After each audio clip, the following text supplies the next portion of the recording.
Kohberger, CR 0124-31665. We have representing the state, Mr. Thompson, Ms. Jennings, and Mr. Horowitz. And for the defense, we have Ms. Taylor, Ms. Massoff, and Ms. Barlow. Ms. Barlow and Mr. Horowitz, welcome to the fray. I think I saw you back there. And Mr. Nye is here as well. I apologize for missing you there, Mr. Nye. All right. Today we have a number of motions to get through. What we don't get through today, we will take up tomorrow. You should have received by email a listing of score sheet of the motions and a rough order that will take those up in, separated into groups.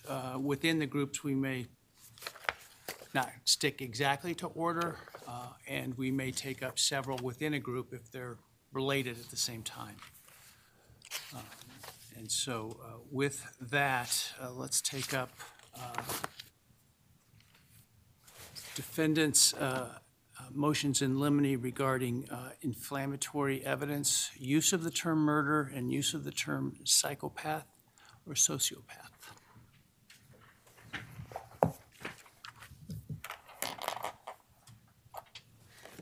Thank you, Your Honor. I'm guessing from the court's comments, the court wants me to address all three of those. I'll do that then. Your Honor, the motions are brought to the court based on Mr. Kohberger's constitutional rights and the rules of evidence and relevant case law. With regard to the inflammatory evidence, that is requesting that the court issue an order preventing the state from trying its case with an emotional appeal or an excessive use of emotional phrasing or an excessive use of repetitive photographs. Certainly, we understand that there will be photographs that we may not like that come in, testimony that we may not like that will come in, but what we're talking about is an excessive use of emotional appeal. That the examples that we've seen in relevant case law come from State versus Ellington. In that case, the prosecutor repeatedly used a phrase that was inflammatory about the defendant having run over the wife of a witness who was testifying. And that was found to be inflammatory because of the excessive use of that phrase. Additionally, in that case, there was an appeal to juror emotion when the state sought testimony from a witness about why he might have left his job. Those are examples of what we're talking about. The court has to do the rules of evidence balancing test, and to do that after the state has elicited inflammatory testimony is difficult to undo and puts Mr. Kohberger in a position where the jury's already been inflamed, and so we're seeking to prevent that.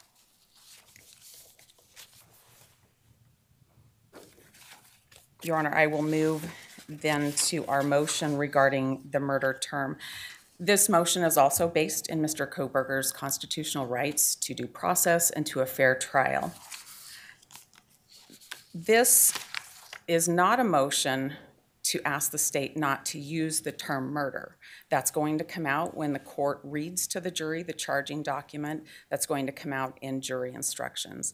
This motion is about the state, through its witnesses, labeling Mr. Kohberger.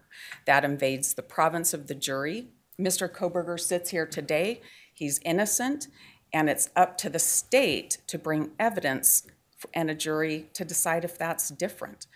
The state, by using that kind of term as applied to Mr. Kohberger, gets in the way of what the jury needs to decide. Back when we were looking at a change of venue in this case, we worked with a social scientist named Dr. Amani El Aleli, and she talked a lot about how bias is made in people and how we think about things and how we remember things. And one of the things she talked about, and her report is in the court record, one of the things she talked about is the influence of people in a position of authority. And for the state to come in and label Mr. Kohberger in their position of authority or ask a witness, especially a witness in uniform, to do so is very detrimental. It's inflammatory to Mr. Kohberger, and it would. Outside of opening statements, perhaps, where the state might say, we intend to prove the defendant murdered the victims, perhaps in reference in voir dire, that, you know, in this case, the defendant is accused of murder. I'm having a trouble understanding how this would come up during the evidence phase of things. Your Honor, that's why I'm asking the court to issue an order to prevent it from coming up. Sounds like you're asking me to issue an order that says the state shall not commit prosecutorial misconduct, or the parties will follow the rules of evidence. Your Honor, I would like an order that the parties will follow the rules of evidence. I'm sure the state would like one too. I'm not going to oppose that, Your Honor. We'll get to the state's motion. I don't think I need an order because, as the name implies, they are rules, which means they will be followed. Your Honor, in an abundance of caution, we bring these motions, and that's based on review of case law and based on years of experience when things happen in trial. I found and I believe that it's relevant to bring these kinds of motions before the court now and have all of the parties aware of. I think there's maybe a difference between bringing them to make sure that the issues are highlighted and the parties are vigilant versus perhaps entering sort of prescriptive orders that are so broad and vague in nature that they are essentially meaningless. Your Honor, this is my opportunity and the place that is reserved for the defense to bring these motions. I think that they're important motions, and with court's orders, it makes it more clear. Even if the court order isn't spelling out, you can't say this, you can't do that. I think there's an awareness, and I think it's relevant to have that order. I think it's important to have that order. And most of all, I think it's protective of Mr. Kohberger's constitutional rights to have that order. That's our request with regard to. Address sociopath or psychopath? Yes, I'd like to The state address. was intending to go there, but you're welcome to address it. Your Honor, if the state is stipulating not to use those terms, I don't need to make a full argument on that, but I'm prepared to do so. I'll be brief. Then with that, we brought this motion again under Mr. Kohberger's constitutional rights to a fair trial and due process of law. This motion is really spelled out in Dr. John Eden's affidavit when he talks about the unreliability of tests that might label somebody in that particular way and the danger of having that label applied to somebody. If that's allowed to happen, then Mr. Kohberger is colored with an opinion or a way the jury will view him that is unfair. And our request is that the court not allow the state to label him in testimony as a psychopath or a sociopath. Because any kind of testing is unreliable, that would relate to, or that would become problematic within the rules of evidence to do so, and the inflammatory nature of those kinds of labels would. I'm not aware of any testing that has been done that has reached that conclusion. Am I missing something? You are not missing anything. There has not been any testing. There has not been any labeling. This, again, is my opportunity to bring a preventative motion to protect Mr. Kohberger's constitutional rights. And that's the purpose of that motion. Thank you.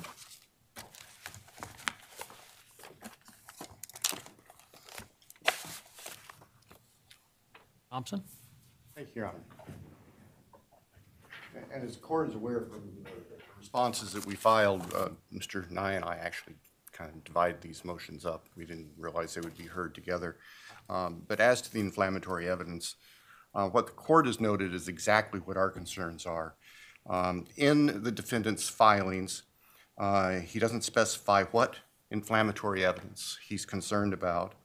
He doesn't define the phrase exceptionally inflammatory, nor are we aware of any definition of that. The words just seem to be used loosely and freely here.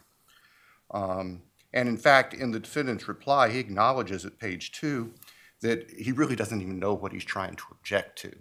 He's asking the court to presume that something's going to happen or anticipate something without a basis for it. We don't see any basis for the court to enter an order. We intend to conduct our trial professionally, and we anticipate that if there are questions about anything that we do, that there will be a timely objection and the court can address it in that fashion. So our prayer to the court is the court deny the request for orders that the defendant has made and simply preserve the defendant's opportunity to object if something of concern comes up in the future.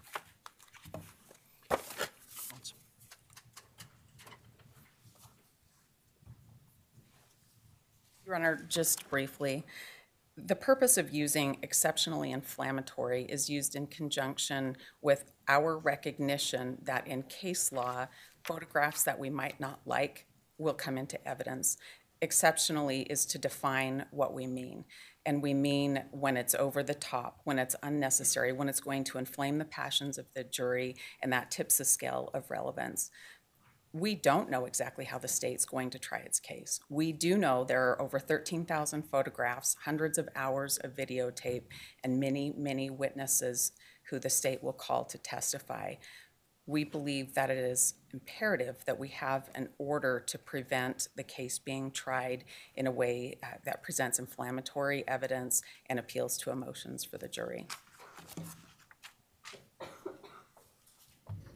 All right, the standard for motions in limine, which I'm about to set forth, applies to most motions that we will address today, and I don't intend to repeat this with each motion, but for the record, let me go through it once. Evidence is relevant if it has any tendency to make the existence of any fact that is of consequence to the determination of an action more probable or less probable than it would be without the evidence. All evidence, all relevant evidence is admissible except as otherwise provided by the rules of evidence or other applicable laws of the court or of the state. Although relevant evidence may be excluded if its probative value is substantially outweighed by the danger of unfair prejudice, confusion of the issues, misleading of the jury, or by considerations of undue delay, waste of time, or needless presentation of cumulative evidence. The question of whether evidence is relevant is a question of law to be reviewed de novo, while the decision to admit relevant evidence is reviewed for an abuse of discretion. On discretionary matters, the trial court must correctly perceive the issue as one of discretion, act within the outer boundaries of its discretion, act consistently with the legal standards applicable to the specific choices available to it, and reach its decision by the exercise of reason. So my concern with the motions is not the substance of them in the sense that I think it's appropriate to highlight those issues that everybody should be cognizant of. It's in fashioning an order that has any real meaning because of the breadth and lack of specificity of the motions. With respect to the use of terms psychopath or sociopath, I do understand that there is no evidence that the defendant specifically has been tested and found to be with that diagnosis or personality disorder, if you will. And I understand the state is not intending to, at this point, seek to attach that label. Absent evidence, competent forensic evidence, if you will, qualified expert evidence, and I haven't worked all the way through penalty phase, and I suppose that could come up in penalty phase of things, but for now, certainly for the guilt phase, innocence phase of the trial, I am ordering that the state and its witnesses not use those two terms where they're equivalents. If something happens where you believe a door has been opened before launching into that in front of the jury, you are also required to bring that to my attention outside the presence of the jury. With respect to the term murder, well, let me start with the term murder. So I don't, obviously the jury is going to be charged with what the charge is or our charges are in this case, which include first-degree murder. I don't think there's any problem in using the term murder as it describes the charges and the allegations. Testimony or statements by counsel or by others that the defendant is a murderer or committed murder, I think would be essentially argumentative in nature at this point. I will tell you that the one thing that will get my dander up quickly is either counsel attempting to argue outside the one opportunity they have to argue in a case like this, which is closing. And I will shut you down faster than you can imagine if I see that. And if I see it again, I will admonish you in front of the jury about it, because I'm serious about not arguing in your questioning or statements or comments between questions and nature of that. And so that would also go with the term murder, I think, to the extent that it reaches a conclusion that the defendant committed murder prior to the closing. Now, certainly the allegation that the defendant committed murder is going to be relevant and probably appropriate in opening statements, perhaps even in voir dire. But apart from that, if you're intending to go there, you need to bring that to my attention outside the presence of the jury. And that's obviously important. Both of those are important to make sure your witnesses understand as well. With respect to inflammatory evidence, I don't know what that is until I see it. Certainly there are rules regarding prosecutorial misconduct. I think counsel is likely well-versed in what those rules are. I'm not one that says I'm going to order that you follow the rules. You are counsel licensed professionally by the bar, admitted to this court. Your obligation is to follow the rules. And that is what I expect of counsel.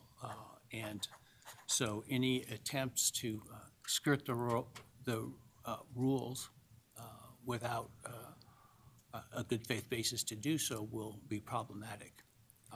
In terms of, and I think really where there's some potential gristle, meat on the bone here, I should say, relates to, I suppose, the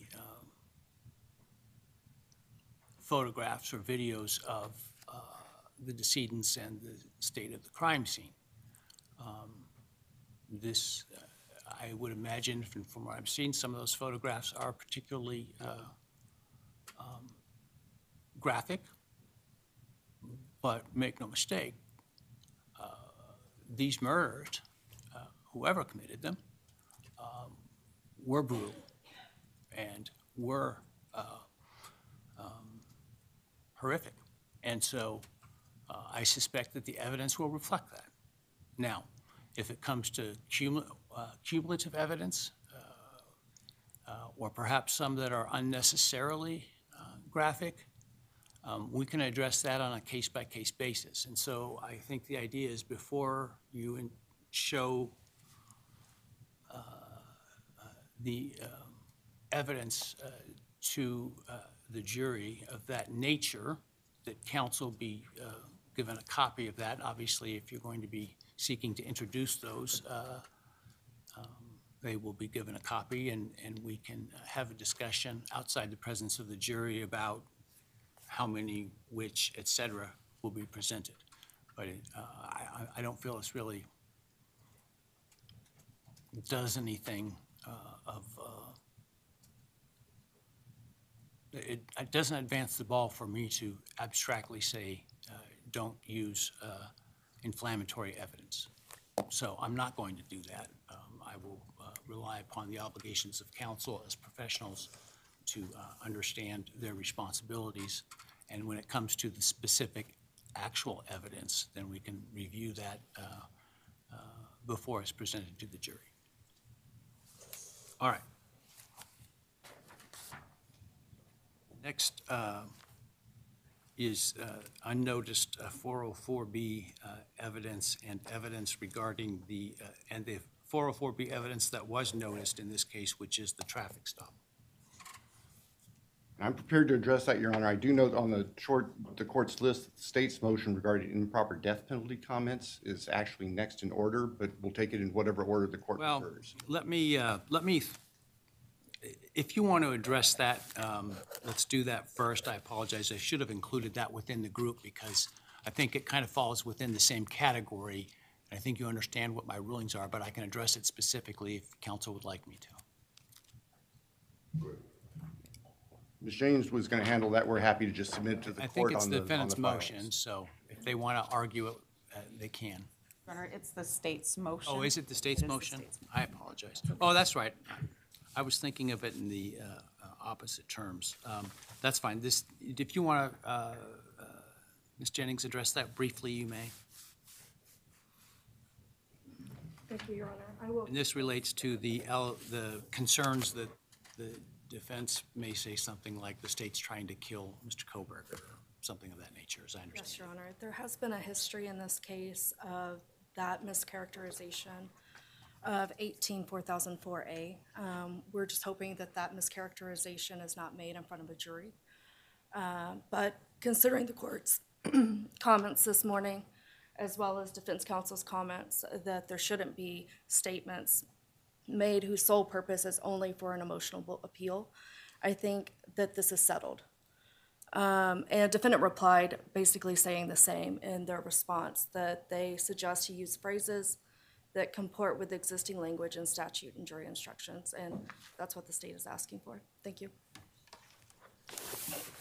Any response? Briefly, Your Honor, we're satisfied using language that's already spelled out by statute, by jury instruction, and that sort of thing. Right. So with respect to this motion, I think the ruling is really sort of encompassed within my, for lack of a better term, ruling or instructions about argumentative comments or statements of counsel. The example spelled out by the state, I think, would fall within that category of being argumentative and would be improper by counsel. And so obviously that shouldn't be done. And so they should comport with the language and at the appropriate time and in the appropriate way that is not argumentative to address that issue. And so they are so ordered. All right, let's take up 404.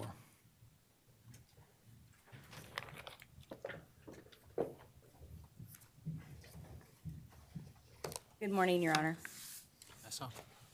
Your Honor, as it relates to the unnoticed 404B evidence, I understand what's been the discussion on similar verbiage and concerns earlier. However, one of the things that I think it's important to note about this is that although the state has agreed that they will comply with the rule, what we do have so far in self-authenticating records, it's our position is already two mislabels of the evidence. And the specific examples are that technically the DeSales paper, the way that the state wants to use that, would fall under 404B as other act evidence. It's a 2020. It's a bad act? It's the rule says other acts to show knowledge or plan, and so the state has expressed that they plan to use how you that can use paper. it. It's, I'm sorry, I can't hear you. That's how you can use it under 404. The way you can't use it is a prior term of colloquial term is a prior bad act to show that the party acted in conformity with that they have a propensity to commit bad acts. For example, as it relates to the traffic stop, I suppose the concern is, well, he committed a bad act of not wearing a seatbelt or following too closely, and therefore he's likely to commit murder. I mean, that's how the rule works. I'm confused about your statement about the prior academic paper, how that would possibly fall within 404. Well, when in the self-authenticating pleading that the state filed about the DeSales document, they indicated that that shows that he has knowledge of cleaning up a crime scene. So our position is that we don't want to make sure that there's not some sort of in-run. The same example that I will give you has to do with Help me the understand Amazon your- records. I don't think that we're reading the rule the same is the concern I have, and so I want to make sure I understand your position. Because what you're saying is the state's trying to use evidence to show the defendant had knowledge of how to sanitize a crime scene effectively. And that's one way that you can use evidence of a prior bad act that might otherwise be concerning in terms of propensity evidence. 404B doesn't exclude evidence of plan, knowledge, intent, et cetera, that's not anchored to a bad act. And so I don't see how 404 relates at all to the DeSales paper. Well, it's our position that the way that the state is putting this in is, in essence, trying to anchor it to a bad act without giving notice of that. Well, I just don't think your understanding of the rules comports with my understanding of the rule. All right, well, I appreciate that we have a misunderstanding of the rule. Nonetheless, that's my position, and another example of that is the Amazon records, where they're claiming that those are self-authenticating relating to purchases, and that also has not been noticed. But it's not a bad act to purchase things on Amazon. But the state is using it, Judge, to show, using it as other things to show a plan or knowledge or intent. But that is not what 404 precludes. 404 precludes a bad act, a prior criminal act, a prior, the best term is bad, something that would suggest that it is in your character to commit a bad act, to commit the crime because you've committed another bad act, right? You abused your significant other on one occasion, and therefore you have a propensity to abuse a significant other on a later occasion. That's 404B. Evidence that somebody has knowledge or has a plan not anchored to a prior bad act isn't covered by 404. It's not precluded by 404. It's our position that the state is trying to do an in-run on that with this evidence, and that's why we raised the issue of 404B, anything that's unnoticed, not coming in as a bad act. One of the ways that we contemplated drafting this motion was because there were simultaneous filings of motions in limine, was to come up with a list of things that we were concerned they may call prior bad acts. But because we didn't know what they would raise, we raised it in this form, which is without notice. They should not be able to argue evidence is a prior bad act or make any attempt at an in-run on that rule. So I'm not understanding what you mean by an in-run on that rule in this context. By saying that the argument about the Amazon purchase is that that was prior to November 13th, Right. 2022, for the purpose of making a plan. And that's the argument that the state will make about that. I think I understand what you're saying. I just think we're So I think, completely missing Okay. each other's understanding of the rules of evidence. well, I still stand by my position that the state should not be able to in-run that, and I'm hearing the state say that they have no intention of doing that. Well, I'll hear what they intend to do in terms, because I think that your reading of the rule puts requirements on them that doesn't exist under the rules of evidence, but I will listen to their Okay. response. Do you want me to go to the 404B on the video or On keep the, it separate? on the video of the traffic stop. Okay. First of all, there's a pleading that was submitted to the court yesterday, and I have 3 copies of the video marked as Defendant's Exhibit D1 that I'll provide to the court for your review at your convenience. One for the court, one for you, one for Ms. McLaughlin. It occurred to me that it would be much easier for you to determine what you thought about this video if you actually got to see it in full. We don't need to play it in court. You can review that at your convenience. It's not our position that the traffic stop equates to a crime that makes someone capable of murder. It's our position that the traffic stop video brings in other acts that the state is trying to end run on. And I want to give you examples. In this video, things that make it more prejudicial than probative are that it provides presence in Moscow. It is at night. It is a visual of the car that is not just the make and model. It is Mr. Kohberger's statement that he doesn't think seat belts provide much in the way of safety. Mr. Kohberger's question about why they need his phone number. Mr. Kohberger's question about how the officer reacts when people lie to him about wearing a seatbelt. If the court allows this evidence in, the state has the ability to use this to make many other points beyond identity.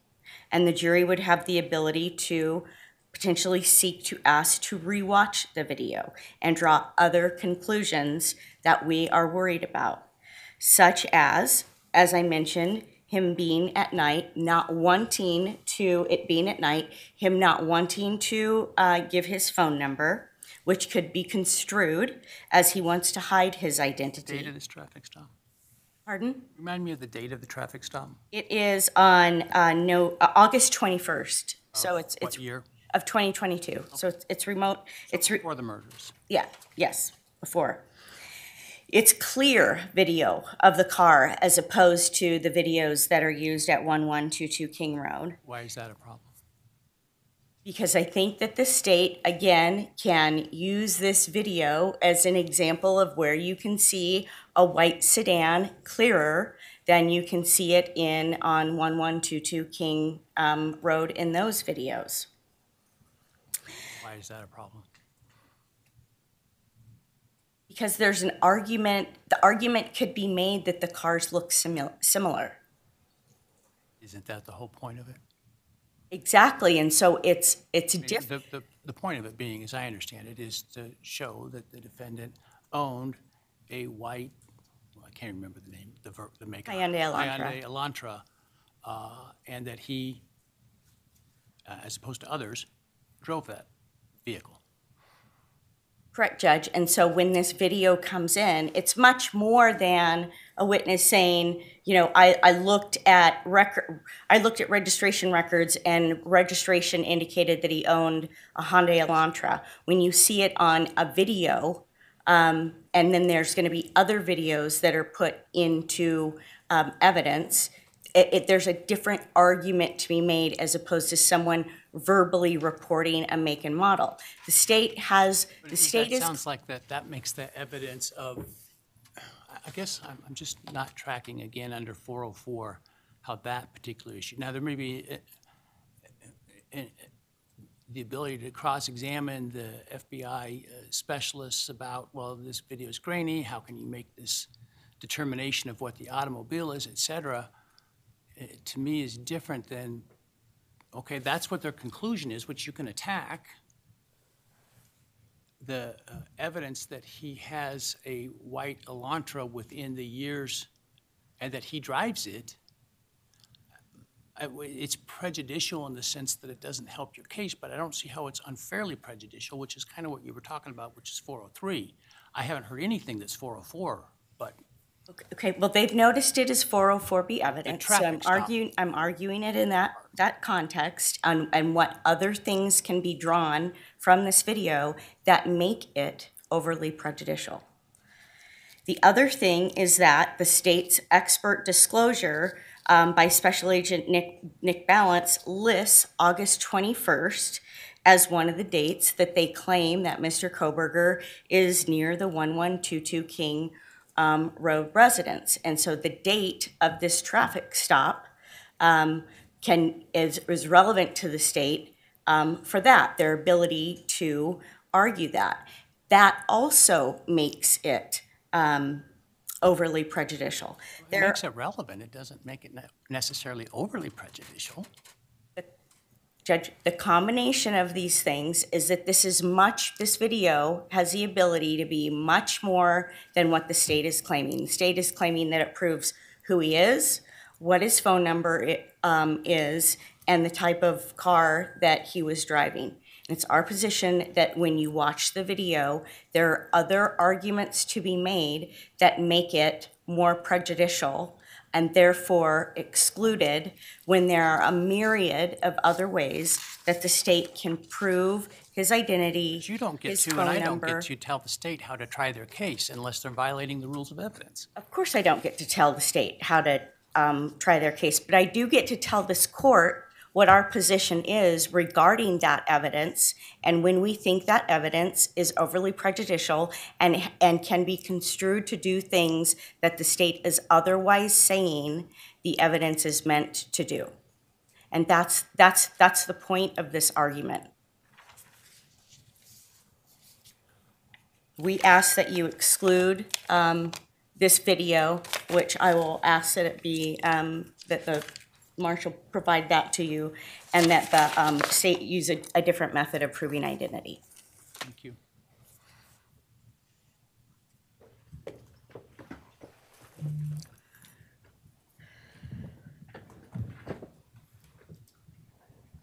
I think after what we just heard, we can cut to the chase.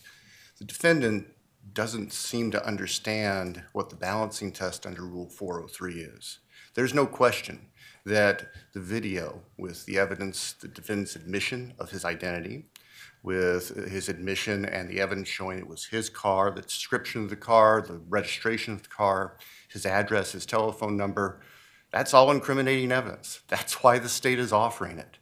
The defendant doesn't like the fact that it's incriminating, but that's not a basis to exclude it. Under Rule 403, in order to exclude relevant evidence such as that, the defendant has to be able to demonstrate to the court's satisfaction that the relevance evidence, that its probative value is substantially outweighed by a danger of unfair prejudice, confusing issues, misleading the jury, undue delay, wasting time, or needlessly presenting cumulative evidence.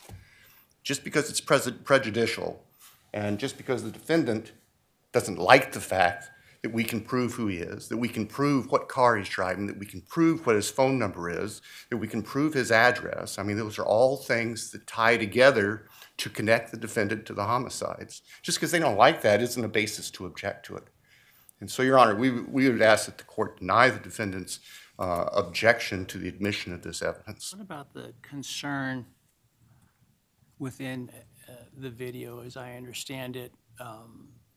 First you have what is a 404 issue, which is a prior bad act, though one I'm sure everybody probably in this courtroom has committed at one time or another, of violating the traffic laws in some way, including by not wearing a seatbelt.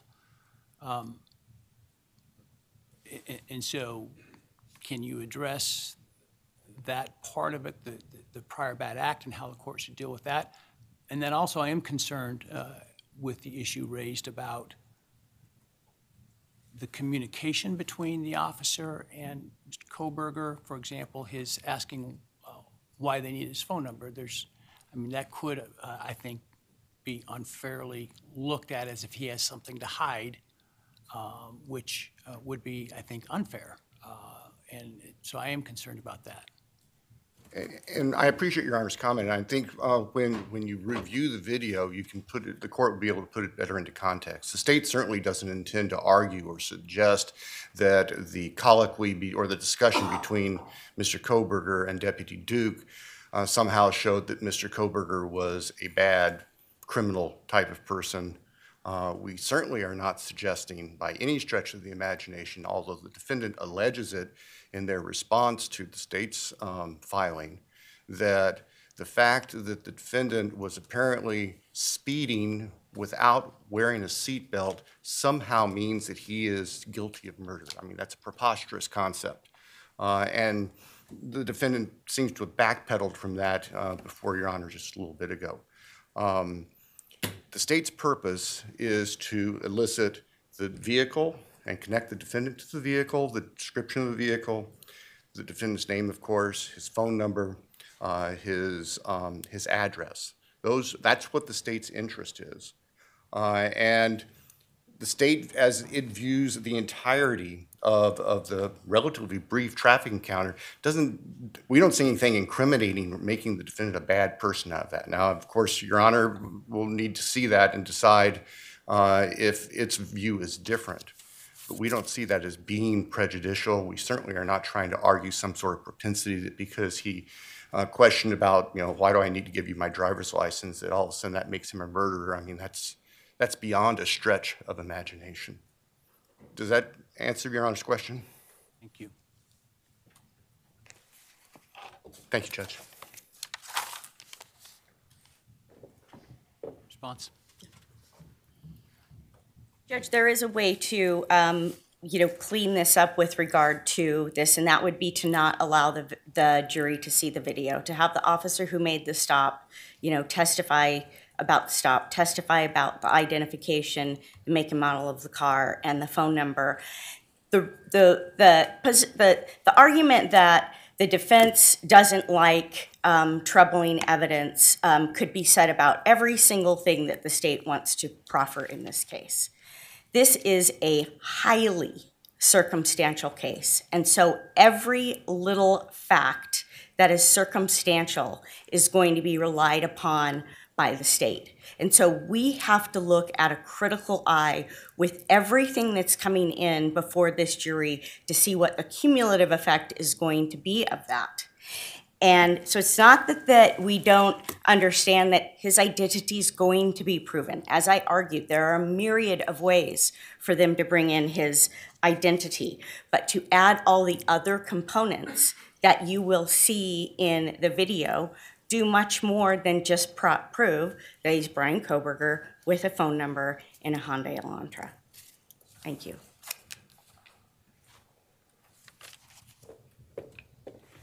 With regard to this motion and the 404 issue in general, the standard for the admission of evidence that falls under 404 is that the court determined that there is a factual basis by which a jury could find more probable than not that the prior act, if you will, occurred, that the prior act is relevant for a purpose other than propensity, such as identity, and that a balancing test under Rule 403 would not otherwise preclude the evidence, i.e. that the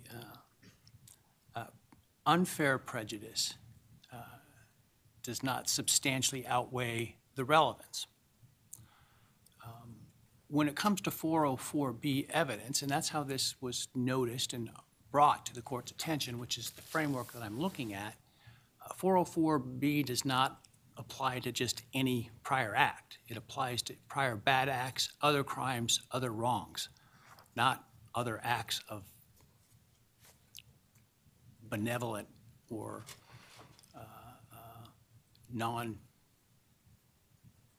of a type that doesn't implicate propensity. And so I don't see the concerns that were outlined by the defense, for example, related to the DeSales paper and things like that, that's a 404 analysis. That's simply a 403 analysis, which is there unfair prejudice or other concerns that substantially outweigh the relevance? And there isn't the same notice requirement for that issue as there is for 404B. And so I don't see this as the examples raised as a quote-unquote end around at all. And so the state does have a notice obligation when it does come to prior bad acts that it may seek to introduce. At this point, they've only identified the one, which is the traffic stop. The Rule 404 requires notice in advance or during trial when the state is aware of the need for it. And so, I don't think we can say that the shot clock has run out on that at this point, but certainly as soon as the state is aware of the likelihood of the need for that, they have that obligation to seek that. And at some point, the prejudice to the defendant in terms of lack of notice will upend the state's ability to use it if not properly noticed. And so as a general matter, the state is required to provide that reasonable notice set forth in 404B. With regard to the traffic stop, the concerns identified by the defense related to, well, let me go through the 404B analysis. It is technically a prior bad act, which is the sort of colloquial terms used by the courts in describing 404B evidence, in that the defendant was stopped for violating traffic laws and ordinances. I think there obviously is evidence by which a jury could conclude that that conduct occurred. The next question is it relevant for a purpose other than that he has a propensity to violate the laws? I think in this case there clearly is a other purpose besides that, which is identity, which is ownership of the automobile that is alleged to be a suspect automobile, and control over that automobile. And so I think there is a relevant purpose for it. And the next question is that relevance substantially outweighed by unfair prejudice? The fact that it is more powerful evidence than perhaps a simple description by somebody of DMV records doesn't make the evidence unfairly prejudicial. It just makes it more effective. And that is not the type of unfair prejudice that the rule contemplates. And I don't, frankly, track the defense's argument with respect to that. And so I think as a general matter, the traffic stop is relevant. It's not I think there is zero danger that the jury will conclude that because he didn't wear a seatbelt or sped, that he therefore has a propensity to commit murder. I just can't imagine any reasonable person coming to such a conclusion. And certainly the jury will be instructed that they may not use that evidence as propensity, may only use it for the relevance of things like identity, ownership, and control. There are concerns that were raised, however, and so while as a concept, I think the video is appropriate under 404, or notwithstanding 404B and 403, I do want the video potentially, I'll look at it, and it may change my mind, but just from the description, I am concerned about some of the interactions with the officer, that was mentioned that, that Mr. Kohberger questioned why the police needed his phone number, that the officer said something about how he views people that don't wear seatbelts. I don't think any of that is relevant, and it does potentially create some unfair, some danger of unfair or unnecessary prejudice. So I think it needs to be redacted to exclude those kinds of things and have the video that shows his vehicle, that he gives the registration, that identifies it as his, that his answer to what, not the stuff leading up to what his telephone number is, but if he gives the telephone number, the answer, what the telephone number is. I think That's what we ought to see, and probably not much else. So I'd like to see that before it's played to the jury, and you can work on redacting that and showing it to counsel, and within the confines of my rulings, they can raise any concerns they have. Thank you, Judge.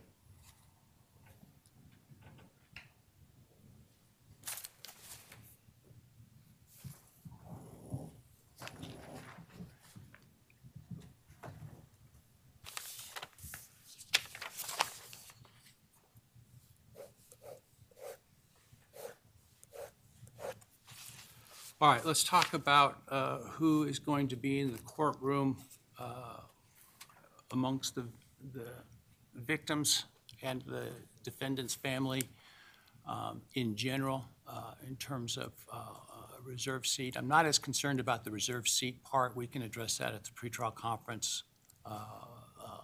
down the road. I'm more concerned about the ability to be in the courtroom, notwithstanding an exclusion order of the court of witnesses. So let's address that issue.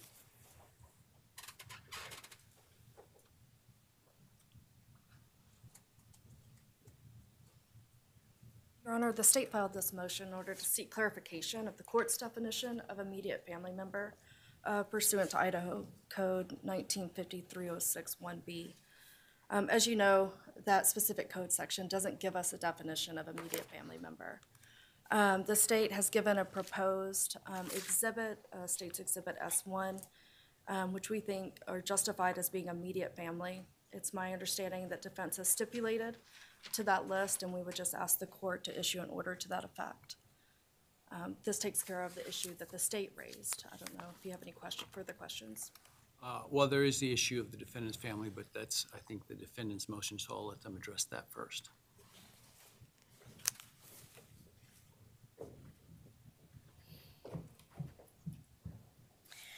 The state submits that by simply placing our client's family on its witness list, that is enough to warrant exclusion, and further, that they may call family members.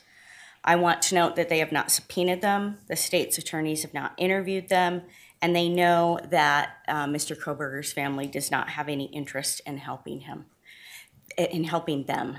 They also know from watching all of Mr. Kohberger's video visits how much his family loves him and supports him, and that he is absolutely dependent on them, having been in isolation for almost 2.5 years, and by the time we get to trial, it will be almost 3 years. His parents attend every court hearing, and the only reason that they are not here in person is that they do not have the money to fly back and forth from the East Coast. If they had the financial resources, they would be here in person every single court date. Sequestration of witnesses under IRE 615 is discretionary. The language in the statute is that they may be excluded by the court. This means that there's court discretion in that decision, and there's a reason for that. The reason is that the court must balance Mr. Kohberger's constitutional right to a public trial with other needs of the case.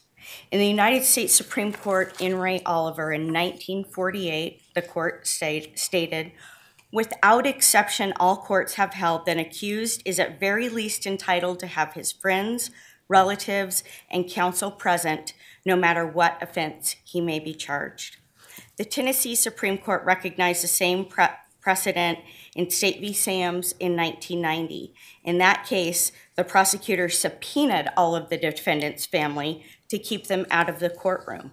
In reversing the case over this issue, the court held, the assistant district attorney's blatant abuse of the trial court's subpoena power for the exclusive purpose of removing the relatives from the courtroom constituted egregious prosecutorial misconduct. The state action violated the constitutional right to public trial, as well as the constitutional right of the relatives to attend the trial.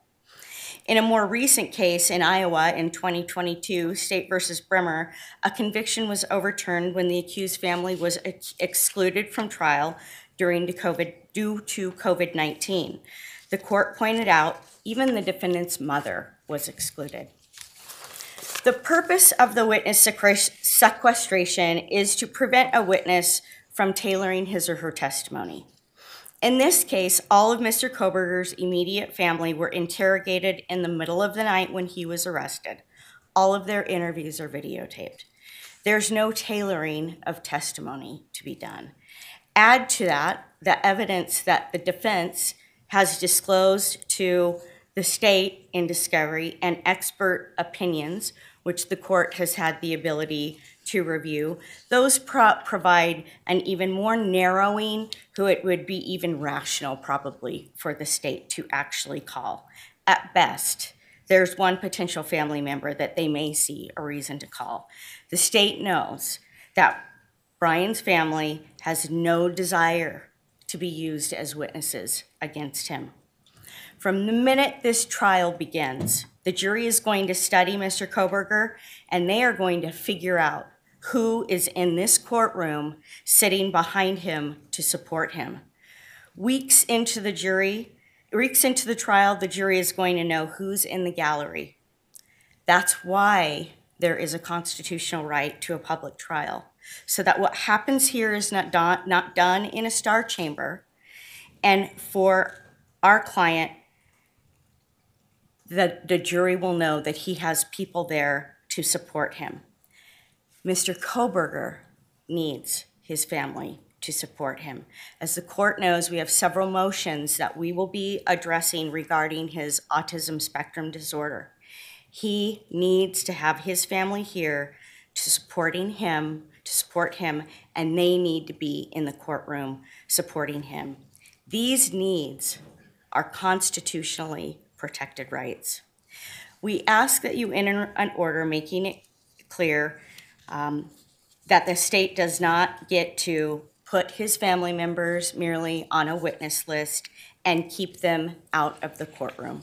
If they want somebody in court, there needs to be an out-of-state subpoena issued. They need to provide witness travel funds to be here and make their intentions very clear. And then this court, we ask, exercise its discretion and allow whoever of those family members the state may actually subpoena to be in the courtroom, because there's no need to worry about how they may tailor their evidence, because it's their testimony, because it's all video recorded. And the court could also order the state to make it those witnesses, if they do intend to call them, immediately call as witnesses early on in the case, so that if there is for any reason going to be exclusion, that exclusion would be there for a very short period of time.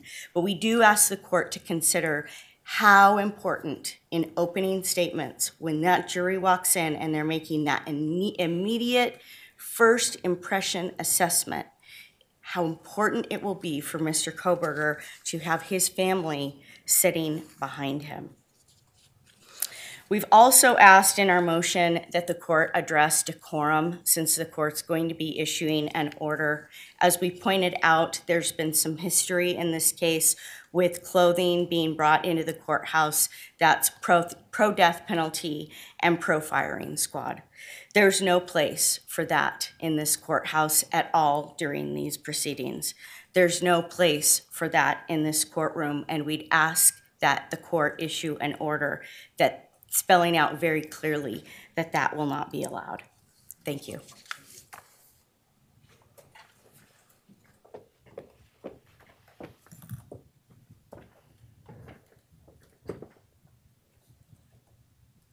Your Honor, the state trusts that this court will enter your own standards of decorum for the courtroom, and the state will advise our witnesses and immediate family in accordance to those instructions, and we expect that they will be followed.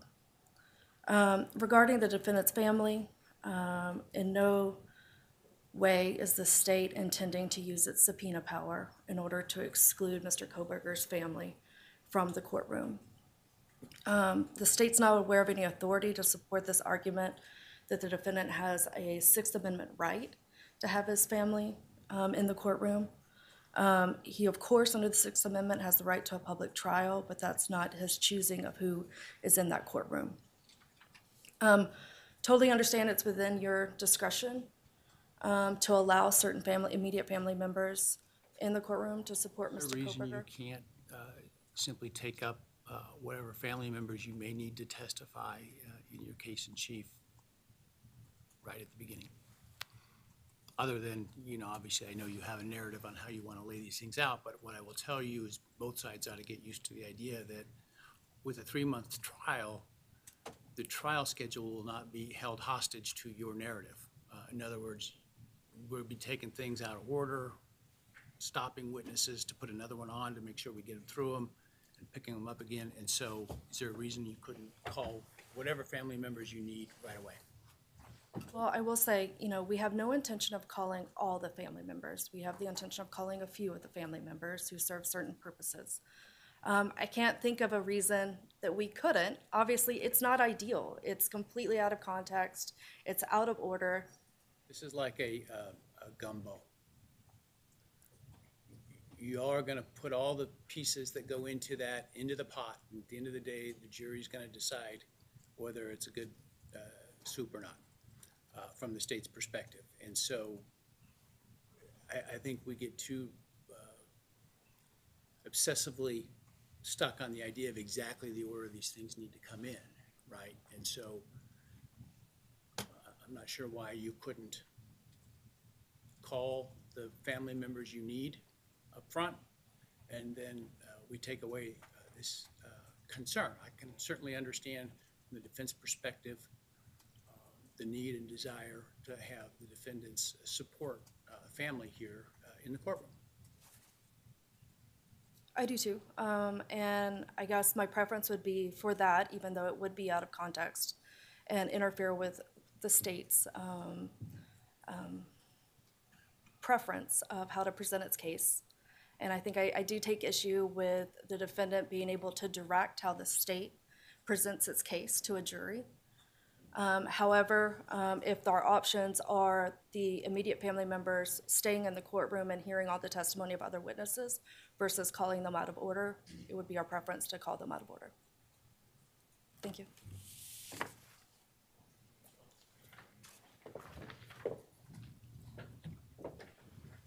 Judge, I knew that the state's position was that there's no case law to support our position, which is why I just went through several cases where it is his constitutional right, one, for it to be public, and there are cases, as I referenced.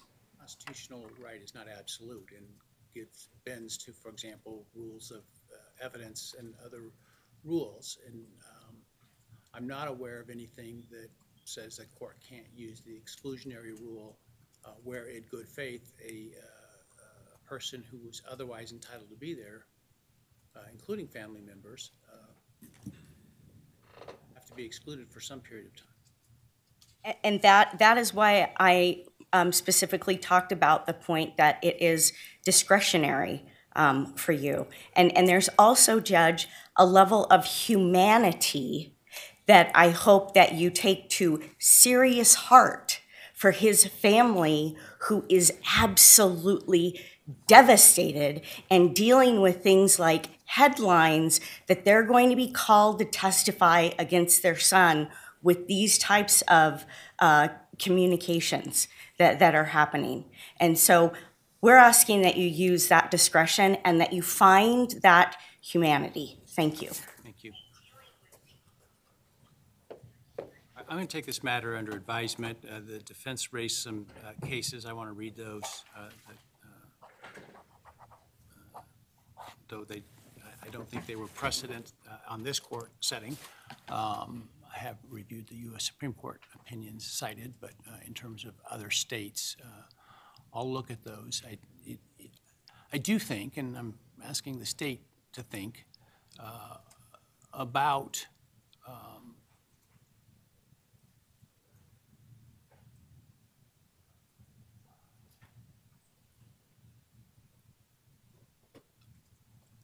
to use counsel's word, the humanity.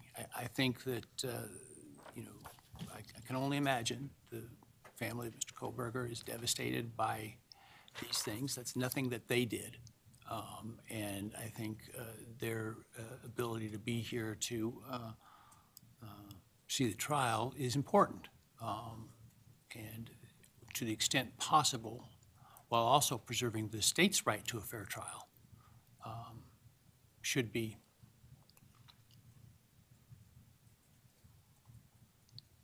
something that we seek to do. And I think calling them out of order is one way. Now, I know that there is, I don't know why the state would want to call them. I haven't, reviewed their interviews. I don't know anything. I do know there's been an issue raised by the defense relative to purchases on a alleged family account that could be an issue. And so I do see some issues where family members may be important. And so I think there may be some need for exclusion, but I think the best way to handle that is to get them on and off as quickly as possible at the beginning to deal with that. I'm reserving ruling on that. I want to look at it, and I will issue a written order on that in due course.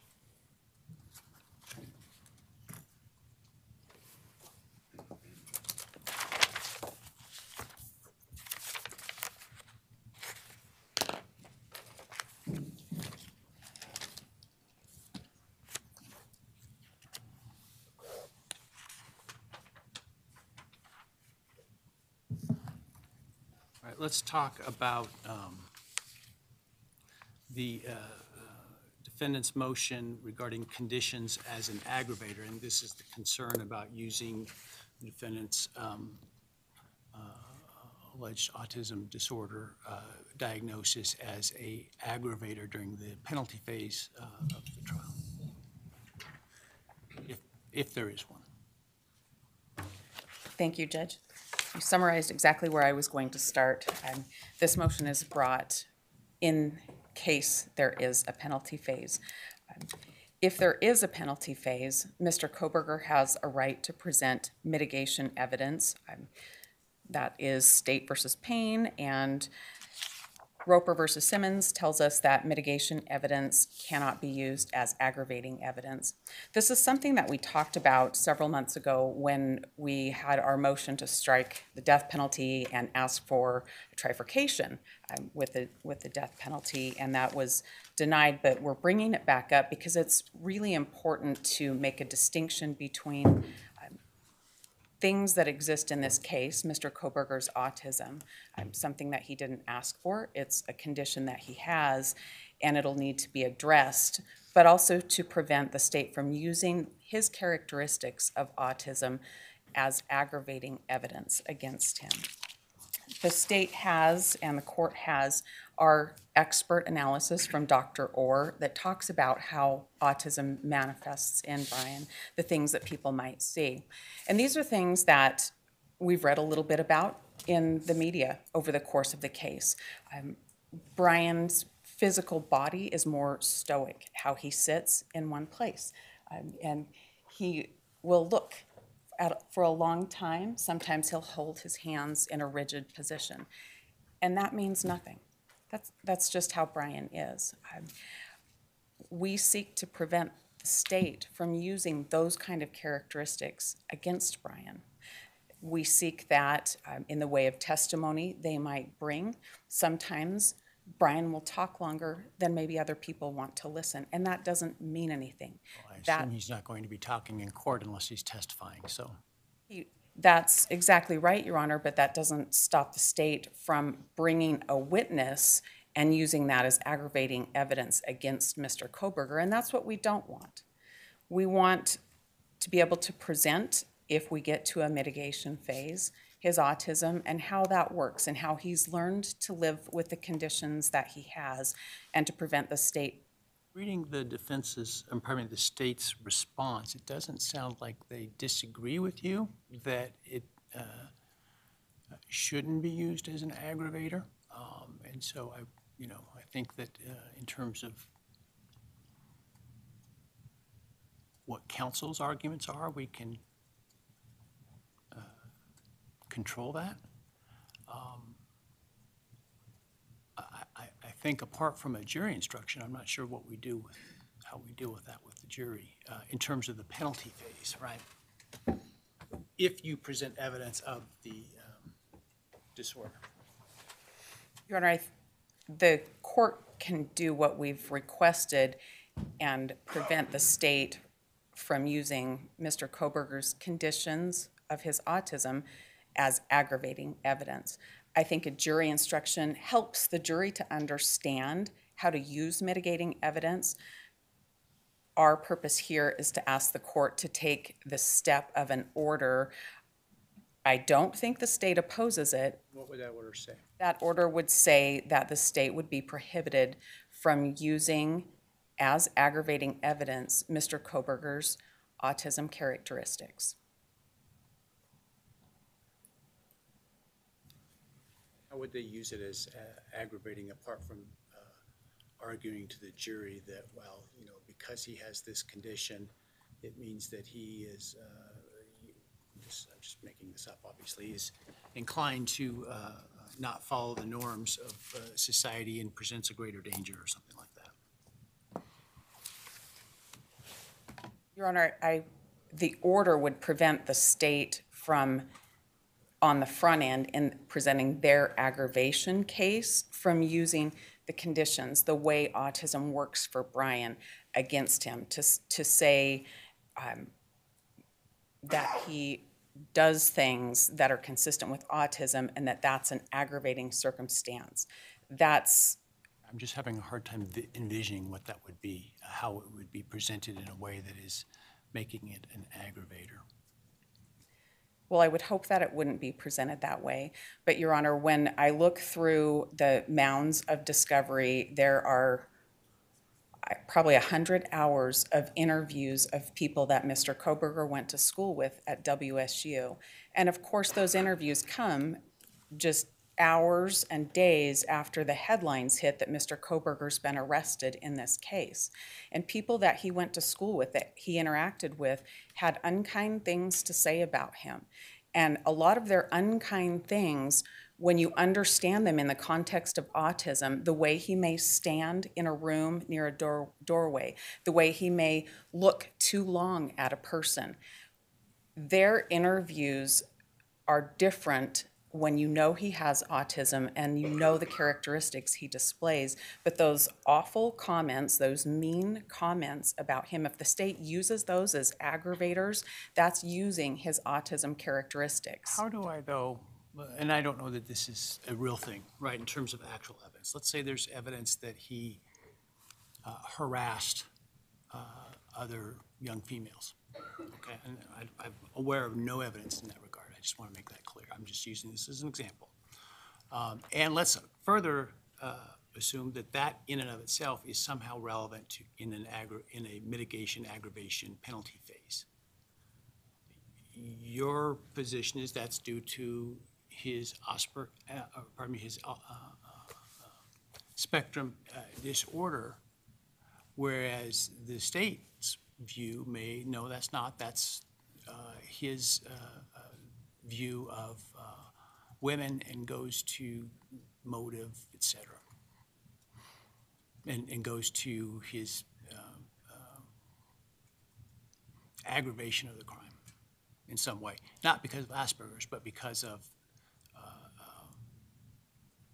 his views, his dislike, and how he responds.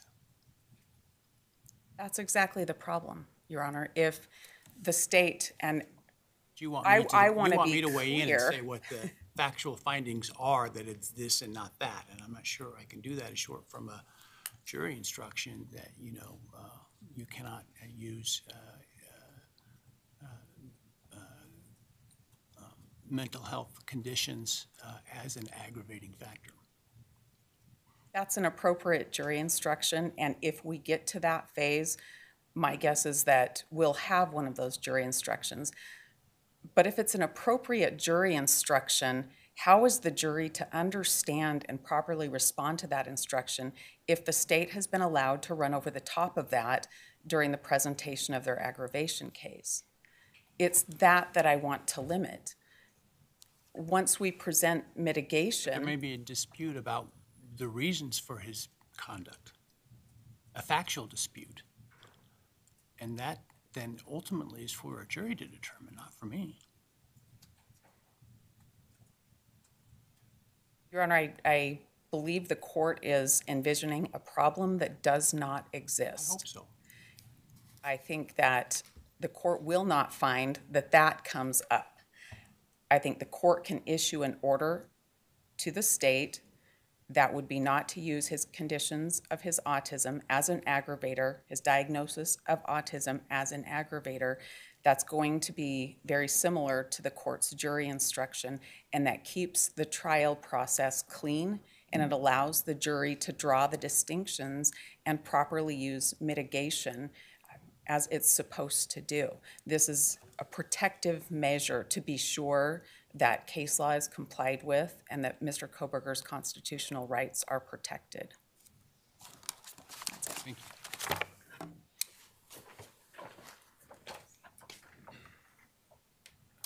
Morning, Your Honor. So the court is correct that I don't think there's a whole lot of room between the state and the defense in terms of what the law says here. But there are maybe some practical problems in what the defense is asking for from this order. And the court has already nailed this, if the court is to issue an order that says the state can't rely on his autism as an aggravating factor, then anything we try and present, they're going to argue, well, that's a symptom of his autism, and therefore the court's order says you can't use that. I don't think that's an appropriate approach. What I can tell the court is the state has no plans whatsoever to use the autism during the penalty phase as any kind of aggravation whatsoever. There is no plan to put on students from the university to talk about their personal views of this individual. To be quite frank, if we get to a penalty phase, we have a lot better aggravating evidence than the fact that he has level 1 autism. And frankly, it's just not a persuasive argument to ask a jury to impose the penalty of death because someone has autism. So from the state's perspective, this falls largely into one of the categories the court mentioned earlier in a different motion, that it's just really not necessary here. We understand the law. We understand that we're not to use his mental condition as an aggravator. We do, however, reserve the right to present argument as to, if the defense chooses to present it as a mitigating factor, how much weight should the jury give it? And I think we have quite a bit of flexibility there to put on our own evidence as to what exactly this autism means. And so that if the defense tries to say this is the reason that you should not sentence him to death, then we should be able to argue this does not make up for the proper aggravation evidence that we've put forward. I think not only is that the state's right, it's what the statute requires. It's what the Idaho Supreme Court has been very clear that a juror in this situation has to be able to do. It's their duty. That was the Dunlap case. It's their duty to weigh the evidence, including any mental health or mental illness evidence, and make that ultimate determination. And so the state does not believe that this order is necessary or appropriate, but also has no plans of using this as aggravation. Thank you, Your Honor. Response?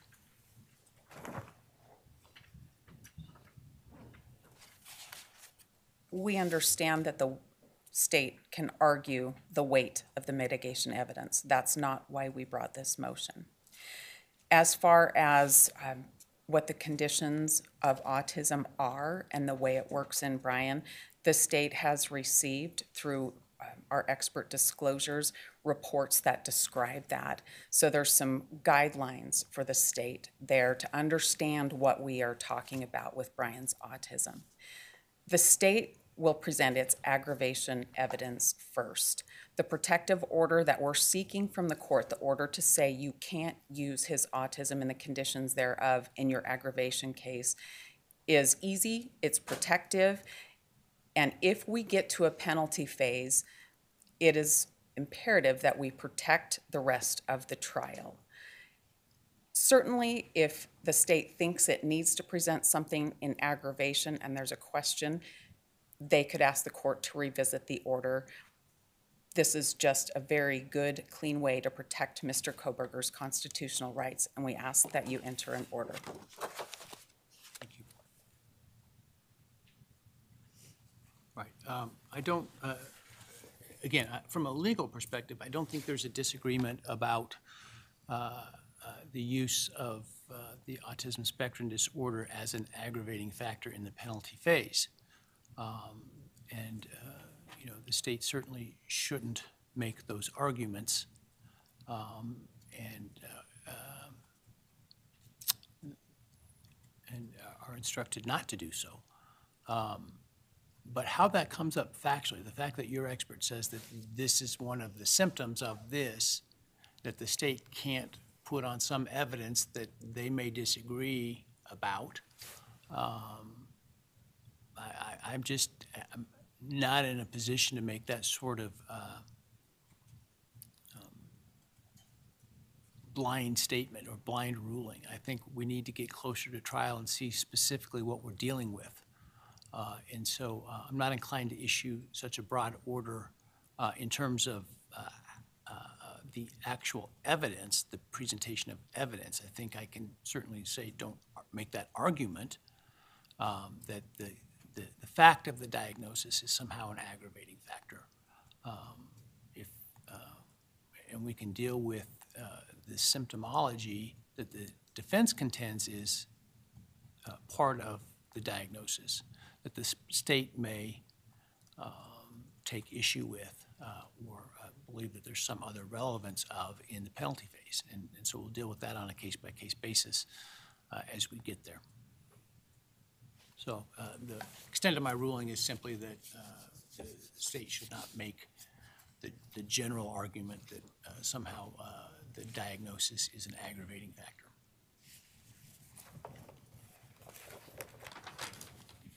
All right. Why don't we take the morning break? We'll take 10 minutes and be back at about 20 till.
All right.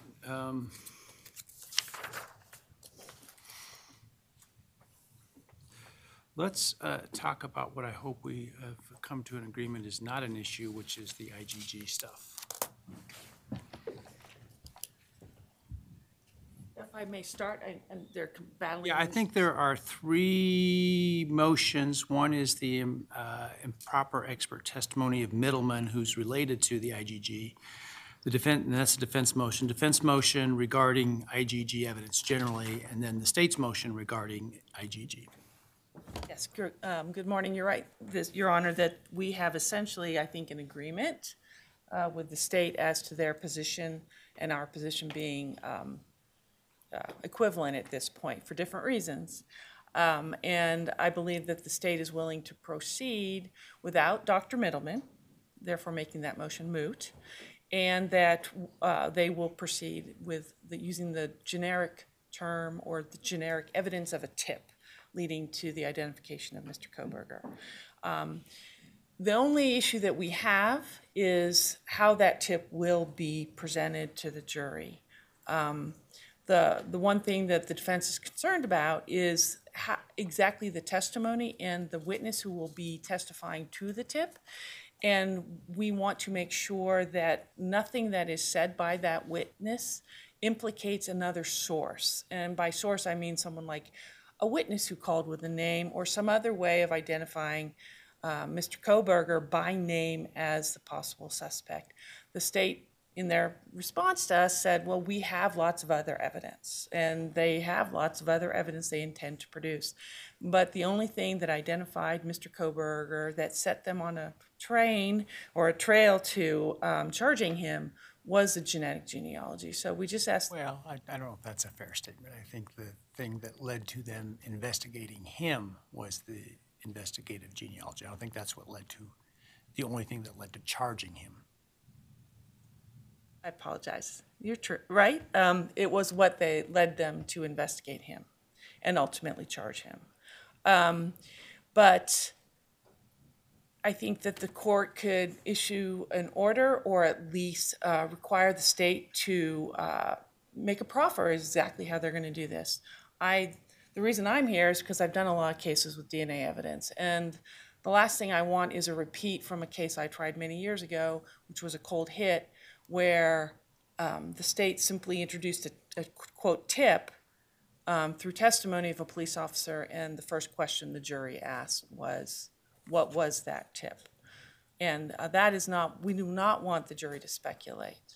And it's not our job to tell them how to do that, but I think the court has to be vigilant. Well, I certainly could anticipate that being an issue in terms of the jury's curiosity, right? Depending upon how compelling or not compelling the other evidence may be viewed by them. And so it may be that you want to come up with some instruction to the jury that basically says, you know, we're not going to tell you what that tip is and you don't need to consider it, or something like that. Is that an invitation? It's an invitation for you, two sides, to work together to try to solve this conundrum in a way that you both can live with. Okay, well, I accept that invitation, and I assume the state also will be willing to do that. I don't know if anybody has any comments. I mean, we see this sometimes, not in the context of DNA, but we will have, as an example, a probation officer who does a home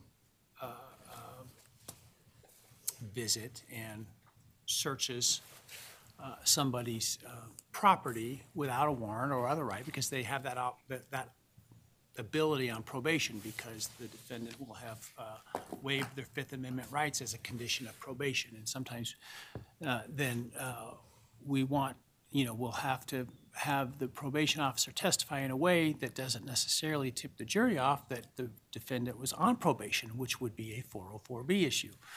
And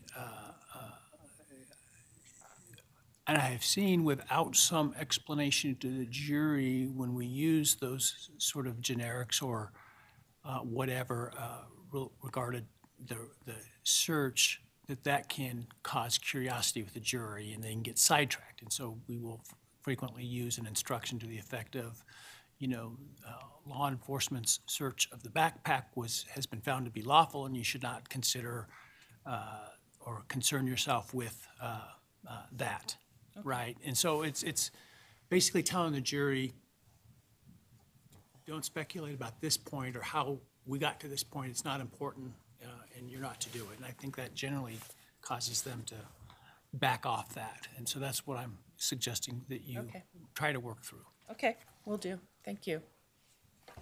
That's all I have to I say. didn't mean to cut you off. If you have No, anything- that's all I have to say. That was the only concern that was left for us. All right, thank you.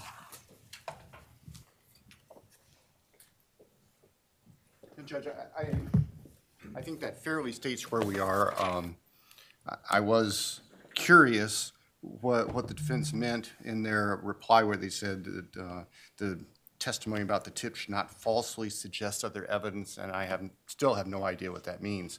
But we are happy to engage in discussion about a jury instruction like the court outlined.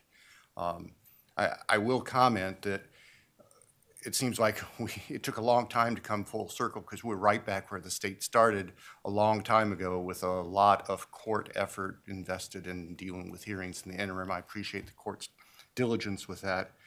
And I think also for the record, there were some pretty serious allegations, ethical allegations made by the defendant in its motion in limine number 11.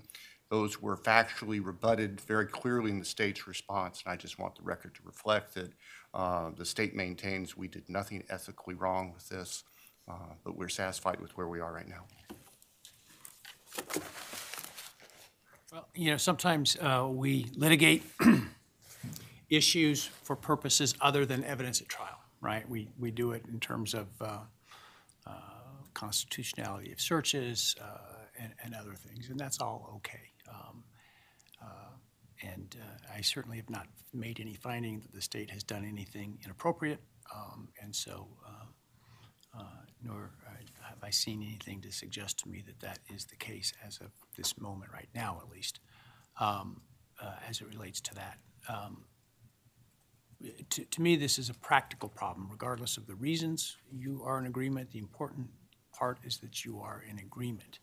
I suspect what the defense is suggesting, I think, trying to read the tea leaves, is they don't want an implication that there was some other evidence related to a tip or specific to Mr. Kohberger that put him on the radar, right? And so I think that's just where you need to come. I don't think for those purposes we're suggesting that the state can't present its evidence about the car, suspected car, about the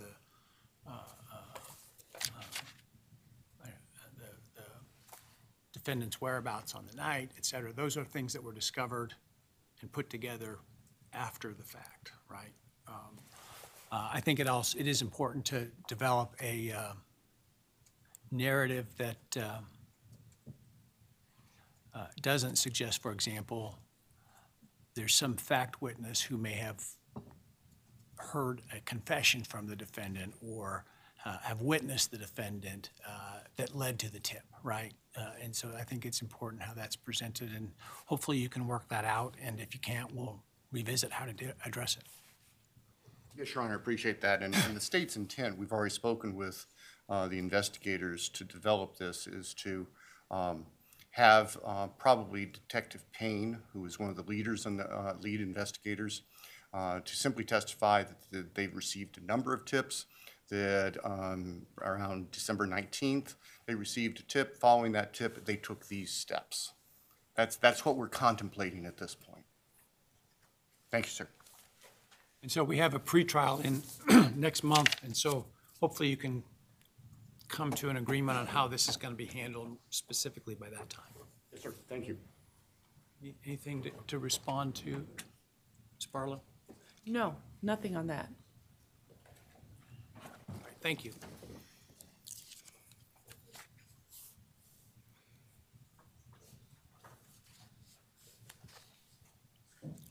All right, that leaves in category A by my score sheet the alternative perpetrator evidence, which is the state's motion in limine. It's the state's motion. Do you want to sit here? Oh, I didn't see that one. Why did you stick that one in there? 'Cause- I just forgot it. Thank you, Your Honor. And this is actually a very convenient transition. We're looking at the history of this case and investigation. Of course, the investigators, and the state went probably some 6 weeks following the homicides, and during that time received thousands of tips and tried to substantiate or discount whichever we could. Where we ended up is the investigators were unable to substantiate any tips until they received the tip regarding Mr. Kohberger itself. The state's concern in bringing this particular motion is that the defendant is going to try to offer alternative perpetrator evidence based on what we would call mere inferences that another person could have committed the crime, and the case law in Idaho says they clearly can't do So that. for purposes of your motion, are you talking about the defense's allegations of specific individuals? I mean, obviously, the defense claims the defendant didn't do this, Yes. which would suggest that there was an alternative perpetrator.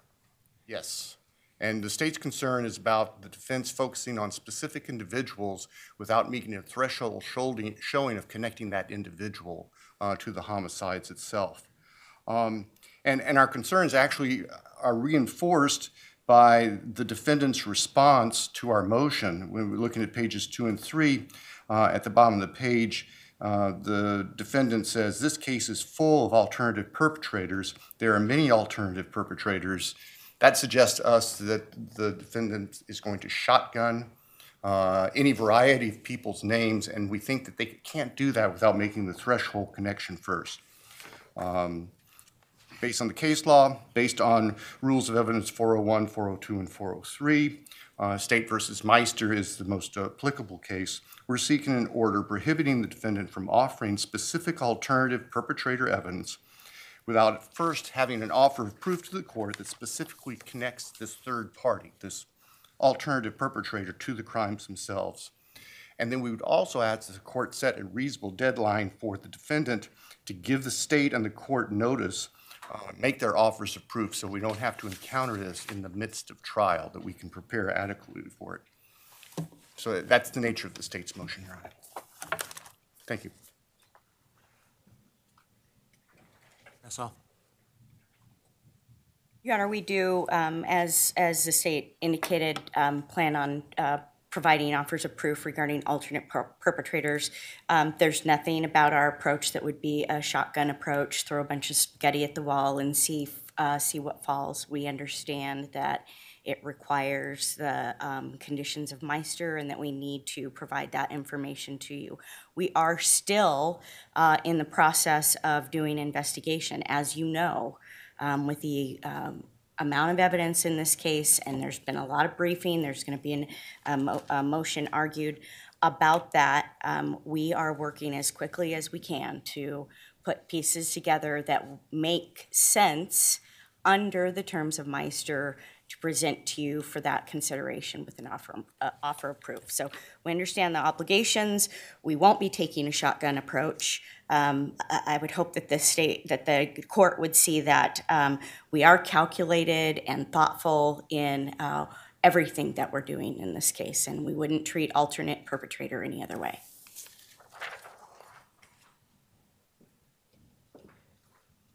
I don't believe the state has anything further on that point.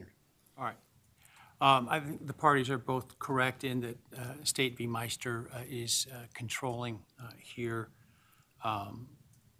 where the court has spelled out that if the defense intends to present specific alternate perpetrator evidence, they have to make a factual showing that would, in fact, connect such a person, rather than just throwing names out or arguments or theories out without evidence to support that.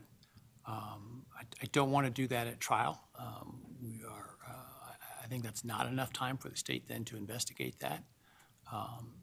and I don't think there's enough time for the court to respond to that, and I think we'll waste a lot of time where we are not having trial as a result. And so what I would like to do is to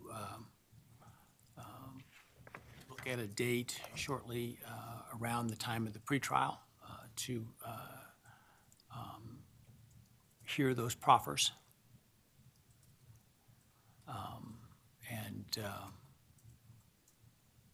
go from there. Now, things may, I'm not discounting the fact that things may unexpectedly happen after that, but in terms of what we are or should be aware of at this point, I think we need to flesh that out before we go down that road. And so I will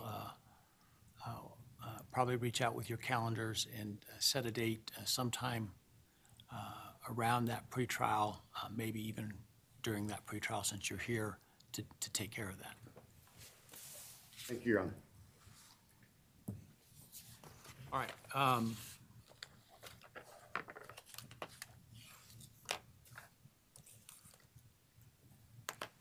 And I want to be clear, I don't view Meister as controlling. For example, I know this defense has suggested that they believe the evidence suggests that there was more than one perpetrator. From presenting that sort of generic, unknown, unsub, to use the part of the craft involved. But this relates more to allegations of somebody more specific, identifiable.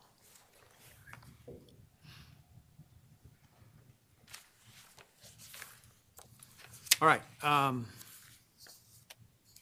Let's talk about DNA, which is the inconclusive data, the statistical analysis, and the reference to touch and contact DNA. Let's take up the first two, and then we'll take up the third. I think the first two relate to the kind of the same thing to a degree in terms of the science of statistics and probabilities and all that. There are really three issues, as I understand it. One relates to how to convey the statistics that DNA analysts use to more real world comparisons to, for example, planetary population. The second deals with DNA that was found under one of the victim's fingernails and by the DNA analysts as to whether or not Mr. Kohberger could or could not be excluded. And then the third really deals with more sort of this labeling problem that we've already addressed in some fashion in different contexts of what labels can, and must we use as it relates to the quote-unquote touch DNA that was found on the knife sheath. Yeah, yes, thank you. That's a great summary. And I'd like to start with the first point that the court noted, which was motion in limine number 14, which was the relationship of the world population to the statistic generated from the sheath evidence with Q 1.1. And I think we are in agreement that the state is not going to address that kind of question in front of the jury because their own analysts during the grand jury essentially told them that you can't do that given the statistic that we have generated. I understand the state's response is that they will present the testimony consistent with the way that the witness presented it at grand jury. Correct, and it was my understanding. Not in the way in which the question was asked that the witness sort of corrected the attorney about. Correct, and the objection from the defense was simply, and I think the witness explained this very well, was that the statistical analysis that the state's experts have engaged in does not allow that kind of comparison. It's not the standard statistic that we're used to anymore, and so by asking that question, you're triggering, you're conferring, or not conferring, you're speculating, essentially, put in front of the jury. It's a question that presents a false premise to the witness. And so we just ask that the state refrain from that and simply ask the questions that elicit, the testimony as laid out in the grand jury proceedings. Okay. Excuse me. The inconclusive data, I don't know if the court has seen the late, I apologize, all of a sudden my voice is All right, just we can get you some disappeared. water.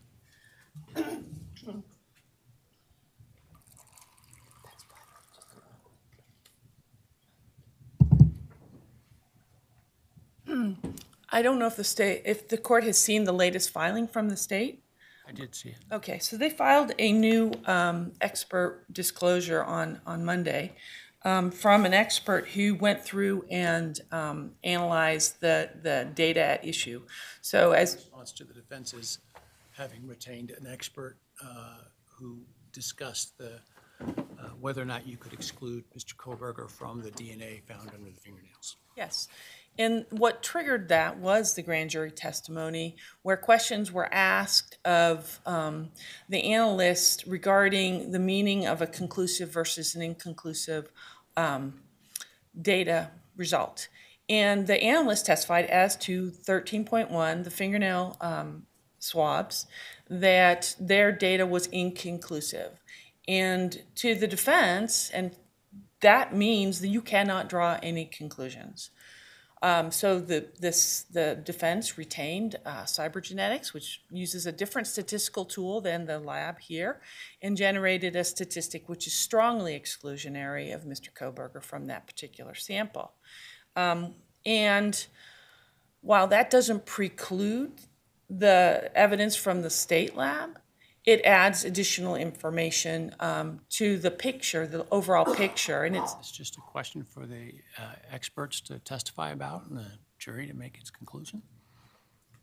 well, I think that allowing the type of questions and apparently now the new conclusion that was in the state's response to our motion would be inappropriate and prejudicial and should be excluded under and you have Do to. you want me to believe your expert and not their expert? No, I'm not asking you to believe any one in particular. However, what I am saying is that the amount of time and energy it will take to explain what inconclusive means is essentially far greater than should be the job of the defense to do. Inconclusive means inconclusive. No, I'm not saying that. I think it can be presented, and it can be presented in a fair manner that is consistent with due process and the right of Mr. Kohberger to confront it. The new disclosure from the state is an expert who went through in great detail. We have a 27-page report from him where he not only reanalyzed the data visually, but he also used another statistical tool. And he stated in his conclusionary paragraphs, and it's a very long report, that first he looked at the data using the lab's protocols and doing some validation himself, essentially looking at their validation studies. And he found that just visual examination of the data excluded Mr. Kohberger. He went a step further and he said, I'm going to use this new third tool called LR Mix Studio to generate the same statistic or similar statistic that the lab did, the state lab did, as well as True Allele Cybergenetics did in their analysis. And he came up with a strongly exclusionary statistic. So we have now before the court, as he describes it in his disclosure, a statistic from the state lab, which means that it's 25 times less likely if the DNA originated. I always have a hard time with these numbers because you have to be extremely careful how you say this because it can flip the meaning. So let me just double check. His statistic, I'm sorry, I'll start with his, it's 5,000 to 100,000 times less probable that a coincidental match would be made to an unrelated person. In other words, what he's saying is that Mr. Kohberger is not included, and that's a strongly exclusionary statistic. And I'm not saying this very well, Your Honor, because these likelihood ratios are hard to explain. So that's a 5,000 to 100,000 times less probable that Mr. Kohberger is present. In other words, it's much more likely someone else is there if there's someone else there. Then the cybergenetics came up with a number that is in the range of 2.8 billion times less probable that he is there than some other unrelated individual. And this expert then relates that even the state lab's number is 25 times less likely that Mr. Kohberger is there than some other unrelated person. So all of the numbers point to exclusion. The numbers, the question is really the weight of it. And the way that the state intends to present it, and they presented it in their reply to our motion, was they should be allowed to say that this means that Mr. Kohberger cannot be excluded. And that is just a misrepresentation of their own data. None of the data that's presented to this court at this moment in this motion supports that statement or that conclusion. And it's unclear to me who is going to say that, because it's not in any of the disclosures that have been produced so far. The first time we've seen it is in this reply brief. So I think that rather than having a battle of the experts, right, where you're going to have all three of these people testifying before the jury, and to allow that just one question is going to subsume an enormous amount of time in explaining why it's not in it, why it's inaccurate. And while it might be technically true, it's not an accurate statement for the jury to consider, and it's just going to confuse them. And it's highly prejudicial to Mr. Kohberger. So we would ask the court to, if it's going to allow this in, and we haven't asked to exclude the evidence, we simply asked the preclusion of this kind of questioning, that the state be precluded from inferring or asking a question to elicit some kind of inclusionary statement.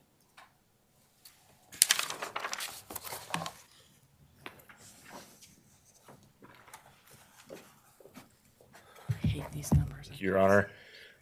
So let me just explain a little bit about the state's position.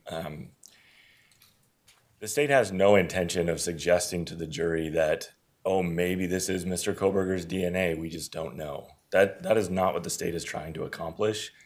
What happened is the Idaho State Police Lab tested this DNA, and they came up with their likelihood ratio, and that number fell within a buffer zone.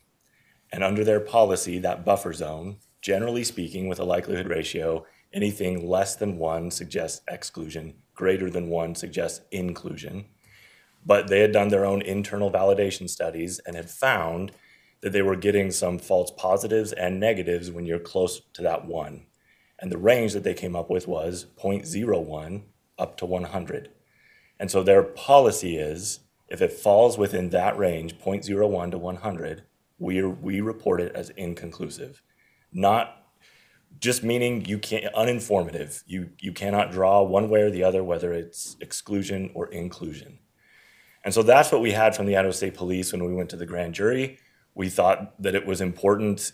What we were trying to portray to the grand jury was that there was the only DNA that connected Mr. Kohberger to the crime scene was on the knife sheath. But the analyst wasn't willing to just make that general statement because there was this issue, this I inconclusive. understand it's not the state's position that that DNA is or likely could be Mr. Kohberger's under the fingernails, that it's unknown people from however the victim lived her life in the hours, days before this event, and whoever was the perpetrator may have been clothed in a way that fingernails didn't contact skin. I assume that's the state's position? That is exactly correct, Your Honor. The state's theory here is that one would not expect the perpetrator's DNA to be under her fingernails given the eyewitness account of what the perpetrator was wearing, the complete lack of any defensive wounds on this particular victim, the toxicology report. All of that suggests you wouldn't anticipate this to be the perpetrator. And so we have no. So does that mean the state's not going to present this evidence in a way that would suggest or argue that it could be Mr. Kohberger's DNA? Absolutely not, Your Honor, no. And that was part of that rather lengthy, I admit, report that was submitted on Monday was to demonstrate, when you know, the other issue to keep in mind is the Idaho State Lab uses a different program than the True Allele program that was used by the defense experts. So the Idaho State Lab pointed us to someone else they were aware of that used the True Allele program and said, why don't you speak with him? We spoke with him, and he came back with the same result, exclusion. Nevertheless, given their policy, the ISP analyst is not willing to say he's excluded because their policy prohibits her. But the plan for the state, to the extent it addresses this, is for all of that information specific to her about the policy, and it fell within the policy, and that's why I'm saying that's what the state would present. And of course, she's open to cross-examination. Of course, the defense can put on theirs that can say, no, we can say he's excluded. The state has no plan or intention to in any way ask questions, imply, or certainly argue that this DNA belonged to the defendant. That, again, we will actually be arguing much different than that you would not anticipate the perpetrator's DNA to be under the fingernails. And so that's where that is coming from with the inconclusive data. On the issue of the statistical analysis, that we agree. I mean, we're not going to ask that question. The only kind of remaining issue we have is I think their motion specifically asked for an order excluding that question or other questions like it. I'm not a big fan of that language because it's just kind of vague and we're not entirely sure what that means, but we'll stay completely away from the population of the world or a country or a city or anything about population. That's all. Thank you.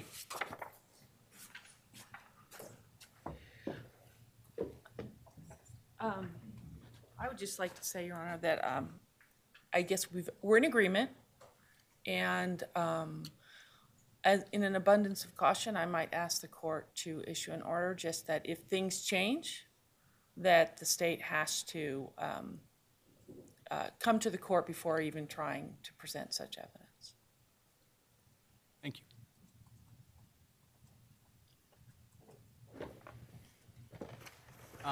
It sounds like, and I'm not trying to tell either side how to present their evidence, that the state's not intending to present the fingernail evidence as somehow being inculpatory. I could see, based upon cross-examination, et cetera, the defense questioning the lab person in an attempt to maybe attack the credibility of the lab, which then may require the state to put on its rebuttal expert that it's identified as to that issue. But I think we're at this point safe, based on what you've said, that the state does not have a good faith basis to suggest that the DNA, to make an argument that the DNA could be Mr. Kohberger's, that they not do that without first talking to me outside the presence of the jury based upon what the state of the facts on the ground may be at the time. As to how you question with respect to statistical analysis, I guess as guidance, it seems to me the answer that was given to a question that the analyst kind of rejected is probably the way the state ought to approach it, but I'm not going to tell them exactly how they have to ask the question. What I will say is I will make sure I'm aware of the way that it was asked in a way that was concerning, and certainly if a question is asked in a way that is concerning, the defense can object, and I can respond accordingly. All right?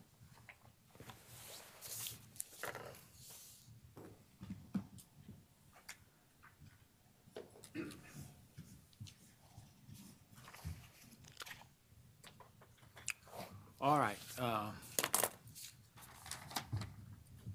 Next motion to eliminate is defense 12 regarding the make and model of the suspect vehicle. Oh, I'm sorry, did I miss one? Oh, you're right.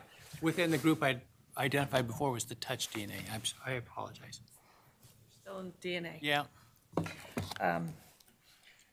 Your Honor, this is basically a two-part motion. One is to exclude the use of the term touch or terms touch and contact, and the other is to specifically exclude an opinion of Rylene Nolan regarding the sheath DNA and her conclusions as to the how, what I call the how and the sort of when of when the DNA that was determined to be on that sheath, item 1.1. And I'll start with the touch and contact language. Admittedly, that is language that has been used for a number of years in the. Your own expert used it. Yes, she did. And we would be fine with the court precluding her from using that term. I think what is happened in the world of DNA, having been doing these cases for unfortunately 30 years, is that there's been an evolution. And we laid that out pretty well, I think, in our papers, an evolution of DNA testing, where people started realizing the sensitivity of this methodology allows you to pick up DNA from objects that have no visible stains, like no blood, no saliva, no semen. And that led to the use of the term touch or contact, because the implication and the theory behind it was that people who touch things leave things behind, leave DNA behind. We've now moved into a world where we know that not only can people touch something and leave their DNA behind, but for instance, Mr. Nye was just standing up here. He was touching the podium. I've now placed my hands on the podium.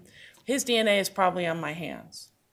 And when I sit down and pick up my phone later, I could transfer his DNA to my phone. Sure. But Nobody's going to. Probably also include your DNA too, right? Of course, but not always. And the problem with the use of those terms is that it essentially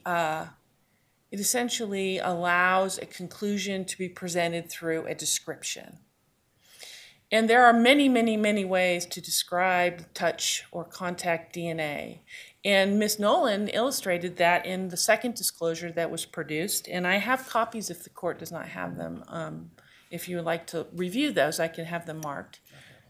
And she goes through her entire discussion of transfer, which is the question here, transfer. How does DNA transfer? And how did it transfer in this case? And she does not use the word touch in describing that process. It's not essential to the description of the process. It's not essential to the explanation of how DNA moves in the environment, because many of the things she's talking about with transfer happen with any biological fluid, not just skin cells. It happens with blood, saliva, etc. So it's essentially allowing the state to prove something, a very important fact in this case, simply by asserting that the term touch DNA is usable or acceptable in the forensic community. We presented at least 3 sources that say, and these are reputable people who are publishing in reputable journals, saying that this type of language is misleading, and it can lead to a misunderstanding of the evidence itself, because touch DNA does not mean now that someone touched something. It simply means that in some mechanism, DNA from a person has gotten to an object, whether that's through direct or indirect contact. I assume your expert's going to tell the jury all that. I'm sorry? I assume your expert's going to tell the jury all that. Yes, and Ms. Nolan will be telling the jury that as well as she testifies. So what are we worried about? What we're worried about is that it's confusing to the lay person to hear an expert use a term that is essentially a description of activity. I'm not very good at grammar, but I believe that's an adverb. And it is not one that is useful for a jury, and it will be misleading because ultimately the experts will be discussing a much broader source of what we might call contact or touch DNA, which is anything that comes from a human being, including saliva. or blood. Just because you don't see it, just because you can't see a blood stain doesn't mean it's not that stain or that area that is sampled doesn't have some other biological fluid. So it's very misleading. And it's just not necessary. And there's a paper that was presented as a human factors report that was published last year, where the consensus, although there were 2 dissenters, is that analysts should not be using this kind of language and not proffering, and this goes to the next question, not proffering opinions about this, but that the language itself is extremely misleading. There are other ways to talk about it. Ms. Nolan rejects the term trace. That was just one expert's opinion in one article that was cited to the court.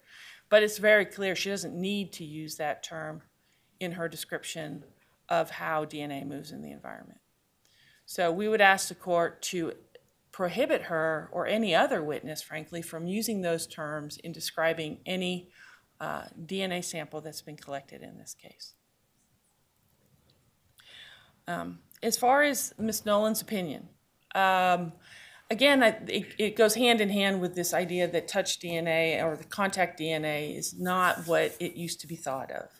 And there's a number of publications, scientific journals, where the scientists have reviewed vast quantities of scientific literature. I think I counted up over 300 articles in the 2, were reviewed by the 2 articles that were cited in the moving papers that say that there is really no way for a particular analyst in a particular lab to determine how and when DNA was placed on an object when you don't have any facts behind it. In other words, unless you see something or you know something, you have facts of the method of transfer, it's not possible. So first of all, Ms. Nolan is not qualified to offer such an opinion. It's very clear from the growing consensus in the community that transfer in and of itself, how things get places, is a separate expertise which requires separate training. And a DNA analyst working in a laboratory does not have that kind of training. And in fact, it's not really provided in the United States.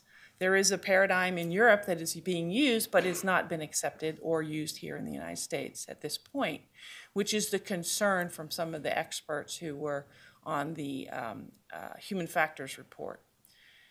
But Ms. Nolan is not at all qualified. If you review her CV, which was part of, I think, the first disclosure in December of last year,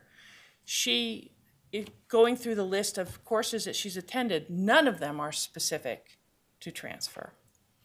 And in her affidavit that was supplied to the court, she discusses attending some presentations at a recent meeting where there was discussion of transfer, where some unnamed individuals disagree with this idea that it's not something that should be testified to. But I think there's that her presentation, and this is what the court has to consider, the facts presented by the state in support of their opinion, is not supported by anything other than this vague statement, well, some people don't agree with this position. We don't know who those people are. The state and Ms. Nolan have presented no particular scientific articles that support her opinion. And she has presented no specific training to take her from an expert around DNA testing, which no one is suggesting she is not, to an expert on the how and the when of transfer in this particular case. Then, when you look at her opinion, I think the court has to exclude it because it's highly speculative and it's incredibly confusing. She first states that the consensus in the community is that you cannot determine when and how DNA moves onto a particular object. She says that without any qualifications, that the science doesn't support that. She then proceeds to say the DNA on the sheath could have gotten there through indirect transfer, meaning it was not placed there by direct contact of a hand, for instance, with the object. And then she goes on to say, but because of two facts, the quantity and the fact there's a single source, I believe it got there through direct contact. She offers this court absolutely no information to support that. She doesn't. Other than those two things. I'm sorry? Other than those two things. Well, yes, those are two facts, but those facts and the meaning of the facts are relevant.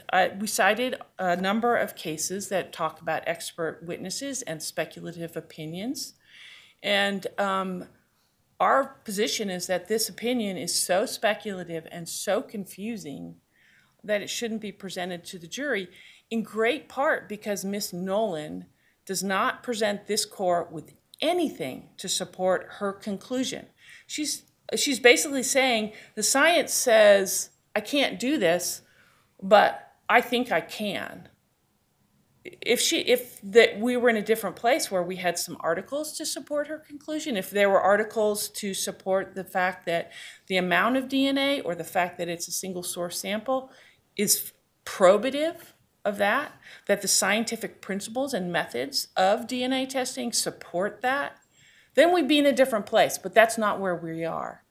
We're here with a naked opinion with no foundational facts to support it, other than Ms. Nolan's training and experience.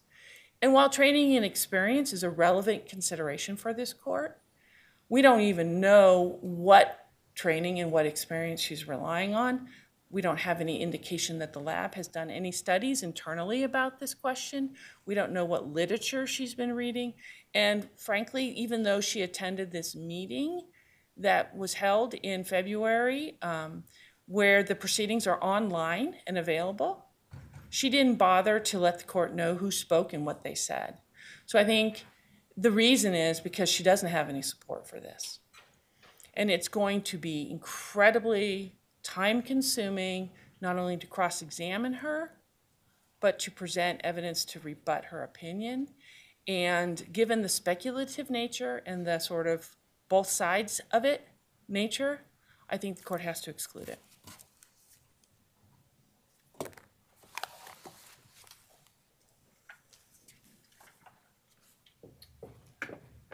Thank you, Your Honor. I'll start where she left off. I don't think she's accurately characterizing what the opinion that's been disclosed. Ms. Nolan did not say, I agree that the science says you should not opine on this or that you cannot opine on this. All she says is that the science does say you can't conclusively establish it.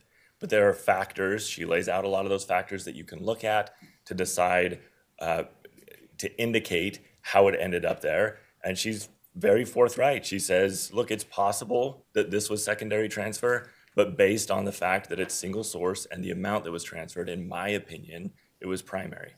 I think under the Idaho Supreme Court's test for expert testimony, that passes.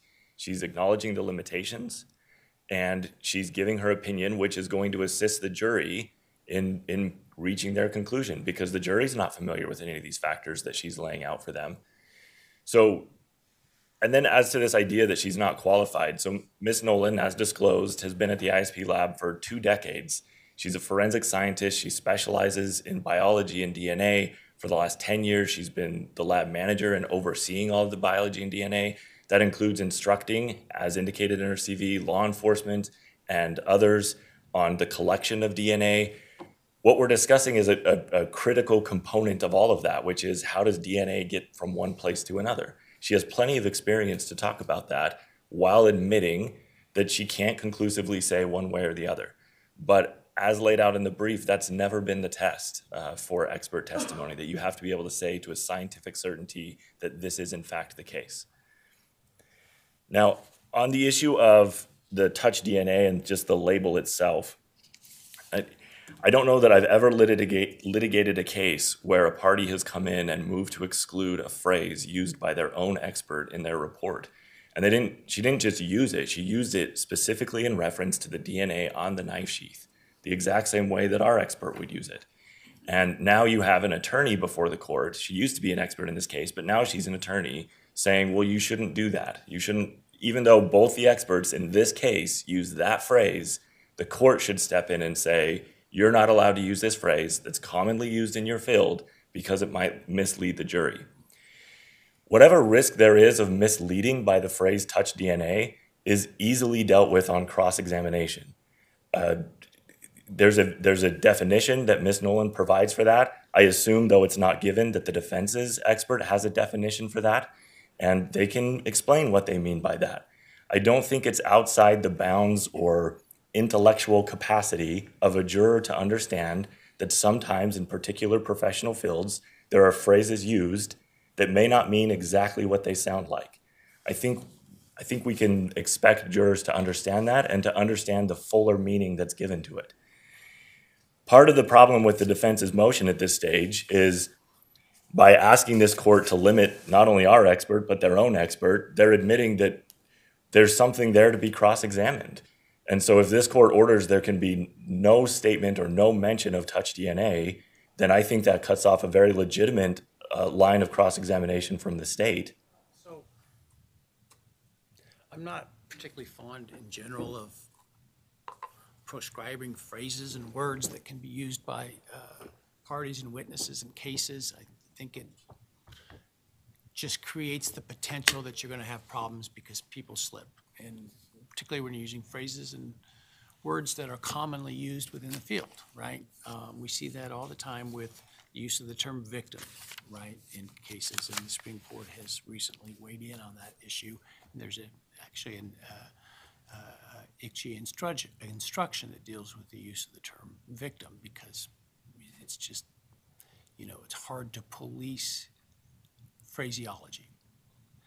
On the other hand, if what we're talking about is an agreement that, this term may be implying something that we all agreed isn't necessarily true in all cases, I mean, we could call it blueberry DNA for all that matters, right? And your experts are going to explain what it means otherwise. What's the concern here if we say, let's try not to call it this? Other than accidental violation and now somebody's asking for a mistrial, right? I mean, that's one of my concerns. So in reality, that's really the state's only concern is we don't want to get in a situation where there's a word that's off limit, and because she uses it, the defense expert uses it, it slips out at one point that suddenly we have a motion for a mistrial because there was a violation of this court's order. As defense counsel mentioned, Ms. Nolan didn't rely on this word heavily much at all in her opinion, and I don't anticipate her testimony to be anything different. But if at one point in the back and forth, either with us or with the defense attorney, she slips and says the touch DNA on the knife sheath, I don't think that that's a problem, and I don't think that it's something that this court should restrict. I think both of these experts felt comfortable and wanted to use that phrase. That's why they used it. I don't think it's superfluous. I don't think they just said touch to say touch. I think to them it means something, and it's accurate to use it in this case with respect to the sheath. But certainly the state has no problem encouraging Ms. Nolan to avoid that word to the extent it's possible. Thank you. Thanks, Your Honor. Just a quick response. Language is important, and language in science evolves and changes. Ms. Nolan and Dr. Ballard, our expert, are scientists. They present themselves as experts, and I think that scientists should be held to a slightly different standard than the average witness. And the use of language, as this court pointed out to me early on when I first stood up here, is really, really important. And I am confident that Ms. Nolan can restrain herself from using that language, and I'm confident that all of the parties can ask questions that do not elicit that kind of information or use those words, and I would encourage the court to restrict the use of those words for this proceeding. As far as Ms. Nolan's opinion, no one is asking for certainty. Nobody expects scientific certainty. That is not our position. The question is it supported by the science that Ms. Nolan is essentially testifying about? And the answer to that is no. Her personal opinion is not science. It is a personal opinion. And if the You're relying on a scientific report to which there were dissenters. yes, but the dissent was not about the content of the recommendation.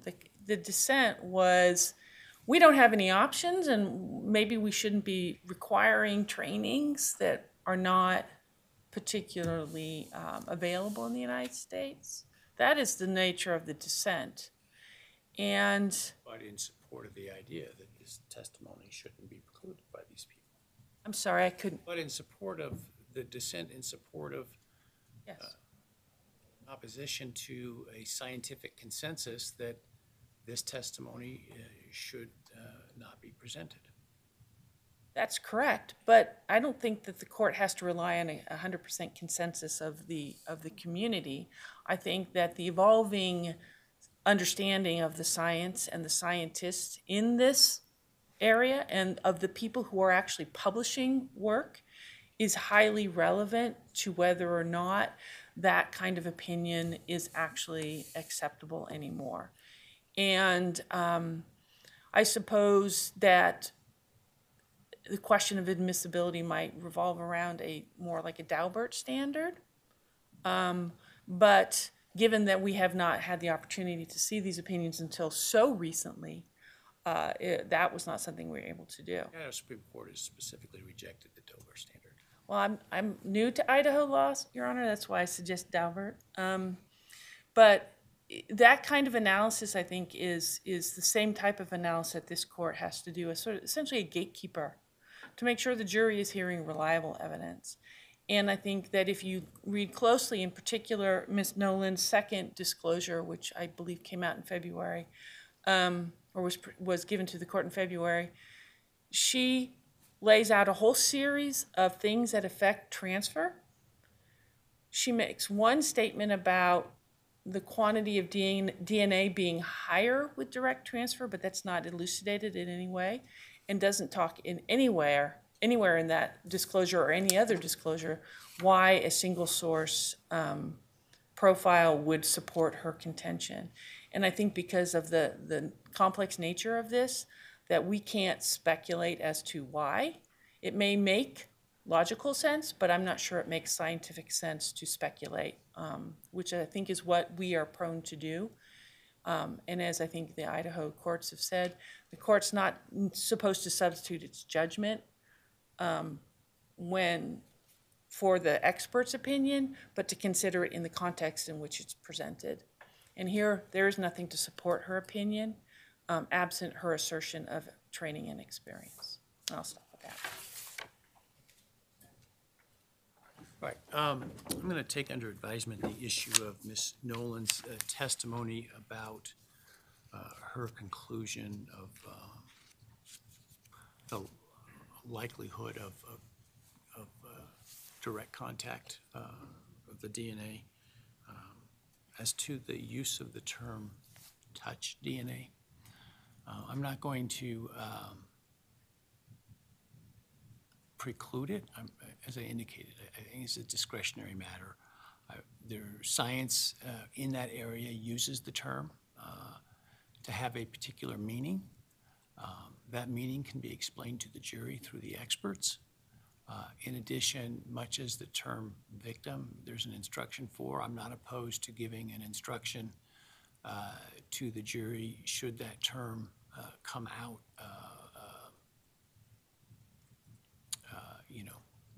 that the court is not intending to, by use of that term or by any of the attorneys' use of that term, making a conclusion.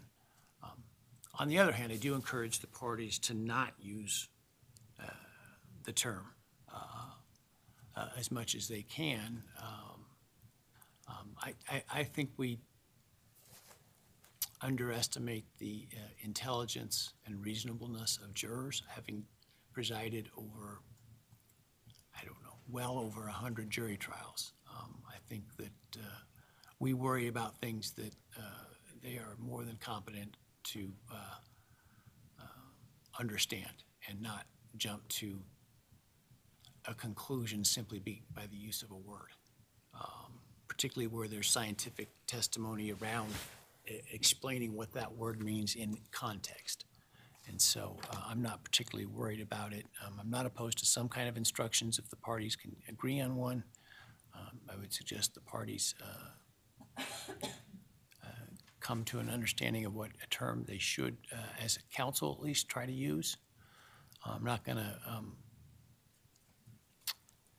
try to police the experts within their own field who use that term as part of their expertise, as both experts did, state and defense in this case.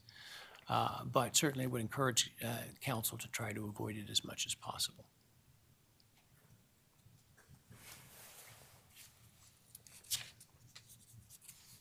All right, now I think we're on the make and model of the suspect vehicle.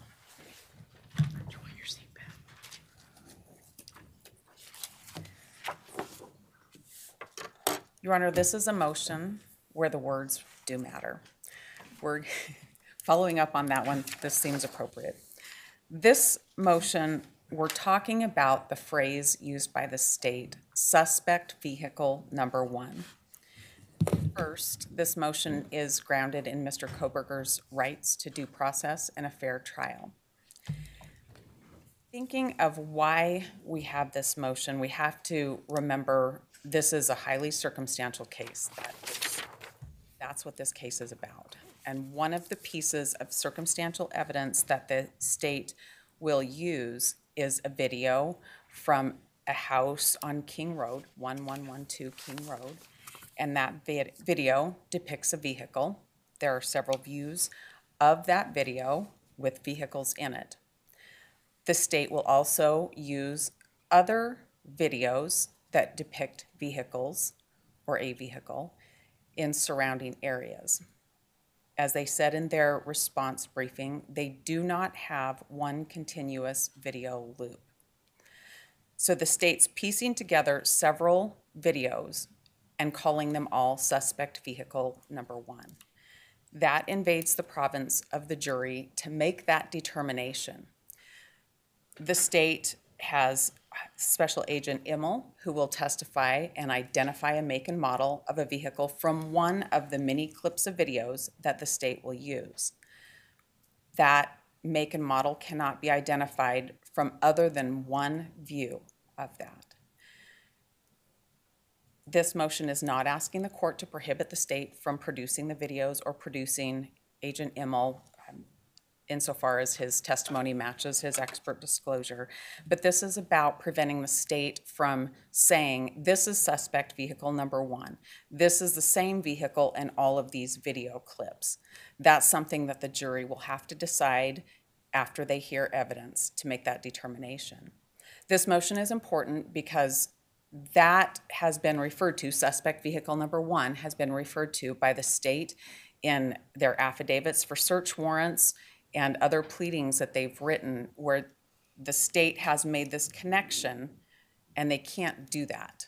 This is up to the jury to make the connection if this vehicle in 1112 King is the same one that was in 1125 Ridge Road and other various places that the state intends to show.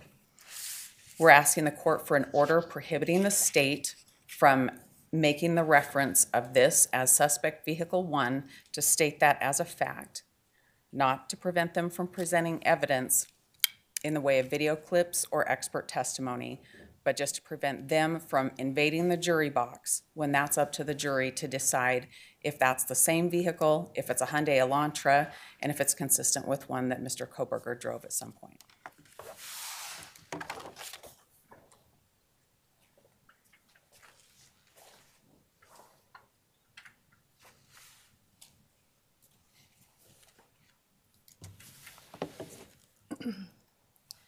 Your Honor, it is our expert opinion, who is a vehicle identification specialist, Anthony Imel. It is his opinion that the suspect vehicle, captured on various surveillance video, shares similar class characteristics to a 2014 to 2015 Hyundai Elantra. He specifically relied on certain video While some are better views than others, but he relied on all video from 451 Paradise, 1125 Ridge Road, 1112 King Road, and all the WSU surveillance to come up to his opinion.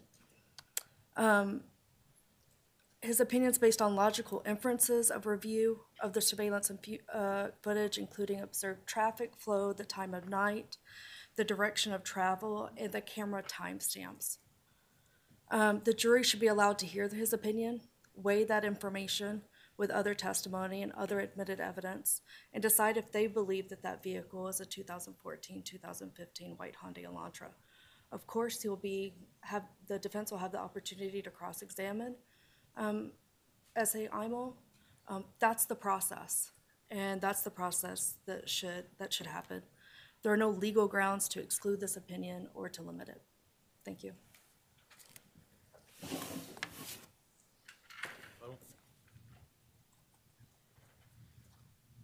Our request is not at this stage to limit Agent Immel's opinion that's consistent with the timely disclosed report.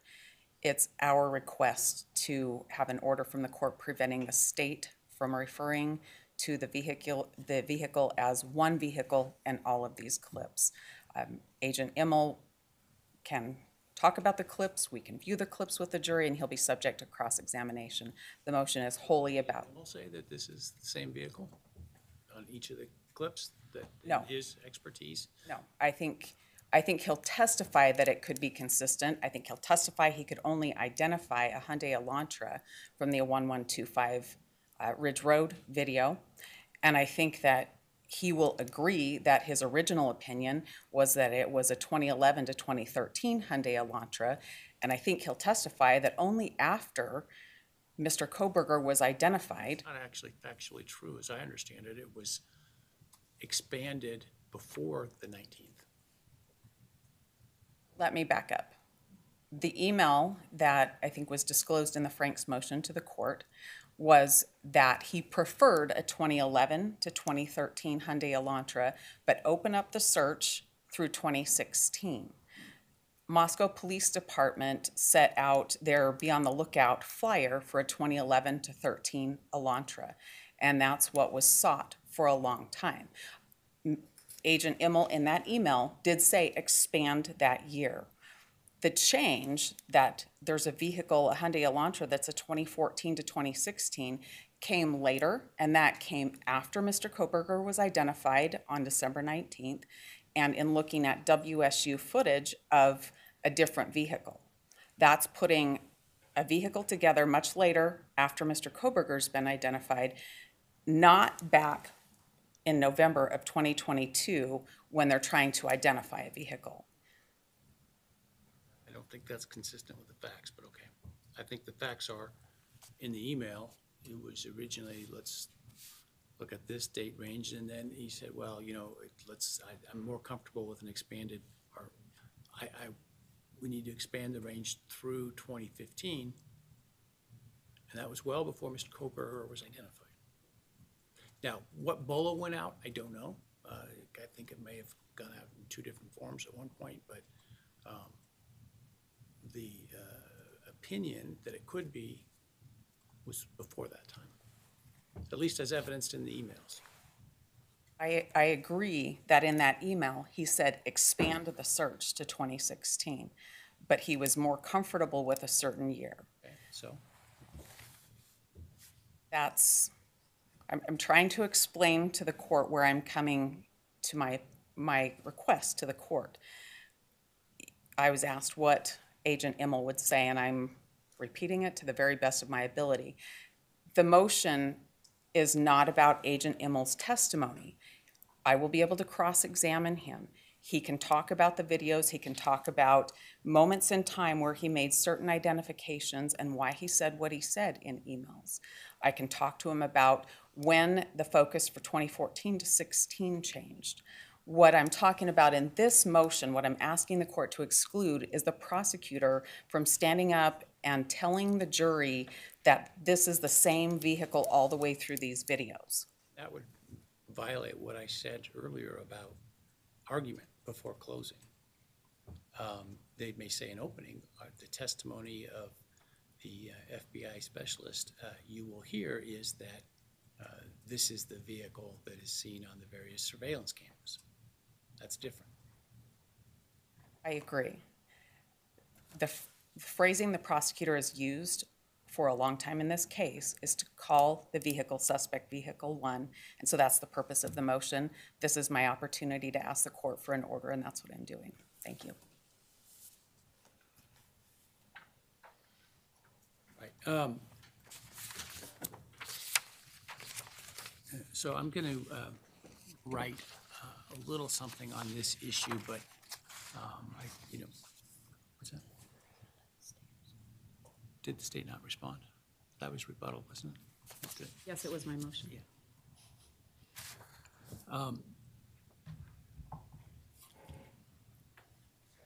Sidetracked there.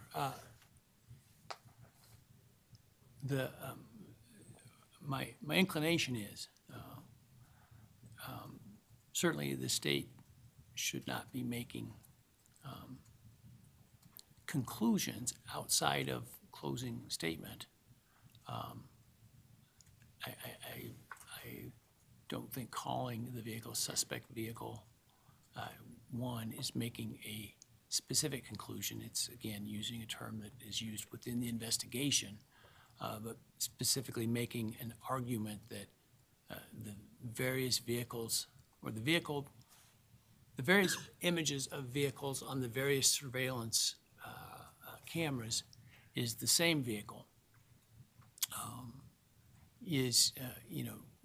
making that conclusion is an argument, and so that wouldn't be appropriate. I think in opening, for example, you can say that the testimony will be, right?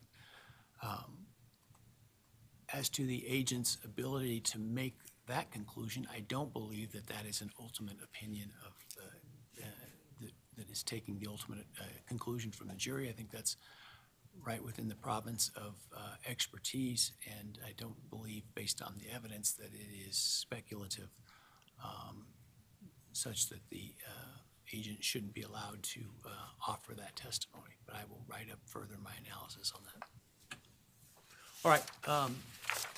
With that, let's take a lunch break, about 45, 50 minutes, and then we will come back shortly before 1, but no later than 1. All rise.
The video's running? All right. Bushy eyebrows, I think, is next. This is a defense motion.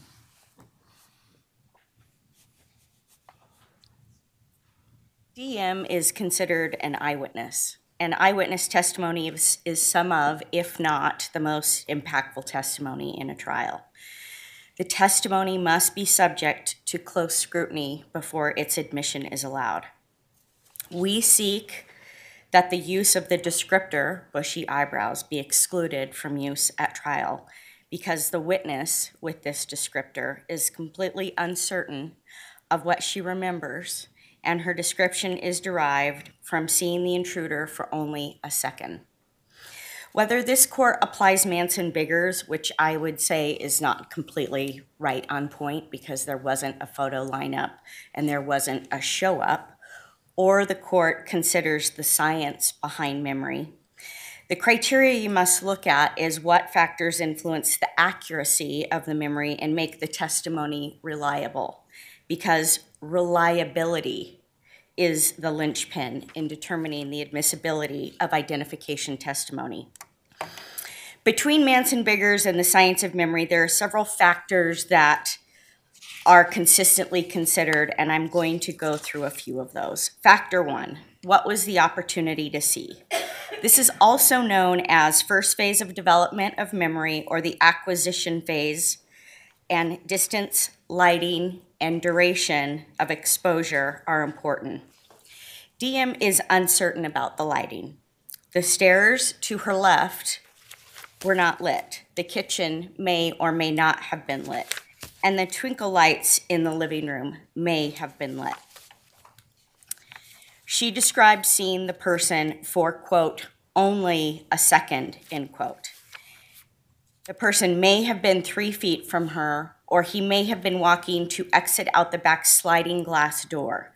The back door is further than 3 feet from her door and is not visible from where she was standing. We submitted 2 pictures as our exhibits to show you the vantage point of where she was standing in her bedroom. Her opportunity to see supports unreliability. Factor 2, the witness's degree of attention. This is where amount of alcohol has a significant impact on the analysis. She described herself as, quote, probably very drunk, and given the amount of alcohol she told law enforcement about consuming the entire day, that makes sense. She started with champagne mimosas in the morning, then White Claws 9 to 10 throughout the day. Then that night before she got home, she was involved in a drinking game and drank Borg, which is hard alcohol and flavoring. Her degree of attention, given this, supports unreliability. Factor 3, the accuracy of the description. Her description is that she saw a person wearing all black, not insanely tall. She doesn't know if she saw lips and nose. She is certain he is white. She never mentions eyebrows herself initially. The person who asked about eyebrows was law enforcement. In her second interview, Detective Mowry asked her if she saw eyebrows. She never said anything about bushy eyebrows. Then in her third interview with Detective Gooch, she said she didn't know what the eyes looked like or the color of the eyebrows. That's for the first time that she mentioned bushy eyebrows. This lack of accuracy supports unreliability. Factor 4, what is the level of certainty of the witness? In each of the 5 interviews, she says over and over again, she doesn't know if anything she says is accurate because she felt like she was in a dream state, frozen shock, fuzzy and cloudy, like wearing blurry glasses, influenced by alcohol, and sleepy. She has an absolute lack of certainty. This supports unreliability. Factor 5, the science of memory looks to confabulation. When the acquisition of memory, the first factor that I talked about is impacted by emotion and stress. In this case, that is an important consideration. Confabulation is defined as the creation or substitution of false memories through later suggestions that fill in the gaps of missing memory. DM expresses in each interview how she was afraid and did not know what she was hearing, and also contradicts this when she thought everything was, quote, okay, and XK was simply just passed out on the floor. Later suggestion, under this definition of confabulation, is Detective Mowry asking her about eyebrows and each law enforcement officer, then reinforcing that in each interview. She never used the word balaclava, yet Detective Gooch asked her if she had ever heard of one, explained what one was and that it's used to hide identity, showed her a picture of one, and then had her draw one. This is law enforcement filling in the gaps. This also impacts the last factor, which is factor 6, post-event misinformation effect impacting retained information, exposure to subsequent information. Law enforcement, upon initial appearance at the scene, did not ever break up all of the people that were there.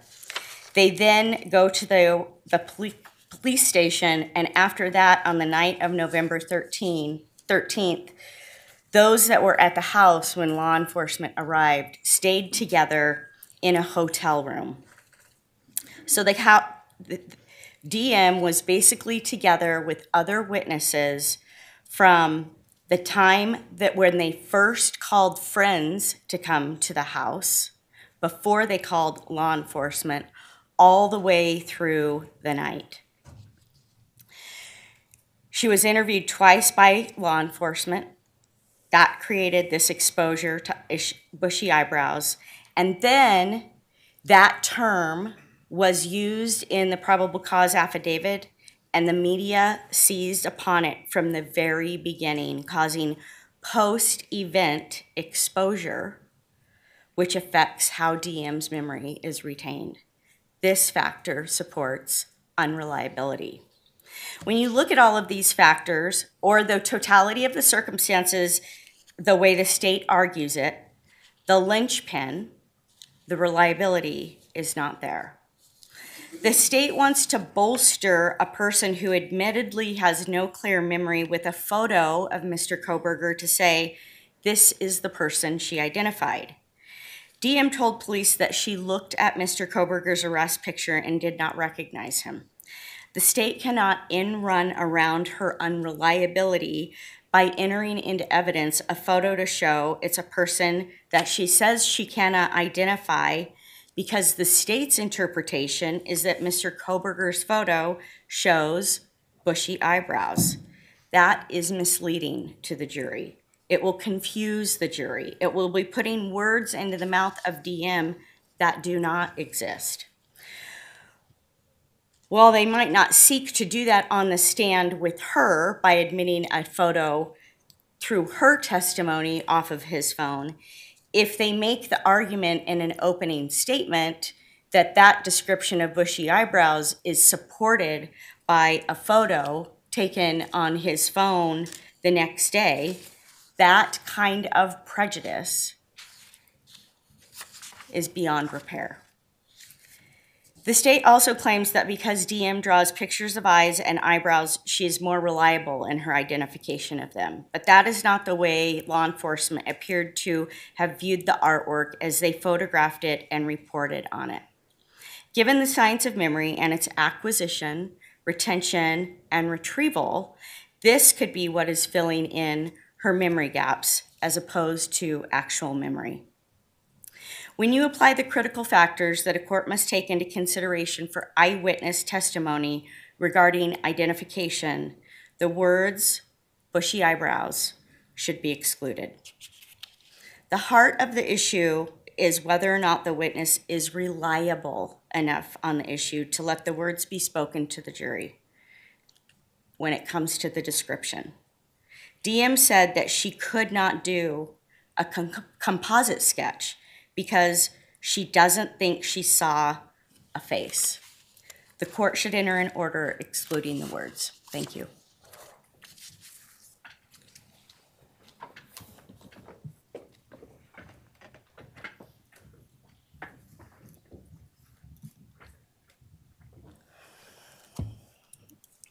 The defendant relies on the Manson-Biggers test. We just went through the 5-factor balancing test for their argument. However, that test is completely inapplicable in this case. Manson-Biggers has to do when there's a law enforcement-led identification process. The concern is that through suggestive techniques by law enforcement, it could lead to or create a misidentification. Well, that didn't happen in this case because it couldn't happen in this case. The male DM saw that night was covered head to toe. The only thing that was uncovered was a portion of his face. That does not lend itself to positively identifying any particular person.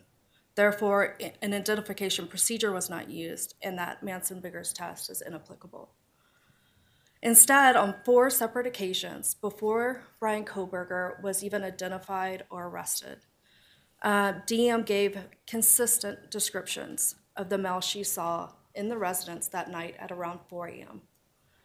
Every time she described this person as being white, male, wearing all black, a few inches taller than her, she's 5'10", wearing a mask, skinny, athletic, toned build, and not a voice that she recognized. During 3 of those interviews, she then describes the male's eyebrows, and she describes them as being bushy. Obviously, there was some focus on the eyes or the eyebrows by investigators because this is the only portion that she could see. She never wavers in her description of the person that she saw. She's very clear about what she does remember and what she doesn't remember. Defense put the state of Mr. Kohberger's eyebrows into question. In an attempt to discredit DM's testimony or description, they wrote, "Mr. Kohberger does not have bushy eyebrows." But the artwork on DM's walls and the way she draws eyes and eyebrows could be described as bushy, full, or prominent.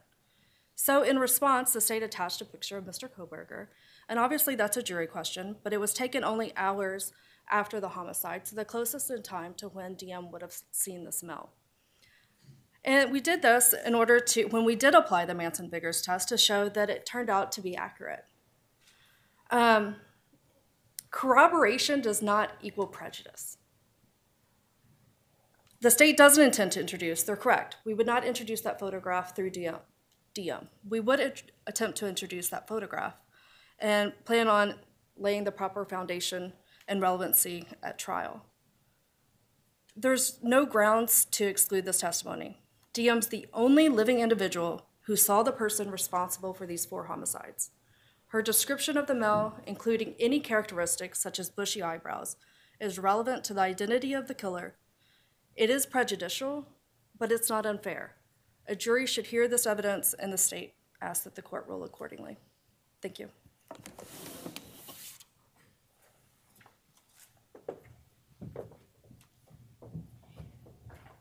I'll be brief, but I want to circle back to where I started. To say that there's no grounds to exclude this testimony is completely inaccurate because, in fact, there is a large body of case law and a large body of science about how important this testimony is, and that's why this court must analyze the reliability going through all of the factors that I expressed. And there is not certainty with DM in what she saw, and the court now has, over a variety of motions, all of the transcripts that you can look at to understand the amount of uncertainty that she expressed. Thank you. I'll take that issue under advisement.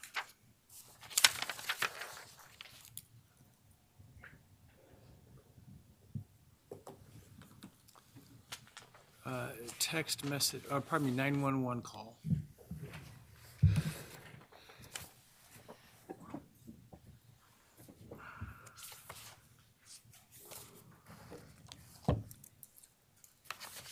Judge, the state seeks a pretrial ruling that the audio recording of the 911 call and a transcript of that call are an exception to the rule against hearsay. The state submits that the entire 911 call should be admitted pursuant to IRE 8032 as an excited utterance. At 11:49 a.m., BF calls her friend and to come over and check the residence. The friend and a boyfriend show up to the residence. At 11:56 a.m., BF places a call to 911. Just 7 minutes later, this 911 call was immediately after learning that HJ had something was definitely wrong within the residence, and his instruction that the girl should call 911. The statements were before the declarants knew their friends had been murdered the night before. The requirements of IRE 8032 are met, as this was obviously a startling event, and two, the statements were made under the stress and excitement that it caused, and that's clear by listening to that audio. The defendant has proposed that their version of the 911 transcript be used, and the state has no objection to that. And I do have a copy of that transcript and the defendant's transcript, if the court would like it. Thank you. Well, I may ask you some more questions because it seemed to me from the briefs that the defense focused in on three particular parts of the 911 call as not falling within the exceptions. So you didn't address those specifically, but let me see where the defense is at.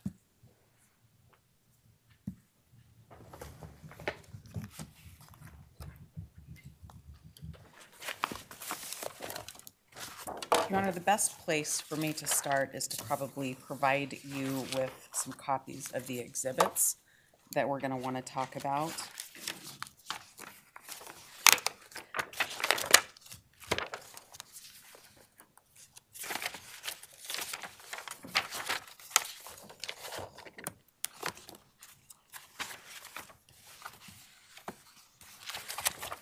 The first set I'm going to hand you was actually filed with the text messages. It's an affidavit of Josiah Roloff, and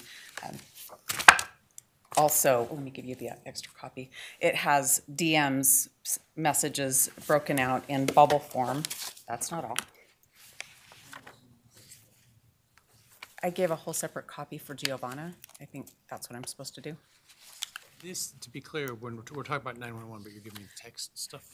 We are, in our response to the state's motion about the 911 call, we referenced the whole copy of text messages. We just filed them with text messages, but they're appropriate here too for the court to consider. I have the additional exhibits that were attached to our response, and they are 1 and 1A. 2 copies.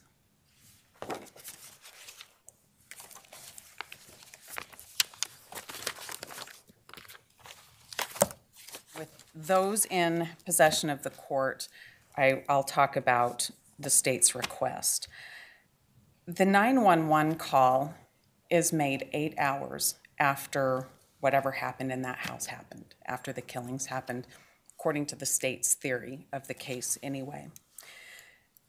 The state wants to play for the jury the 911 call and give them a transcript of the 911 call as an excited utterance or a present sense impression. The context of all of what happened that night is captured in DM's text messaging. There's a separate text messaging exhibit for BF. But it's not that all of a sudden at 4 a.m. something starts to happen, and then the 8 hours pass, and they call their friends and are startled by finding out that their roommates have been killed overnight. There's a lot more that happens during that time, and to analyze whether they're under the influence of a new and startling event, the court should take a look at all of the text messaging, all of the use of Snapchat, all of the use of Instagram that happened. It doesn't start in the middle of the night and then just stop until noon. There is a whole lot more that's going on in that house. When you hear the 911 call and you analyze each of those statements, the only statement that could possibly be a present sense impression is that from HJ. and he really doesn't say a whole lot. The other statements that the state wants to capture in, one is attributed to a person with the initials EA, and that person is repeating what she's been told. She says one of the roommates is passed out. And then a bit later, under prompt from either DM or BF, she says, oh yeah, and they saw a man in their house last night. Those are not things that relate to an exciting event. She's reporting things that other people are telling. She's not somebody who observed any event in the house. If the court takes a look at Exhibit 1 that came with the 911 calls, it's a smaller transcript, and it comes from the grand jury transcript. If the court will look at page 277, that's numbered in the top right corner, lines 16 through 24, EA did not see anybody in that house. She went in, went to the top of the stairs, and went back out, and she saw nothing. She never went back inside that house. Any statement attributed to her cannot be an excited utterance. She's repeating what other people have told her.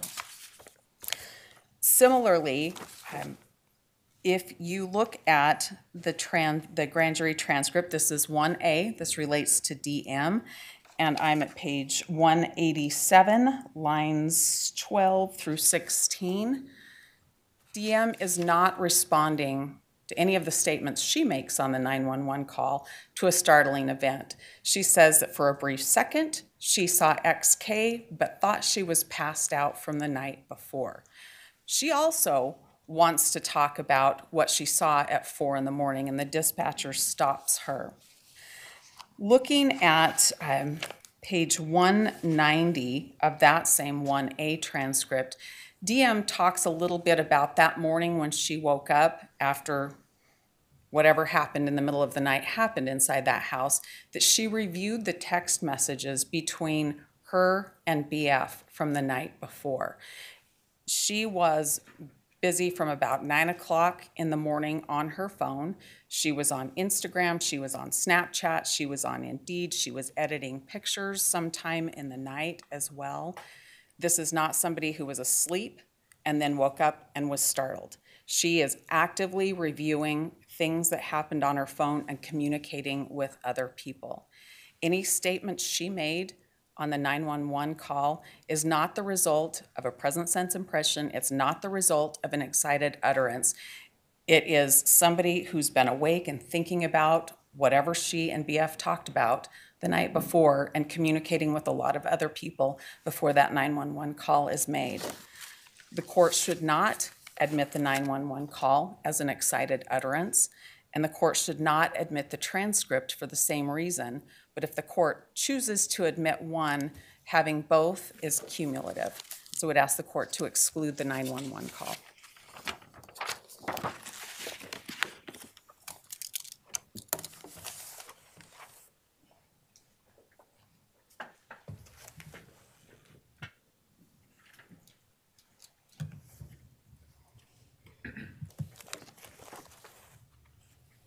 Judge, I think there's a misapplication of the rule as well as the event that is causing the startling event, or the reason that they're startled.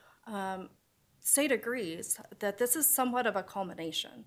There was definitely a startling event around 4 in the morning when DM opened her door and sees an unknown person in black in the house.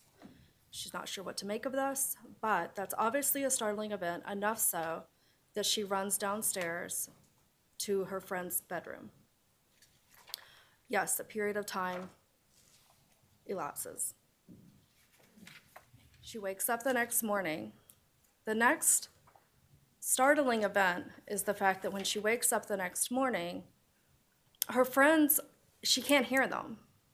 And she's texting them, and that's what her phone records show. She's texting them, giving them time to respond, and they're not responding.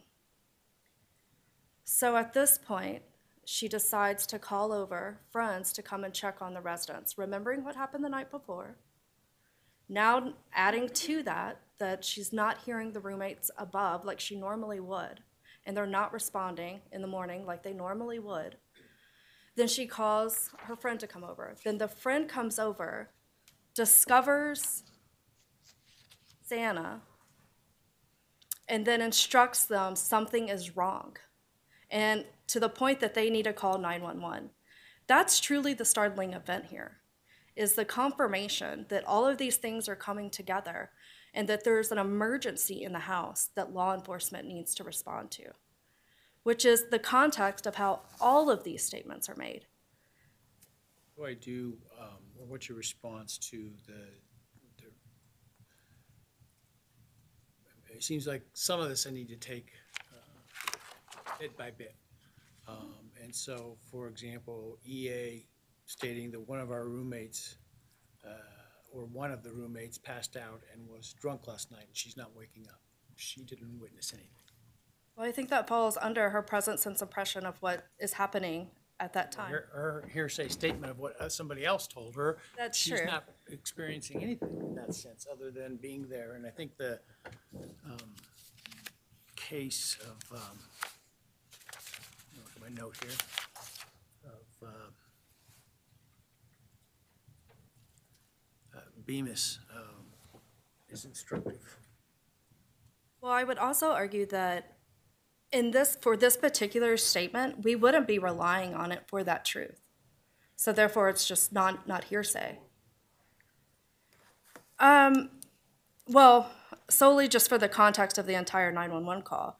But we wouldn't be asserting that what she was saying is true, that the roommate is passed out and she's not waking up. That's not the purpose, or that my friend's telling me that she saw someone in the house last night. Tell me it's not offered for the truth. You better have a good answer about what the reason is other than the truth, and I'm not hearing one. Only that it's part of the substance of the entire 911 call, and that part could be redacted, which that doesn't mean that the entire call should be redacted. So I'm addressing them individually. I mean, there may be parts that qualify and there may be parts that don't. I still argue that the entire call in its entirety. Well, so here's kind of the way that shakes out. If you offer the tape, you, as an initial matter, can't put in stuff that is hearsay. It's unaccepted hearsay. If they want to put in the context, if it falls under the completion doctrine, they can. If it's the other way around, in the defense first plays the tape, and parts are hearsay are left out, and you want to complete it, you can. But you don't get to complete with hearsay your own offered conversation, or I think it applies outside the federal context to recordings and testimony. Yes, that makes sense to me. So when you say for the whole context, that sounds like the completion doctrine, which I'm not sure you get to rely upon. Well, I know you don't get to rely upon. And so when you say it's not offered for the truth, I'm not hearing something other than the completion doctrine that you're telling me about. I think that's fair. I mean, we only have certain exceptions to the rule. I still believe that the entire call in its entirety and under the circumstances that the call was made, the entire call could be considered an excited utterances by all declarants. Also, there's a statement by EA, and they saw some man in their house last night. Yeah. That seems to me to even be more removed. Again, it's a statement of a hearsay of somebody else, so you got hearsay within hearsay, and not by somebody who observed that and relating to the event that happened previously. That's true. So what non-truth purposes is that statement?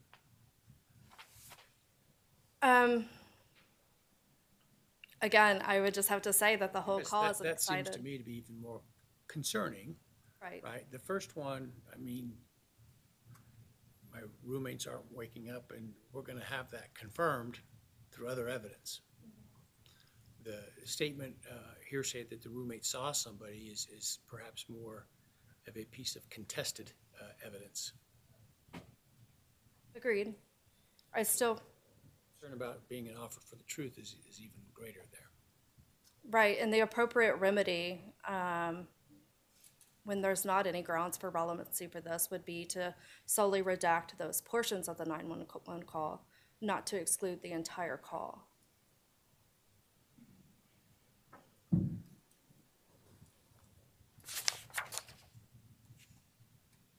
And based off of the nature of the call and the fact that the phone is passed around multiple times, and it's hard to determine who's speaking at what times. And obviously, a lot of emotion in their voice, considering what's going on. It's not always clear to understand what's being said, so I think a transcript is a fair way also to convey this and should be allowed with the audio. Nothing further from the state. Transcript and testimony? In other words, you're essentially admitting the evidence of somebody who transcribed it to say this is what they said. So to me, there's two different questions. One, should the 911 call come in? And second, should I allow, if there is a disagreement, a transcript? Well, the state has offered to allow the defendant's transcript that they had certified. The fact that certified doesn't make it otherwise independently admissible. It's hearsay. The transcript part of it. Well, it's a transcript of the 911 call. I believe that it could be self-authenticating.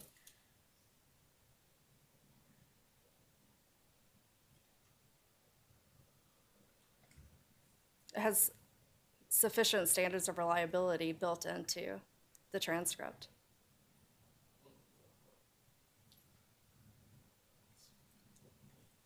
That may be one. 24 might be a hook. You haven't complied with the requirements of 24 at this point, but. No, but we haven't met our exhibit or witness deadline yet. So obviously, we would have to lay the proper foundation for that and would intend to do so. Thank you.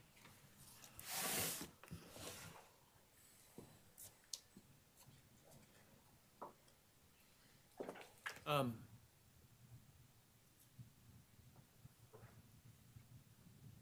right, I think I need to take a statement by statement approach to this.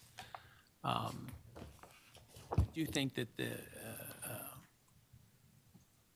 surviving roommates, surviving victims of the burglary were under the stress of the immediate events. But there are some questions about some of the other statements in there as to whether they would come in. So I think, in general, much of the 911 tape meets the qualifications, but not all of it. I think there are concerns with some of them, as I've outlined in my questions. But I will write that because to give you more particular guidance.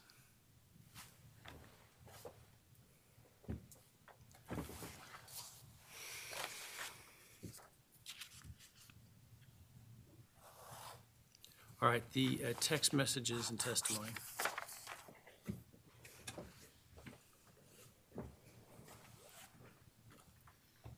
Thank you, Your Honor. Similar motion by the state, asking to bring in the phone records for a DM between 2:10 a.m. and 4:37 a.m. on November 13th, as well as related testimony around that same time between DM and BF.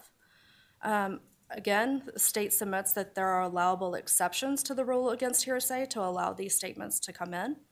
I broke those down in my motion and reply, and the applicable rules for their introduction. This is a much easier piece of evidence in order to be able to present certain time periods and not put in non-hearsay. It's much easier than an audio recording where we would have to redact. But for the messages that DM sends and the messages that BF responds, I think all of those are allowable under the excited utterance, as well as the present sense impression exceptions to the rule against hearsay. If you have any questions about any specific messages.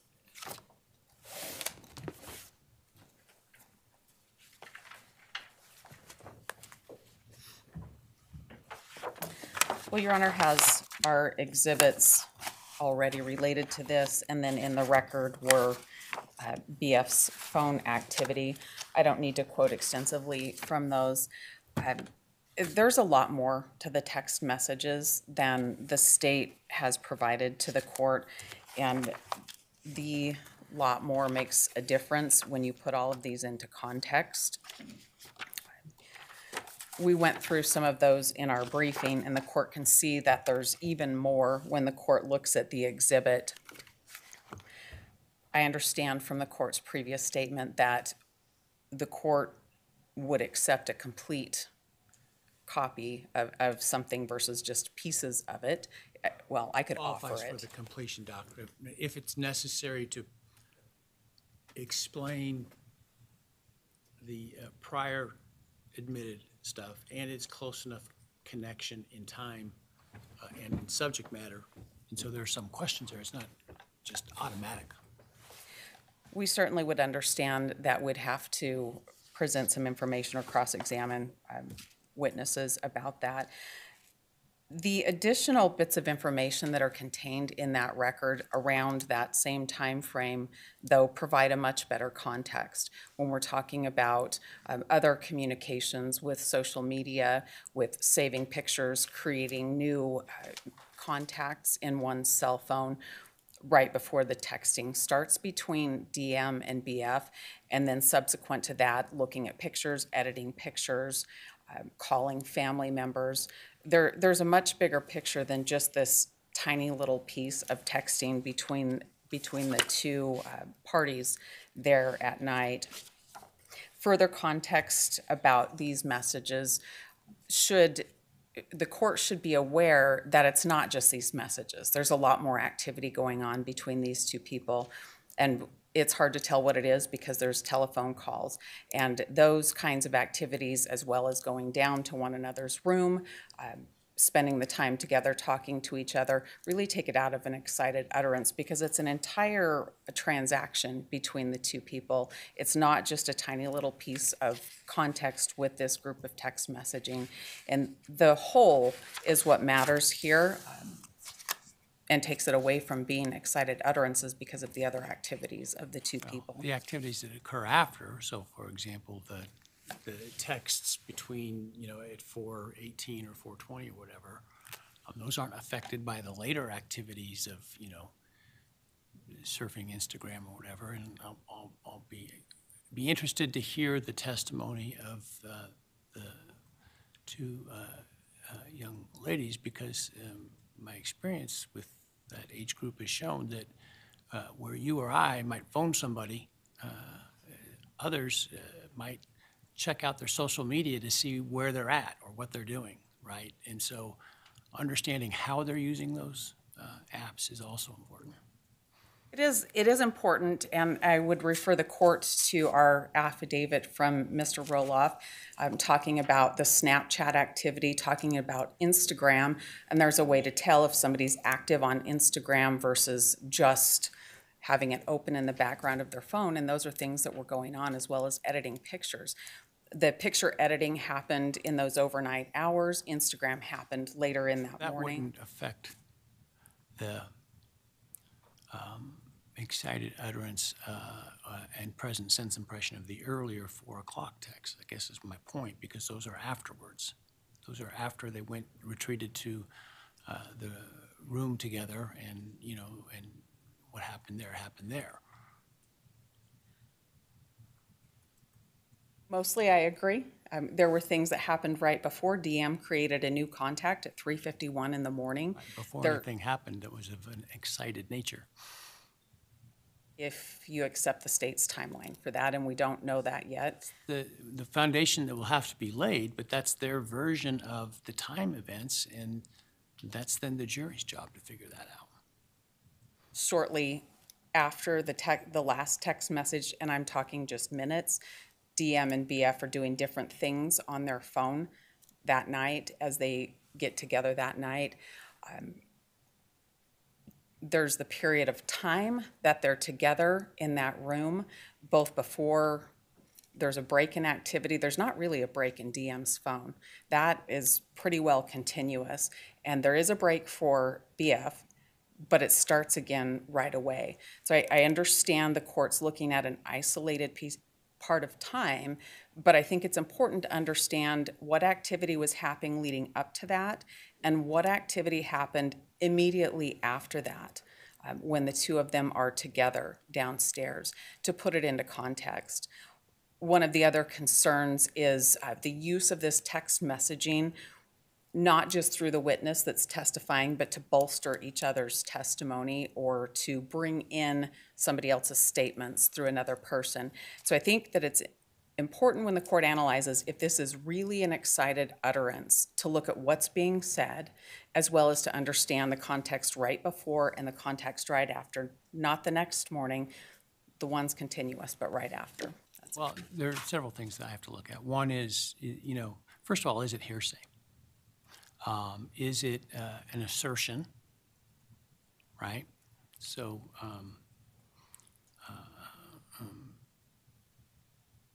is it offered for the truth of the matter asserted? We get to those two things. Then we look at, is there an exception? For each of those two things, it generally means it's an out-of-court statement, then it's, unless otherwise definitionally excluded, hearsay. Unless there's an exception, then the exception being the excited utterance, and then we look at the surrounding events. Is it common or current present sense impression? Look at the surrounding events, what's said. Much of it is not assertions necessarily, or I would imagine some of it not offered for the truth, but simply to establish a timeline.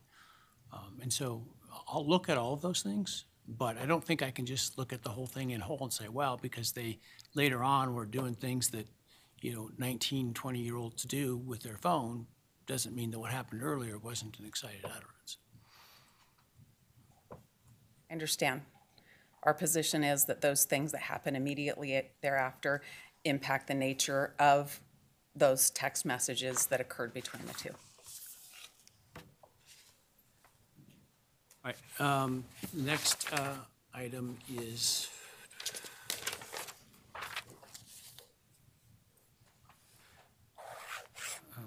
the demonstrative evidence.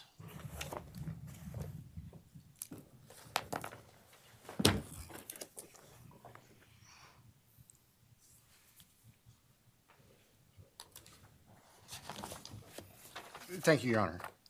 In our motion regarding demonstrative evidence, we were talking specifically about, for lack of a better phrase, a dollhouse, a not-to-scale construction, a 3D model of the residence itself. And as the court can see from the materials that have been submitted, the configuration of this house is unusual at best. Certainly we can use diagrams and floor plans, which we did at the grand jury. But it struck us as we were looking at this case that it would be particularly helpful for the trial jury to actually be able to see in a 3D sense how everything's laid out. What is on each floor, where the bedrooms are, how the first floors. For it to be demonstrative evidence, what's important is whether it explains the testimony of somebody on the stand and helps the jury understand it in relation to the testimony. And the concept of a demonstrative exhibit is that it's actually part of their testimony. Yes, Your Honor, that's exactly what I was getting at. What we contemplate is the witnesses being able to use this demonstrative evidence to demonstrate where they were, where the rooms of their roommates were, where the entries to the residence were, what they observed, and where everything was located. So it's not intended as a standalone exhibit that has significance. It's only a tool for the witnesses, not just the roommates, but the responding officers, the officers who investigated the crime scene, to point out to the jury where in this three-story structure certain things were that they observed. And so that is our intent on this. We initially contemplated offering a 2-scale model. And the defense, I think rightfully so, said, okay, well, give us the background information and data that would be relied on. And we requested that, and for whatever reasons, we didn't get it quickly, but as we revisited it, we realized that to scale maybe is not what we want. We just want a demonstrative exhibit that witnesses can use, much the same as a sketch, or if they would take a flip pad and try to draw things, to help illustrate their testimony to the jury. So that's where we ended up here. We look at the balancing test under 403 as far as relevance. We believe this will be helpful to witnesses in explaining to the jury and to the jury in understanding witnesses' testimony. As far as prejudicial effect, the state doesn't perceive any significant prejudicial effect. Now, I realize that the expert witness for the defendant talks about jurors misinterpreting angles of view and stuff. Well, that would be true if we were dealing with a 2-scale exhibit, and the defense is welcome to offer their 3D imaging or whatever it is that they want, if they want to have a 2-scale presentation. That's not our intent, though. Our intent is just simply to have this as a tool to help witnesses explain their testimony and help the jury understand. And I think you understand this, but so that, it's clear. If it allowed as a demonstrative exhibit, it's not an exhibit in the sense that it goes to the jury. When they deliberate, it will not go back with them. Yes, we completely understand that. We intend this to be something in the courtroom that is physical, that the jury can look at and the witness can look at and point to things so the jurors have the most complete understanding of what their testimony is. And I haven't seen it, so I don't know how visible it will be to, you've seen now where we're going to be, how visible it's going to be to the jury from where it would be presented. So I guess if I allow, we'll have to cross that bridge. And that's understood. The last communication we had earlier this week, Your Honor, from the folks at the FBI is that it might be finished within the next 10 days. I'll be candid, I had proposed to the FBI, let us get this in front of the court and get a preliminary ruling from the court before you spend the effort to construct it, but they went ahead and started anyway. So that's neither here nor there. It is intended, as you can see from State's Exhibit 1 or S1 with the dimensions in there, it's a fairly significant size, 35 by 48 by 52 inches. So the idea of making it big enough so the jurors can see, it's out in the floor in the well, and they can actually see how things are constructed and arranged. It can take apart floor by floor so they can see each floor individually and then how they are stacked back together. So that's the purpose, to assist witnesses in explaining their testimony and assist jurors in understanding the testimony.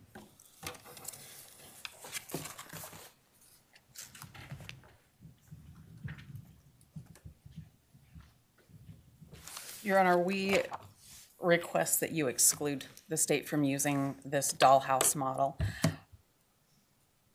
As is everything we're talking about here today, we're talking about Mr. Kohberger's constitutional rights, and we're talking about the rules of evidence. In this case, though, Your Honor, this goes beyond that. This is something that came up in 2023, the fall of 2023. We were disclosed that a group was going to the house before it was torn down to construct a model. We promptly asked in discovery to receive information about this model so that we could start to understand it, so that we could work with our expert with it.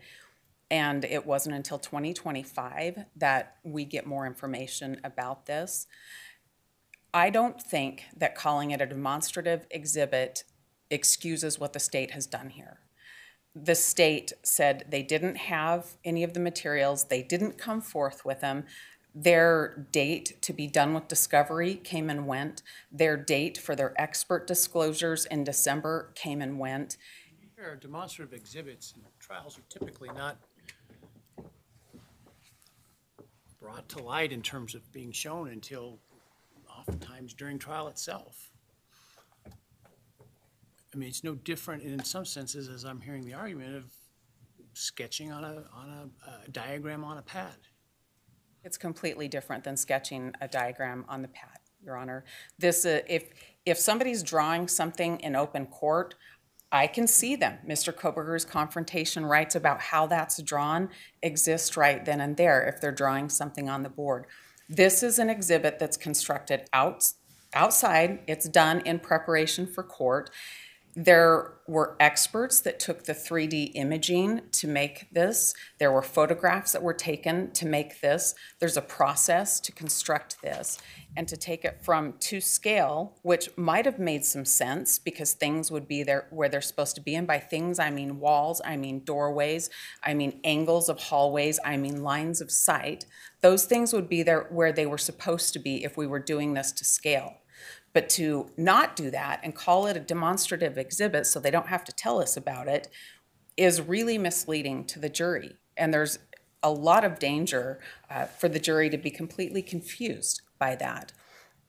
I don't think this change excuses what the state did to sit on this information and wait until the last minute when we don't have any ability to investigate it or to look at it. You had access to the house, right? No. What, to the old house? Yes, but not to what they're doing now. But you had the ability to create your own models, to do your own measurements, to come to an understanding of the layout. Absolutely, we did. What we don't have the ability to do now is to test the state's model before it gets in front of a jury, before different witnesses use the state's model to say, this is where I was and this is what I could see. If a doorway's just off, the line of sight is just off. That can be completely misleading to the jury. This is an unfair surprise to Mr. Kohberger. To have this come in and have the jury look at this, it's not a PowerPoint. It's not a drawing on the board. This is going to be this big 3D model that's going to be pushed around the courtroom. It's going to draw the jurors' attention. They're going to put a lot of emphasis on it. A demonstrative exhibit that may or may not be accurate, that may have the walls and the lines in the right place or the wrong place, that won't have depictions of furniture or the way the house really existed that night. And the jury can place great weight on that. And it might not be actual. It could skew the testimony. It could skew the truth. And that's really important in this case. Where cross-examination comes in? Your Honor, how can I cross-examine a 3D model that's constructed outside of a way I know anything about? Well, you had access to the house and you know what the house looked like and you have photographs. I do have those things, but if there's a slight shift in this 3D model, it's going to be more difficult to depict that. And that's a lot of runs around to try to get our expert to take a look at this, to try to get our expert to pull the 3D picture that would show that this model's wrong, and to try to get the jury to want to listen to all of that, when the best and easiest thing for the court to do is just exclude it. This is not a model that will do anything but cause the jury to speculate. It could easily produce testimony that's not true. The jury might be relying on things, and likely will be relying on things that are not true. When you look at the case law that talks about demonstrative exhibits, you're looking at things like PowerPoints. You're looking at, that's in the Weigel case, whether or not the demonstrative exhibit should go back to the jury. When you're looking at the Masters case, it's an exact car seat. That was a civil case. It's an exact car seat, like was in the case at bar at that time. Here, this demonstrative exhibit that's going to be large may or may not be accurate. Conversely, I have the photographs, so does the state. I've been in the house, so is the state. There's 3D imaging that was taken by the state and by the defense. With all of the thousands of photographs and all of the people that have been through the house, there's no reason to take a chance on this exhibit that will be speculative and will confuse the jury. To allow this is allowing the state to ignore the discovery process. They're just slapping a new label on this model and saying it's not to scale, so we don't have to disclose anything to you. To allow them to rename this is a violation of Mr. Kohberger's constitutional rights to due process and a fair trial. This should absolutely not be allowed. Mr. Kohberger we have done everything we can to be apprised of what the state's going to do, and at the last minute to pull this out after we've asked in discovery for this and to label it a demonstrative exhibit, Your Honor, that just can't happen if Mr. Kohberger is to have a fair trial and if his due process rights are to be adhered to. We strongly object and ask the court to order this excluded. The 3D, or in the, I don't know if it's LiDAR or what they use, the 3D information. I'm sorry, Your Honor? You have the laser information, As of March 4th or 5th, I think that we did receive that. We sent that to our expert. He wrote a declaration in support of our objection to this to let you know how long it would take him to do the work necessary to even measure this, and then he'd need an on-site visit for this. And if the court allows it, that's what we have to do. But the court should be well aware that when the state does these kinds of things, these things mean taking their time and throwing things out long after deadlines come. There's a ripple effect that happens. We have to work with our expert. The expert has to carve out time in his schedule. We have to take time to understand what's happened and figure out how to respond to it. We are very close to trial, and those deadlines are important for a reason. All of the stacking up of things like this at the last minute outside of the deadline set by the court and outside of the rules further prejudice Mr. Kohberger and his ability to have effective assistance of counsel at trial.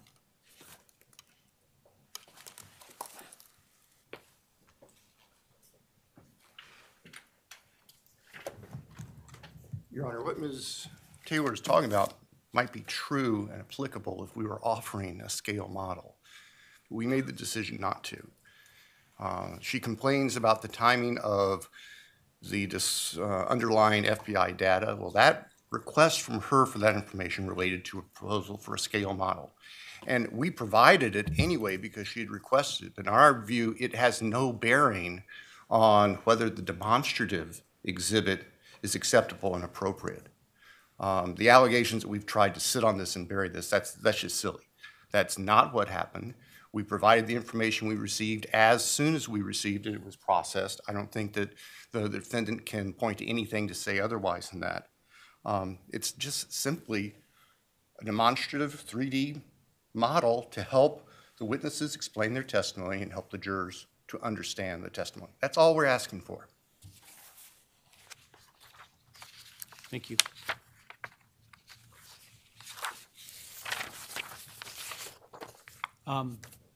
I will give you a written decision on this soon, shortly, but there is a significant distinction between demonstrative trial exhibits or trial models, charts, things of that nature, and attempts to use things for evidentiary value in and of themselves. Though more complex, it's not particularly different than a drawing by a witness or something of that. It's not uncommon to get these very close to trial. Defense counsel has had access to the house, could have done its own diagramming if it had wanted to. It has now the information on the, I'm just going to call it the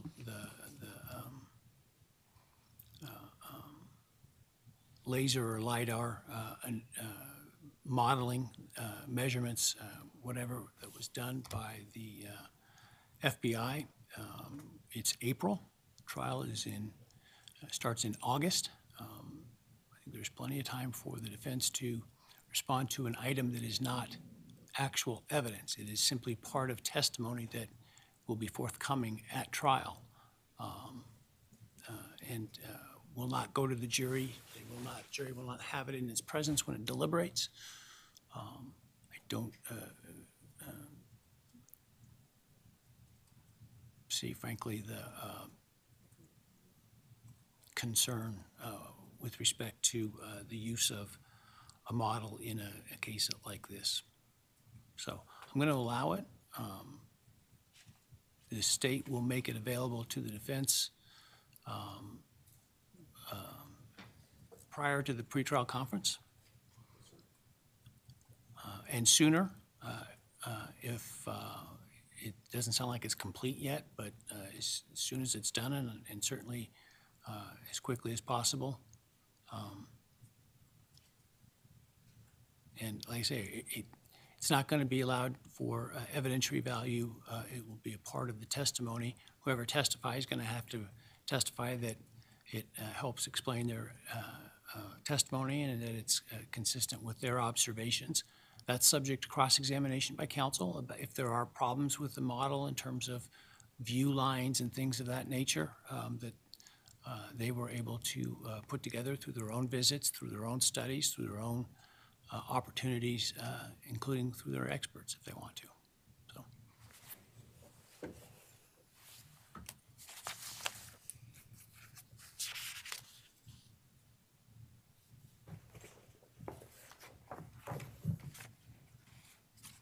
All right, next I have self-authentication of records and reliance on 803. I'm not sure we're ready to argue this because I don't think the state has complied with the obligations in order to rely on the self-authentication issue if they haven't provided the specific documents and certificates that they're intending to rely upon in advance of the motion at this point. So I'm not sure that this isn't premature. Yeah, Your Honor, we agree. That's probably an accurate statement, and a better time will be after the exhibit witness list is due, and then the parties have to get together and determine what exhibits we have objections to, and then we can address this issue. Part of my scheduling order is a meet and confer over the exhibit lists to determine whether there's a good faith basis for an authenticity objection or not. And certainly the rules on self-authentication are crystal clear as to what is allowed. And so if it meets those, then I imagine we won't have a problem. Want to add anything, counsel? No, Your Honor, I won't right now.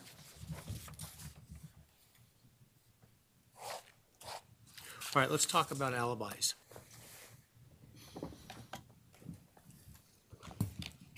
This is the state's motion in limine.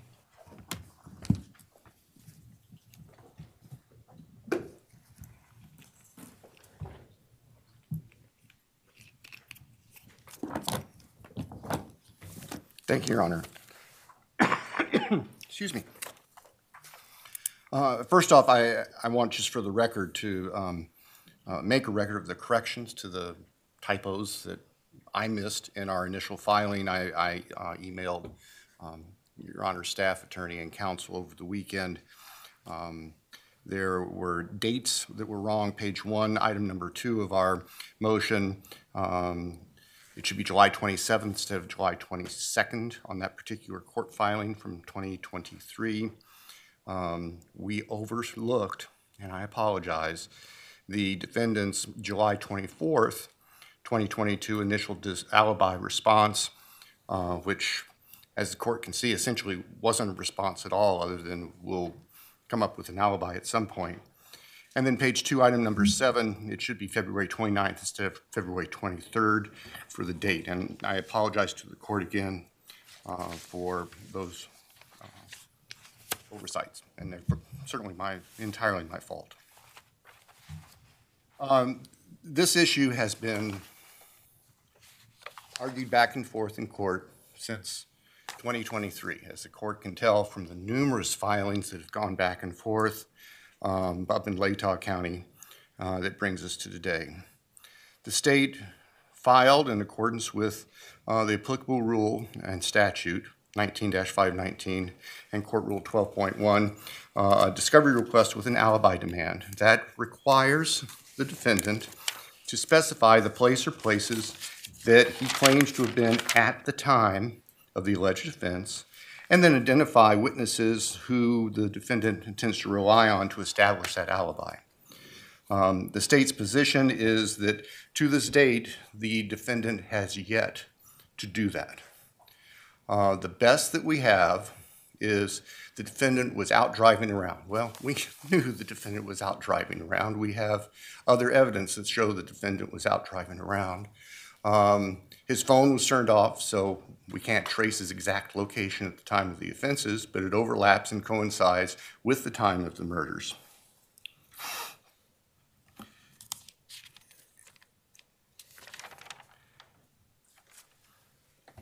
The can's been kicked down the road several times on this, and it's nobody's fault. Judge afforded the defendant multiple opportunities to provide a compliant alibi response. That never occurred. The defendant's response from earlier this year doesn't have anything new or different. It talks about partial corroboration of a partial alibi, which frankly the statute doesn't talk about partial anything, nor can we find that in the case law. The defendant acknowledges that their cell phone expert, Mr. Ray, can't account for the time of the homicides itself. Of course, we know that because his phone was turned off. So the only person who can testify to an alibi, if there is an alibi, is the defendant himself. If he elects to testify, that's fine. And the state's position is that he's allowed to testify, but under the statute and the rule for alibi notifications, there should be an order from the court prohibiting evidence from any other witnesses as to the defendant's location at the time of these offenses. The defendant retains his right to testify to that if he elects to do that. But nobody else should be asked to testify about specific places where the defendant has been, because we can't respond to that at this point, and to our knowledge, there's nobody else who can say the defendant was at a specific other place. What about their expert, cell phone expert, who, as I understand it, will testify as to where he was or wasn't? I don't believe that that's what his expert can say. The best their expert can say is that before the defendant's phone was turned off, the defendant's phone was south and potentially west of Pullman.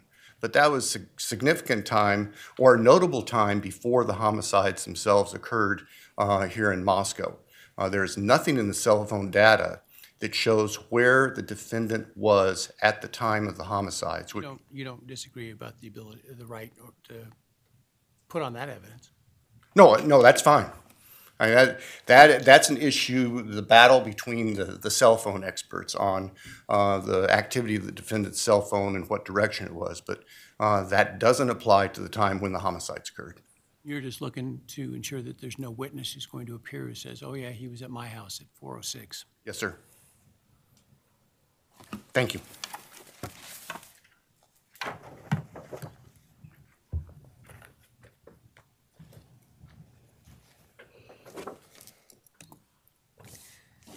Mr. Kohberger has consistently maintained his innocence and said that he was out driving in the early morning hours of November 13th, 2022. And he can testify to that. I'm going to get to that. We provided Mr. Ray as a partial corroboration of Mr. Kohberger's alibi in an abundance of caution.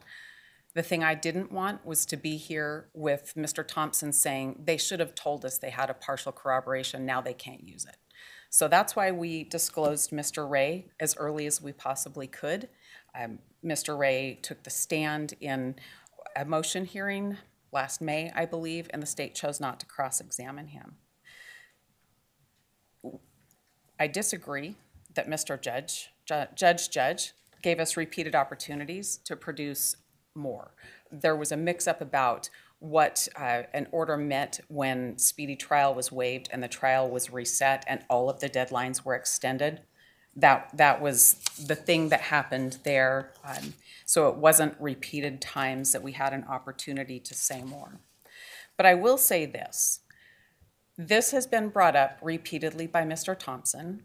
His pleadings with the court, his briefing, have a lot of reference to Mr. Kohberger having the ability to testify. In the few minutes he spoke just now, I counted 5 times he made reference to that. Our view is that's getting dangerously close to commenting on his right to remain silent. And I would cite the court, the closest case we could find was State versus Haggard. That's at 94 Idaho 249. I think the issue is who's going to say he was out driving around looking at the stars? Well, Your Honor, I think that's going to be a trial issue, and I think that if that's commented on trial, that's a comment on his right to remain silent. The question is whether they can comment on it. The question is whether you have a witness who's going to testify to that he was at a particular place between the hours of 2:57 and whenever his phone came back on in 4, whatever it was. 448. 4:48. If so, you have an obligation to produce that. If not, and your testimony, your presentation is that this is what was going on, you have to have somebody that's going to put that into evidence. You can't testify to that. I'm certainly not planning to testify to that. I'm responding to requests for alibi, and a lot of times in cases, there is not going to be a response because a person's alone. The court's aware of that. But when you have what I considered a partial corroboration, that had to be put out there so that I could make sure I could call Mr. Ray to the stand. I don't think they're contesting that, as far as I can tell. That's what I heard them say today as well. I'm explaining why we put that out there. I would say that the state is continually asking a question that is a problem that hasn't arisen at this time yet. The only fear that I have, because of their repeated questions, is that there is something somewhere in the 68 terabytes of discovery that I haven't come across yet. If that's the case, I'd ask the court, if they know of it, I'd ask the court to order them to tell me about that. I can let the court know I haven't read every document in 68 terabytes. I haven't watched every minute of video in 68 terabytes of discovery. We have answered the question now. We've answered the question before, and this continues to come up. I would point out, though, that Idaho Code 19-513, subsection 3, that says if we learn of an additional witness that was not previously known, we can disclose that and the state can challenge that at a later time. I don't have that person now, but if I continue to review discovery that the state produced to me and I find something, then I'll bring it up. But I don't have that now. What I have is partial corroboration, and that's what I intend to produce. I also intend to cross-examine the state's expert about that if he's allowed to testify. That's it.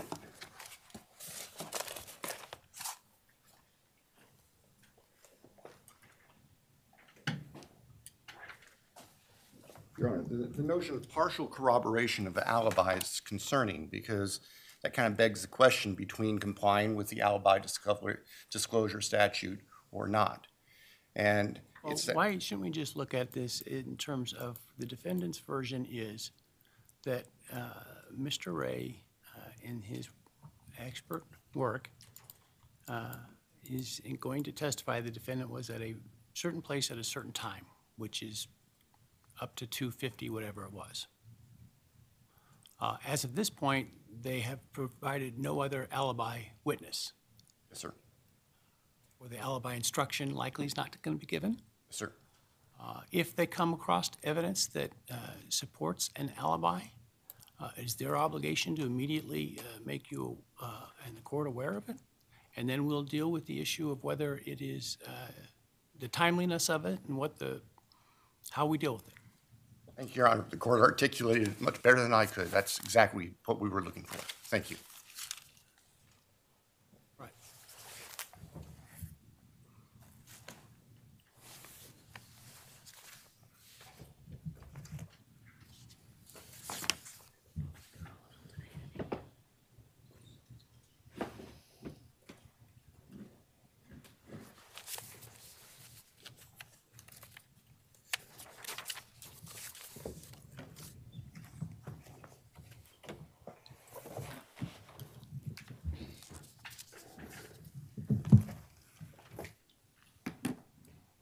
All right, let's talk about the AT&T stuff.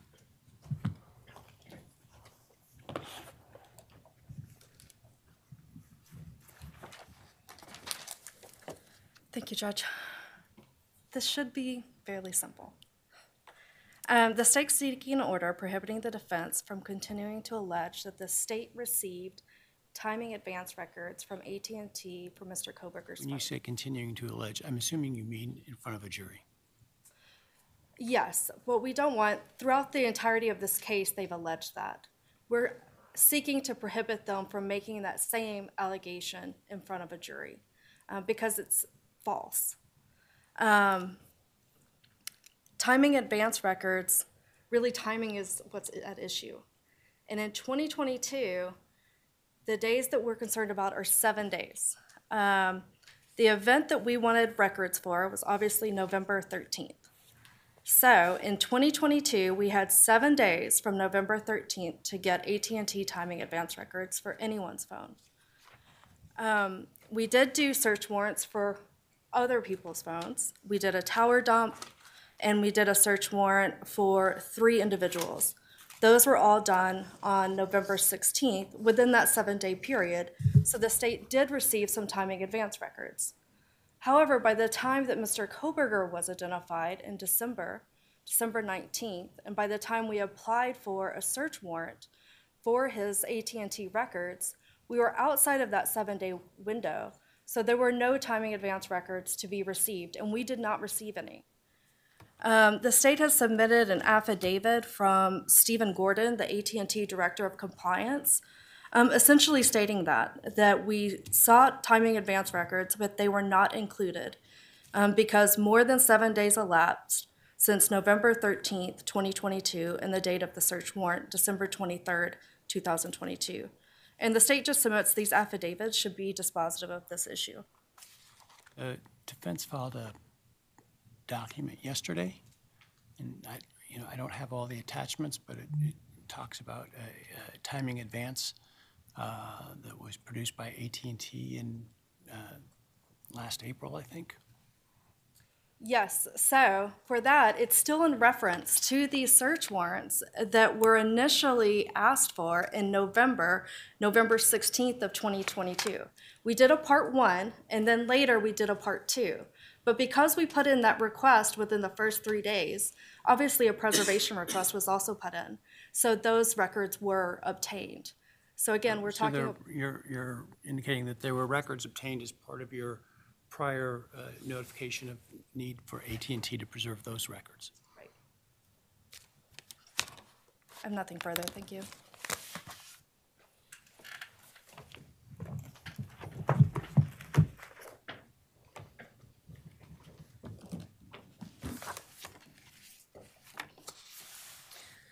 Your Honor, we're requesting the court deny the state's motion and allow us to cross-examine their expert, Nicholas Balance, with regard to timing advance records. What evidence do you have that timing advance records existed that the state could have acquired for Mr. Kohberger?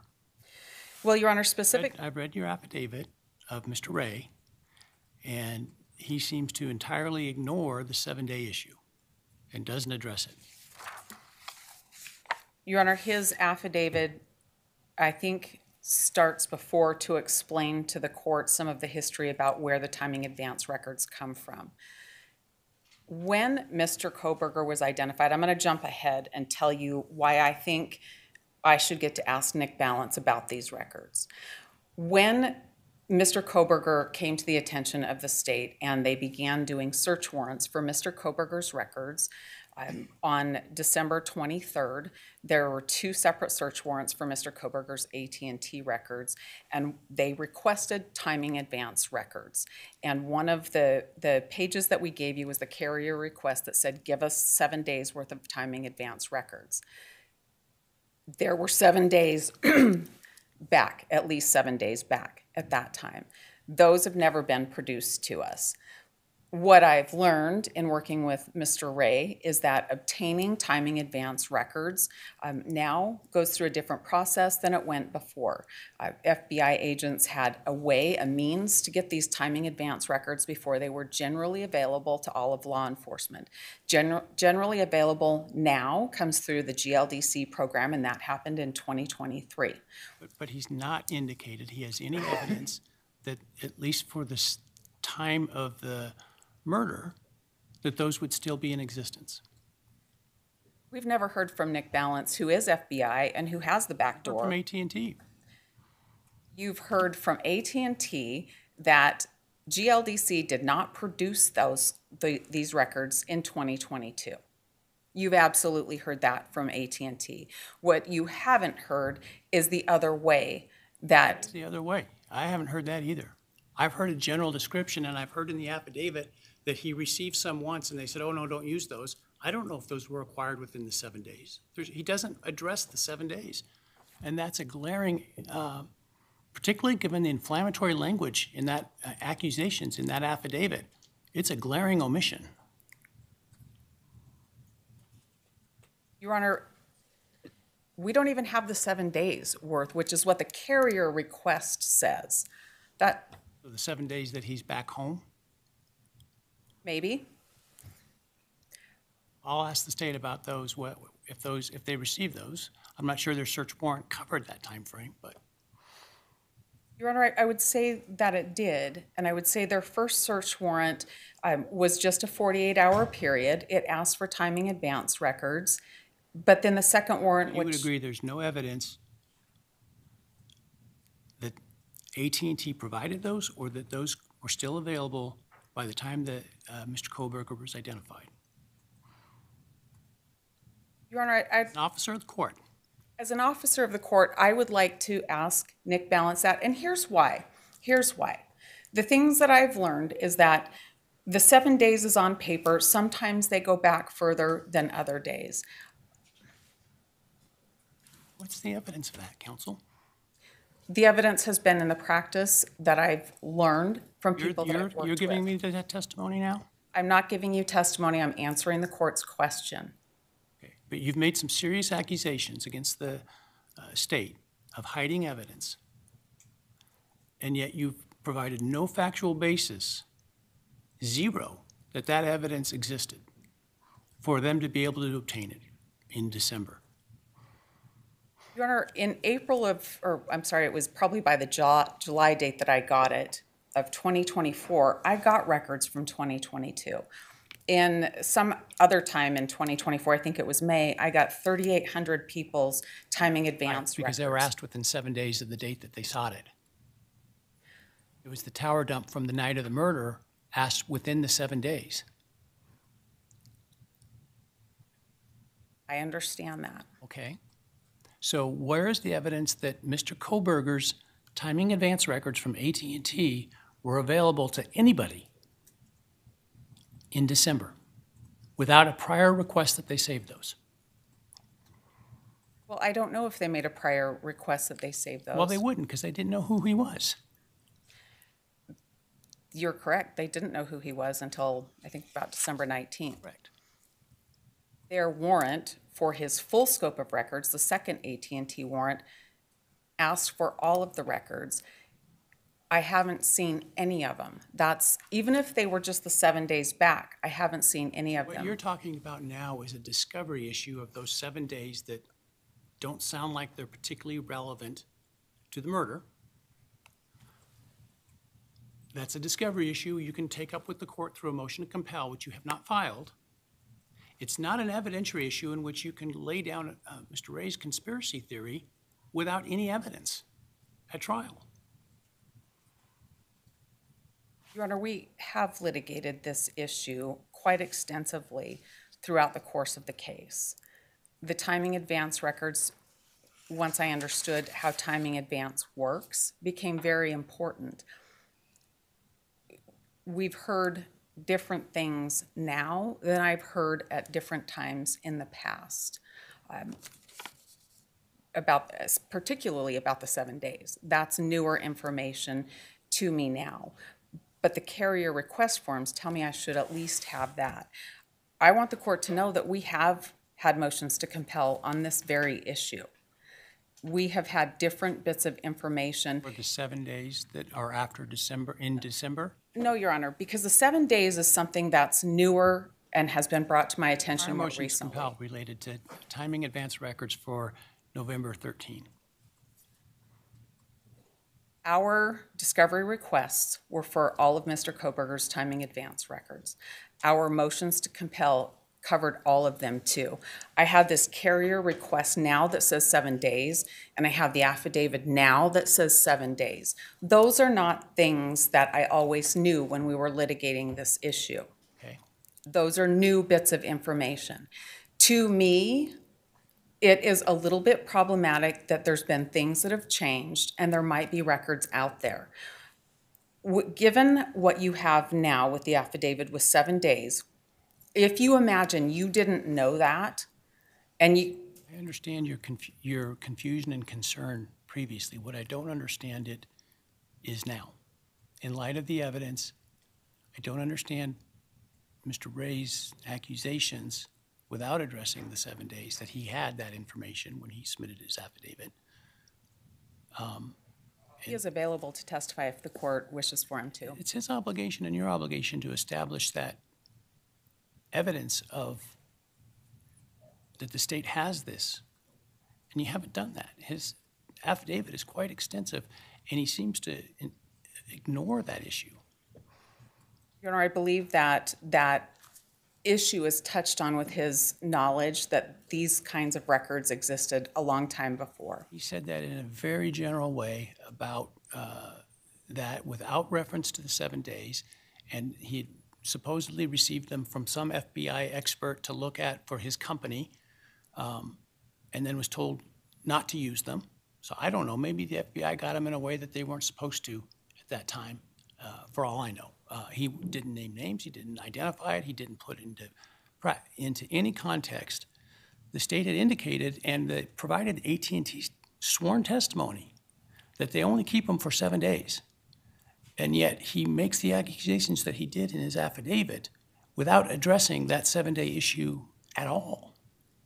And so I guess my point is if you want to cross-examine the witnesses about why didn't they rely on the AT&T timing information, you've got to show some factual foundation that that was available to them by the time Mr. Kohberger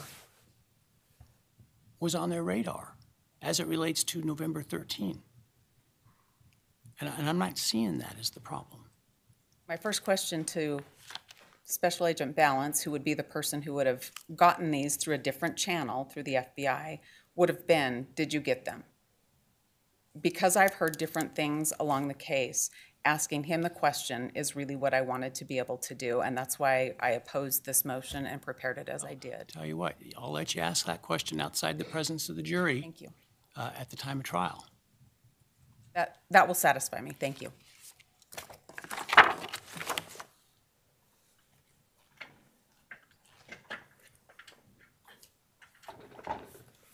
I'm not upset, but I just for Mr. Ray's information, because he wasn't here the first day I started this trial with you folks. I said, I don't want theatrics. I don't want accusations that aren't supported with evidence about supposed bad conduct of the parties. You're all professionals. I respect you all. And the accusations he made in there are very concerning. The kinds of accusations, if true, that would get people disbarred. And so without any evidence and apparently sidestepping the clear explanation, he makes those. And so that doesn't make me happy. And to address the court's concerns of what's been raised, I think the only issue out there, I have the 2 search warrants. The state asked for the AT&T timing advance records in our search warrants. The state wanted that information from Mr. Kohberger. We did not receive it. I did not receive those records from AT&T. I do not have them. Thank you, Your Honor. All right. There's not been a showing that those records were available And I think it would be unfairly prejudicial to try to impeach the testimony of the agent that somehow he hid or didn't provide or didn't use records that he didn't have available to him. So absent some factual showing that he had them available, I'm not going to allow questions about that, and I'm not going to allow testimony about that. Now, if you want to voir dire him before he testifies in front of the jury, I'll allow that. And if you show a factual basis for it, I'll allow it. But you haven't at this point. I appreciate the opportunity to ask the question outside the presence of the jury. Thank you. Thank you.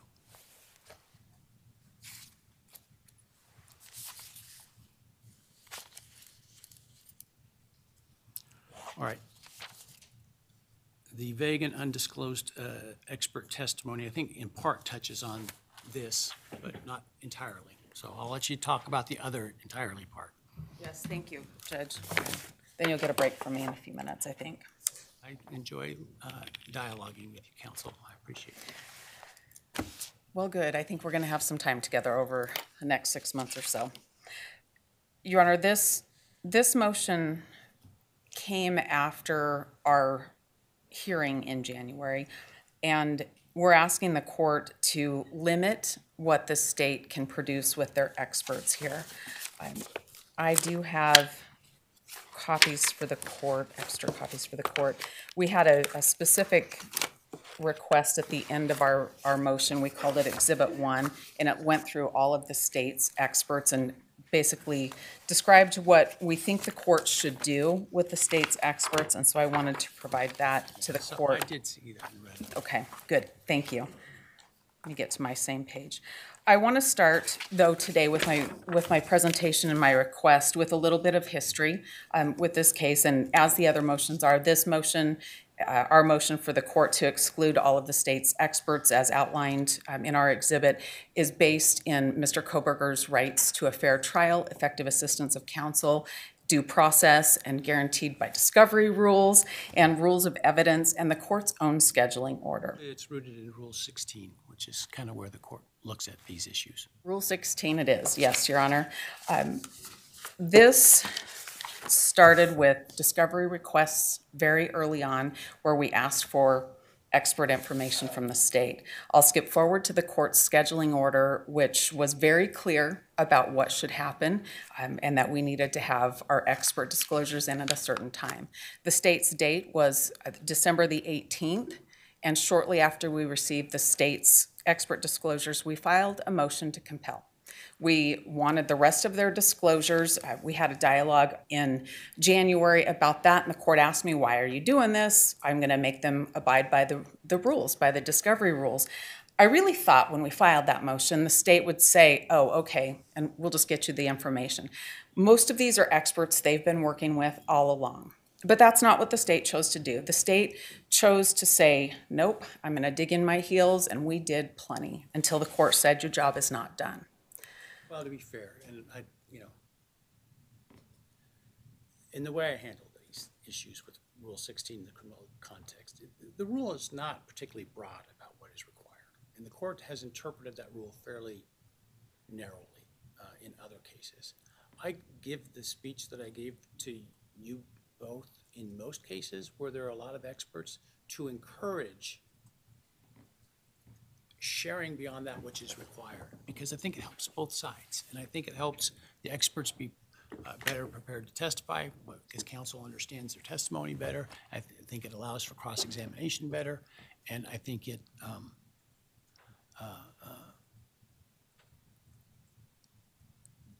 creates just a more fulsome picture of things that way, and that's why I invited the state to supplement. And I also invited you to be likewise broad in your disclosures. Now, at the end of the day, I am bound by Rule 16, and so that is my guidepost. Well, Your Honor, I believe Rule 16 references the Idaho Rules of Evidence, and I believe that the state's requirement is to provide at least the opinion that their expert is going to offer.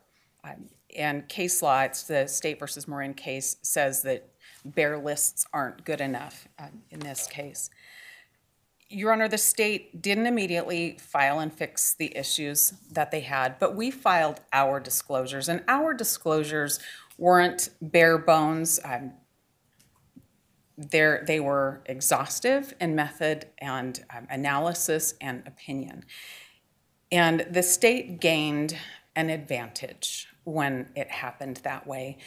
The state then went from having their experts due on December 18th and really setting the bar. We have the burden of proof. This is what we're going to do. These are our experts, and this is how we're going to do it. They went from that place with their duty and their obligation to giving minimal, which were just lists other than a couple of their experts, and then receiving all of ours. And you can see in the next bit of pleadings that really shaped what they were going to do. When their rebuttals came due, they got an extension until February 17th, but that didn't see them fixing the problem that they had in large part. Some reports came in March 3rd, some March 14th. So the state has effectively given themselves months of additional time and the advantage of having our expert reports.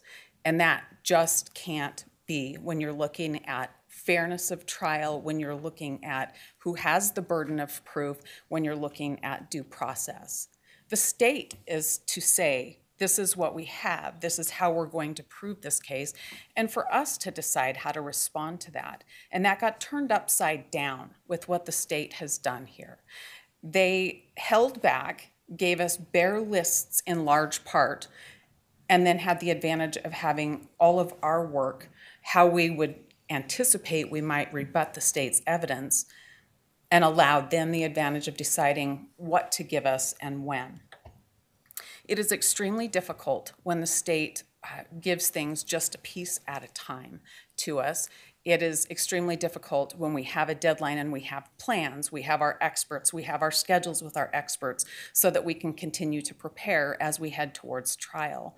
To have the state act in this fashion, to hold back and then to give things little bits later without even giving a full expert analysis in some cases. The court has the duty to ensure that we have a fair trial and that Mr. Kohberger's due process rights are adhered to. And the court should exercise its discretion and apply the rules and limit what the state is able to produce as far as their experts. I'm going to talk a little bit about the different experts here. They are outlined in Exhibit 1. I don't think I have to go through every single one. We tried to be pretty clear for the court if the court looks at that when considering our motion. But I do want to talk about a couple of them. And obviously, Agent Balance is the one I'm going to want to talk about. Your Honor has heard some things about this disclosure. I can't call it a report because it's a PowerPoint. I don't know what Agent Balance's conclusions are.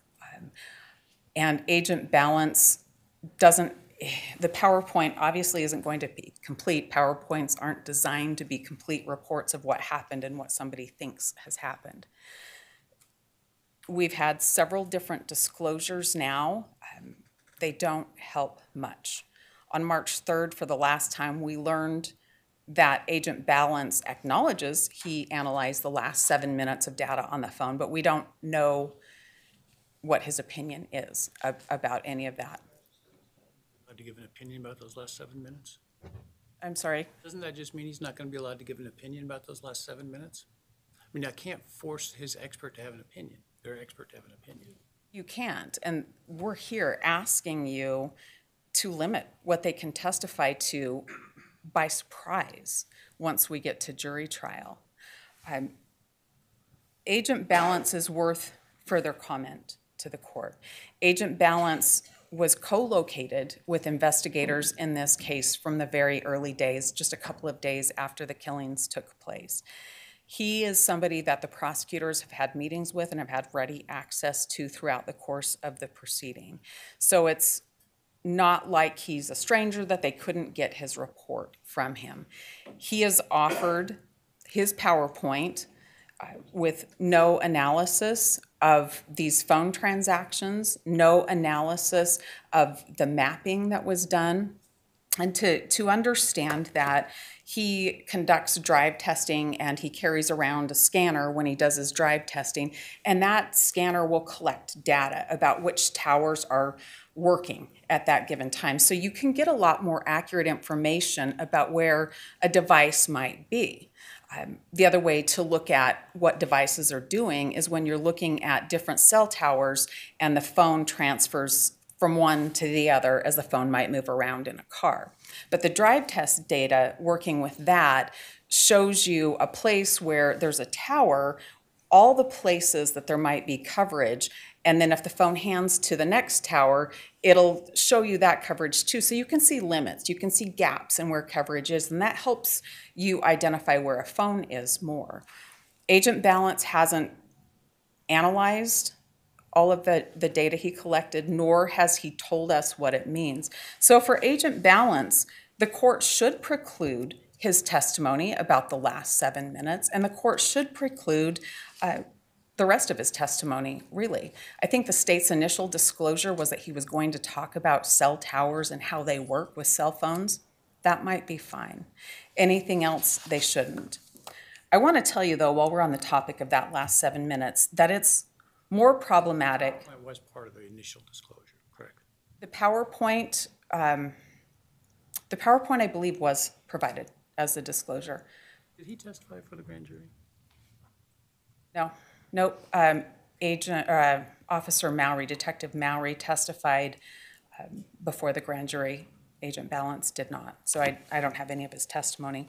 But I want to tell you about the 7 minutes. And I want to tell you that those are problematic. When the phone's moving, when Bryan's phone's moving the last 7 minutes before it goes off the network, and you look at the locations of where the phone was, it places the phone in a place at 2:54.45 in the morning. And for Agent Balance to ignore that, there's a cascading impact on other bits of testimony that will come in. So it's imperative. That's just impeachment. Well, it's actually exculpatory to Mr. Kohberger, so it's worse than that.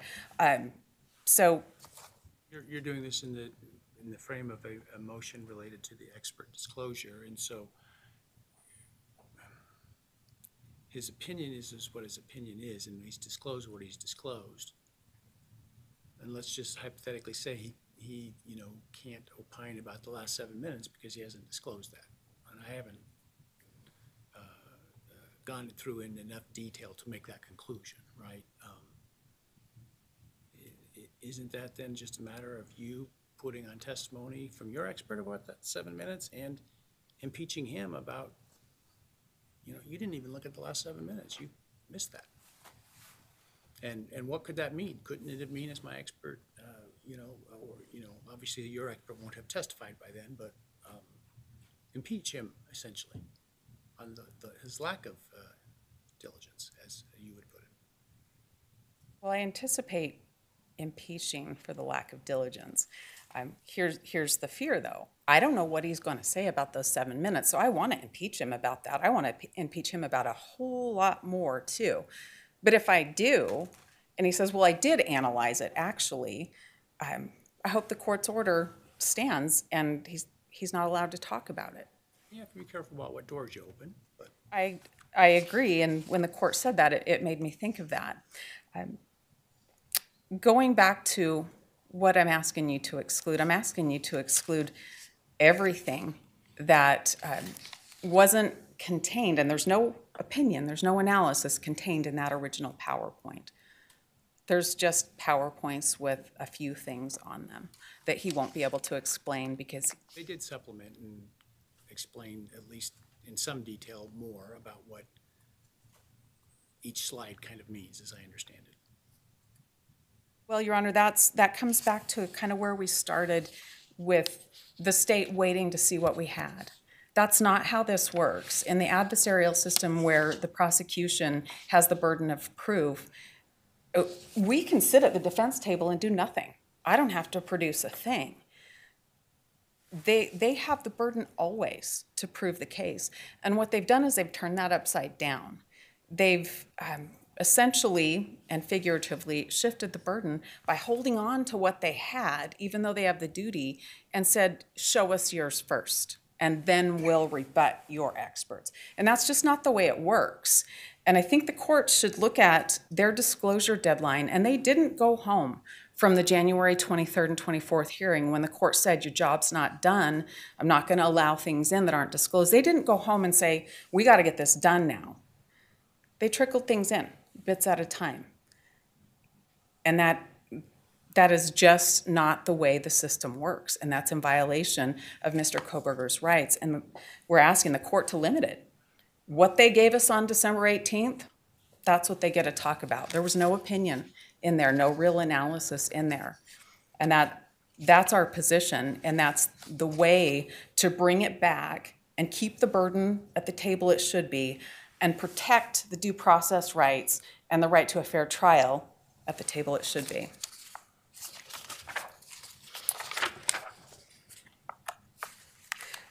In our filing, I won't read it all to you, we had a lot to say about that with Agent Balance. Search warrant application include the analysis of the cell teller information? Did the search warrant application include the analysis? Let me think what the search warrant application said first. That large, omnibus document that they used, Oh, Exhibit 1 that was attached to all of them. attributed to, if not the signatory, but the FBI CAS team. Well, we're talking about a couple of different parts of the affidavit. There was the factual part of the affidavit that Moscow Police Department, various members of the police agency used it, the same affidavit, or a couple different versions of that same affidavit. There was a part that I don't think Nick Balance ever signed it. I think he My point is dictated that it. Were you on notice of what the state's version through the CAS team of what that data showed? If I look at the affidavits, there are a few things, yes, that I would be on notice for. They're not attributed to Nick Balance, but there are a few things. Those are the problem areas, and I don't want to open doors that I shouldn't. I mean, I either need his analysis if I'm going to open the door, or he doesn't get to talk about it, and let me tell you what I mean. Talk about the adversarial part. I also looked then in that case at what information you did have about what the state's case was. And so, it seemed to me that in general that cell analysis was part of that, because part of the motion on your part was the missing 7 minutes. That definitely was part of the motion, and now for the first time I know he actually analyzed it. What that affidavit, those two affidavits, I would tell you about 3 parts that could be attributed to any cell analysis, and then I'm going to tell you the problems with those 3 parts too. The first is that the phone went off at 2:47 a.m., which it did not. It did not. That's untrue. The other is that the phone was traveling towards Moscow when it went off, and that's absolutely untrue as well. As I recall, the 47 said it was traveling southwest. Well, that's what we say. That's what the record shows. That's what the application said. The application said that the phone stopped reporting to the network at 2:47 a.m. Traveling southwest at the time, southwest of Pullman. That's not when the phone stopped reporting. I realize that, but it's not like they were representing that it was at 2:47, halfway to Moscow or traveling to Moscow. It said it was southwest of Pullman, which, as I understand, the 2:52, 54, 70. 7 minutes later indicates that it was traveling southwest of Pullman. None of the search warrant affidavits have anything about 2:54. It was. I understand that. My point is, the time was wrong, but the point, the direction of travel is the same. There are paragraphs in the affidavit that talk about the phone traveling towards Moscow.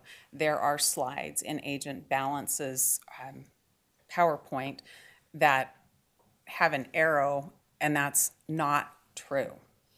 Well, there is a, in the search warrant affidavit, I think as part of the PowerPoints, I don't remember the language it used, but basically the believed route of travel or something like that. In other words, their opinion of what the travel route was. And so that was disclosed, what that alleged travel route was. Cell phone records would indicate something different than they said. So if, and I see what the court's doing. The court's saying, okay, you have this PowerPoint. What else were you on notice of? I'm on notice of things that the records contradict, the records being the AT&T records that we received from the state. And those records contradict those things in the affidavit. I'm also on notice. Allow for supplementation of expert disclosures to correct errors, to provide new information, to make them fuller. I mean, the rules allow for that. That's not what they've done. I understand that's what you're saying, that's what they haven't done. That's not what they've done, Your Honor. And That's why I'm looking at what did they actually say beforehand, because I think part of it is a notice issue to you. well, I'm on notice of things that the records don't support. I'm on notice of a PowerPoint that doesn't have any analysis or opinion in it. So those are the things that I'm on notice for with regard to Agent Balance testifying. So I'd ask the court to not allow him to testify beyond the December 18th very limited disclosure.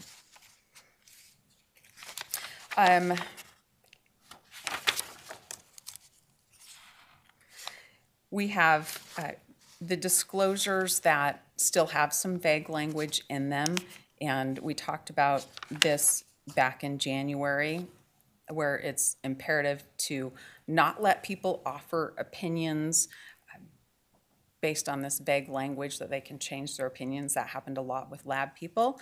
There were some additional disclosures with lab people bringing in CODIS.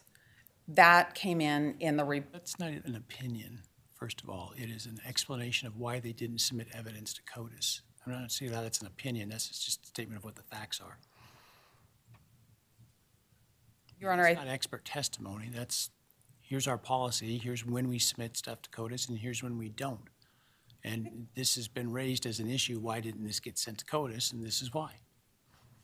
I don't see that as an expert disclosure issue, that's purely a factual issue. So the protocol allows the individual, a certain analyst, to make that decision. That's what the protocol says. The why of that decision has been something that we learned about for the first time in the February 17th disclosure. That was curious. My point is I don't really view that as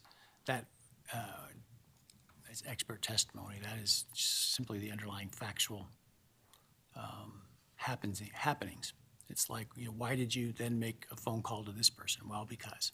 I mean, it doesn't make it an expert opinion. You know, in my expert opinion, I thought it'd be good to call this person. These were fact people on the ground making decisions about the investigation. Now, in today's world, and as the state pointed out, there's an over-disclosure of fact witnesses as potential experts so that they're not caught in the situation the lawyer was with the drug recognition expert with the state police when it was determined, well, he was offering an expert opinion about something in that regard. And so you get a lot of fact people disclosed in expert disclosures, but I'm not sure how, because there was a lot of briefing back and forth on that, how the decision whether or not to send the stair-rail DNA to CODIS is an expert testimony. It's just basically lab protocols. I think as long as it doesn't tread into an expert opinion about that, we can. What would that be? I don't know. I haven't read one. I don't know. I mean, if they're having some opinion about what those spots on the handrail and the wall look like, I guess. Well, I mean, I wouldn't expect to see at this point an opinion that, you know, it was the DNA of Y person, right? Unless there's been newly discovered evidence. Well, I don't have any of that today, but I understand there's more for me to pick up, but I don't know what it relates to. With regard to the lab personnel, I think the best thing to do is keep them to their lab reports and the disclosures that are explanation but not opinion. The concern that the defense has with a lot of the lab personnel is some of the loose language about the ability to testify about other things. And as long as they're kept to those opinions, I think we're informed on most of those. Again, not going through every one. I do want to talk about Dawson, though. Dawson was an expert that was disclosed in rebuttal, but there was nothing to rebut. He's an expert that talks about toxicology, and we are. Didn't you produce an expert who said that that there wasn't it would have required two people to commit the crime? Your Honor, we have produced an expert that believes that it's likely that there were two people, two weapons. That Dawson doesn't. testimony about the degree of intoxication goes to the what I'm assuming was, given that degree of intoxication, the ability to fight back. In rebuttal to your experts, as I understand it. I think that's what the state says. I don't think that's proper rebuttal. Well, because we didn't talk about intoxication, because the state's medical examiner talks about defensive wounds anyway, so this would seem to be contradictory with other testimony that they intend to put on.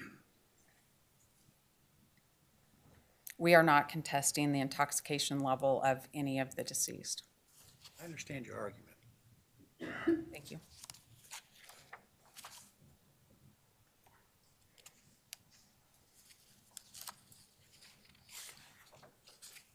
Again, Your Honor, I think that our exhibit stands on its own, and I just wanted to highlight a few of these. I do want to talk about the cell phone and third-party data, digital data disclosures.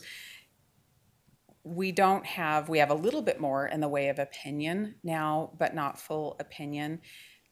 And the state said that we didn't give them enough to rebut, and that's because we don't know what opinions their experts are going to come up with. They still haven't disclosed full opinions, and so we want to highlight that for the court. What haven't they disclosed? Well, in the Barnharts, they said they were going to talk about habit evidence. I don't know what that is. Most of the rest, there were three, Mowry, Urig, and Tanzola, that looked at the digital data and the cell phone data. I don't have any idea what they're going to talk about, except Urig is going to say that there's no connection between Mr. Kohberger and the others. That's the only actual opinion that's been disclosed in that. The last one I wanted to highlight for the court is the Douglas, Special Agent Douglas's testimony. That seems to have shifted a bit from he's going to talk about bank records and debit purchases, and it's become bigger without any opinion. I don't know what his opinion about anything will be. That needs to be limited. I think he can come in and talk through the financial records and say, this shows a transaction with Mr. Kohberger's credit card to purchase a Amazon gift card, and that this Amazon gift card was used to purchase a knife. If he can say all of those things, I think that his ability to talk about receiving the bank record and looking at it and saw a purchase history, I think that's fine. But to provide an opinion about what that means, that's not disclosed. Well, Your Honor, I don't want to wait to find out. I'm asking the court to. My point is this: I'm not in a position to exclude their testimony because they haven't shown me that they're offering something beyond what they've disclosed. Your Honor, I respectfully believe that the court is in a position to limit what hasn't been disclosed and would ask the court to do so. The state has had a lot of time to provide these disclosures to us, And what they've done is taken the advantage of having our disclosures and bit by bit giving them to us. This is challenging to prepare a case of this magnitude in any event, and to have things piecemealed out just delays our preparation time. And it's also in violation of the discovery rules, it's in violation of the court's order, and it violates Mr. Kohberger's rights to a fair trial, effective assistance of counsel, and due process. And it is within the court's realm to say, you're not going to do any more after this particular date. There's no opinion written down for certain people. It can't be offered now, and we think that's what the court should do. If we wait until we take it as it comes during trial, that's better than nothing, but it's very difficult to prepare, and it eats into what limited time we have to prepare, and it will waste a lot of jury time to have to take these things up again and again and again. The state knew what their duties were. They've done this for a long time, and they chose this course of action, and the court should limit what they can do and issue an order limiting their experts.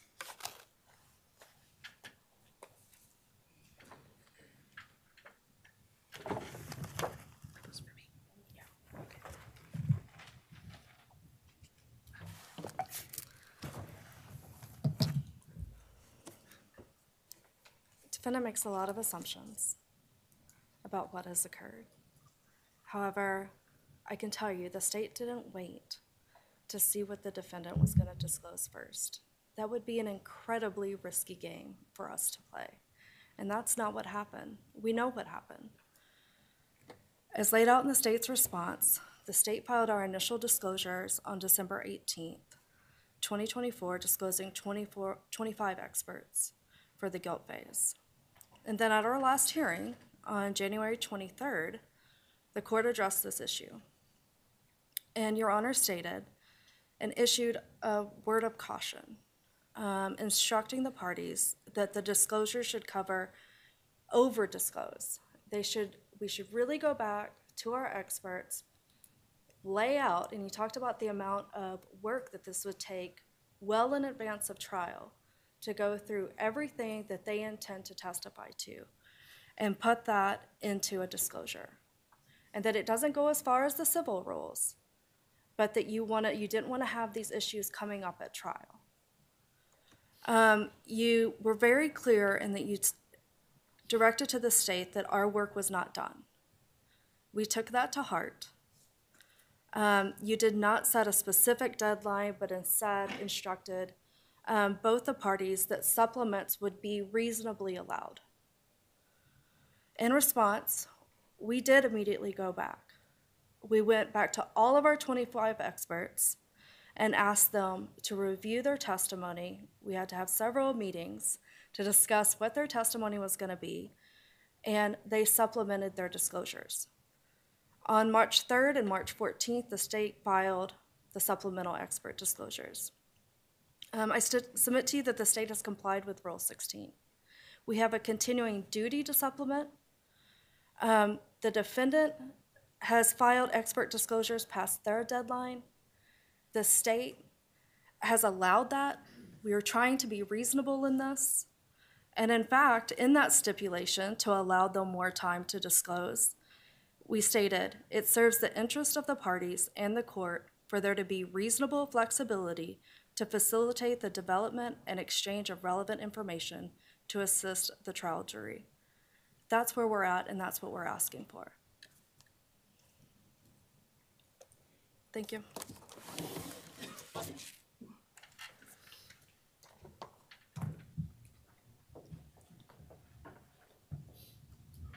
If we were talking about one expert of the state's, that might make sense. We're talking about wholesale not complying with Rule 16 and with the rules of evidence regarding experts.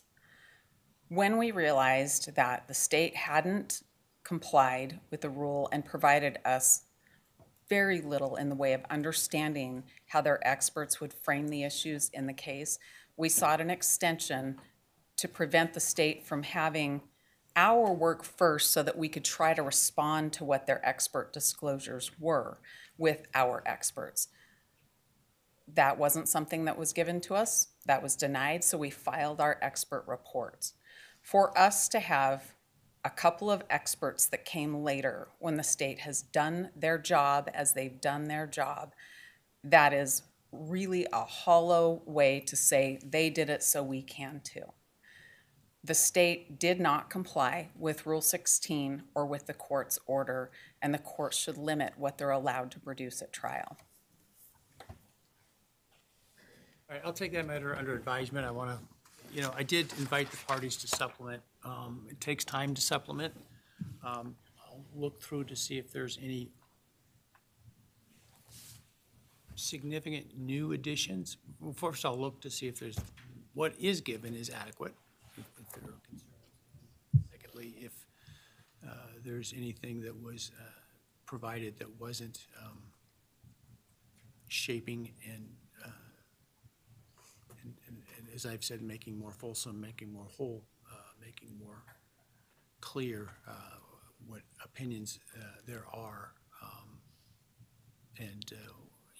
The defense I know was given, and as I explained, the defense has the ability to supplement as well in response to the state's supplementation. Part of the reason the discovery order is as early as it is to the trial date in this case is because in my experience in cases of this, we have this problem always of ongoing, continual supplementation and disclosure, and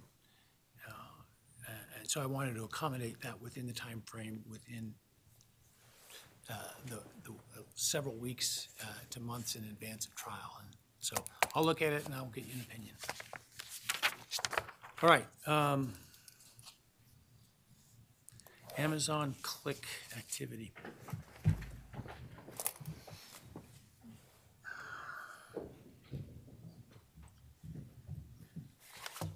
Judge, this issue really ties into what we've just been discussing and I think is illustrative of the problem. So when motions in limine were due, we had notified the court that we didn't have expert disclosures on opinions on Shane Cox, who was going to be their Amazon expert, and Michael Douglas, who they had listed also as having information about Amazon. So when we raised the issue with the court about incomplete disclosures, like Ms. Taylor was talking about, we still didn't have those at the time that it was time to file a motion in limine.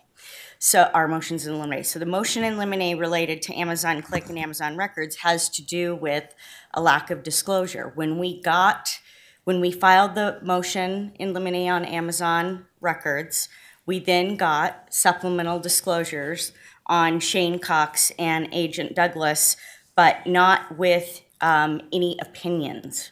Are they expert opinions or witnesses, or are they just fact witnesses to say, here's what the Amazon records show?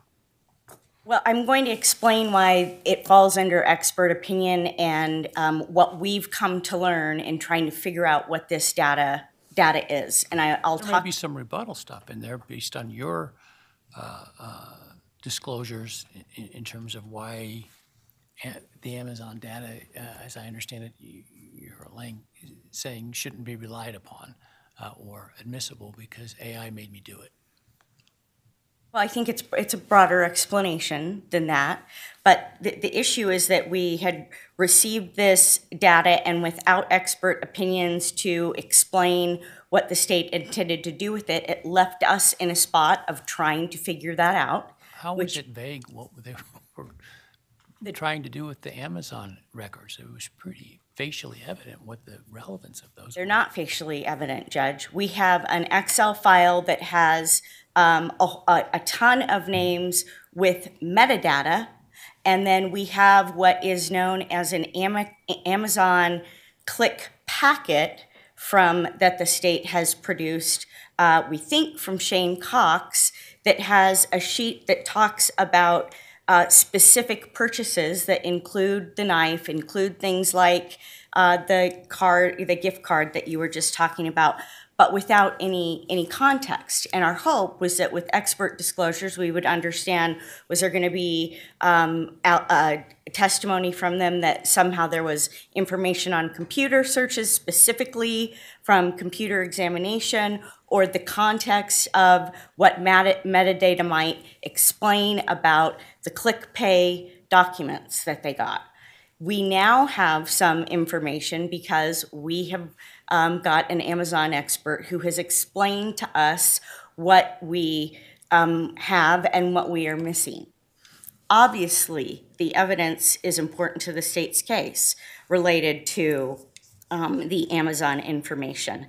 And given the court's direction about its intention for us to call experts today, which Mr. Howell is available, we went ahead and submitted a declaration when the court said that you were disinclined to allow testimony, and we sought leave, but we didn't get a solid answer. So you've now got an affidavit in front of you, declaration. Typically in motions in limine, I'm not being in a position to make factual credibility findings and the like, and so the testimony on paper is more than adequate to guide the court.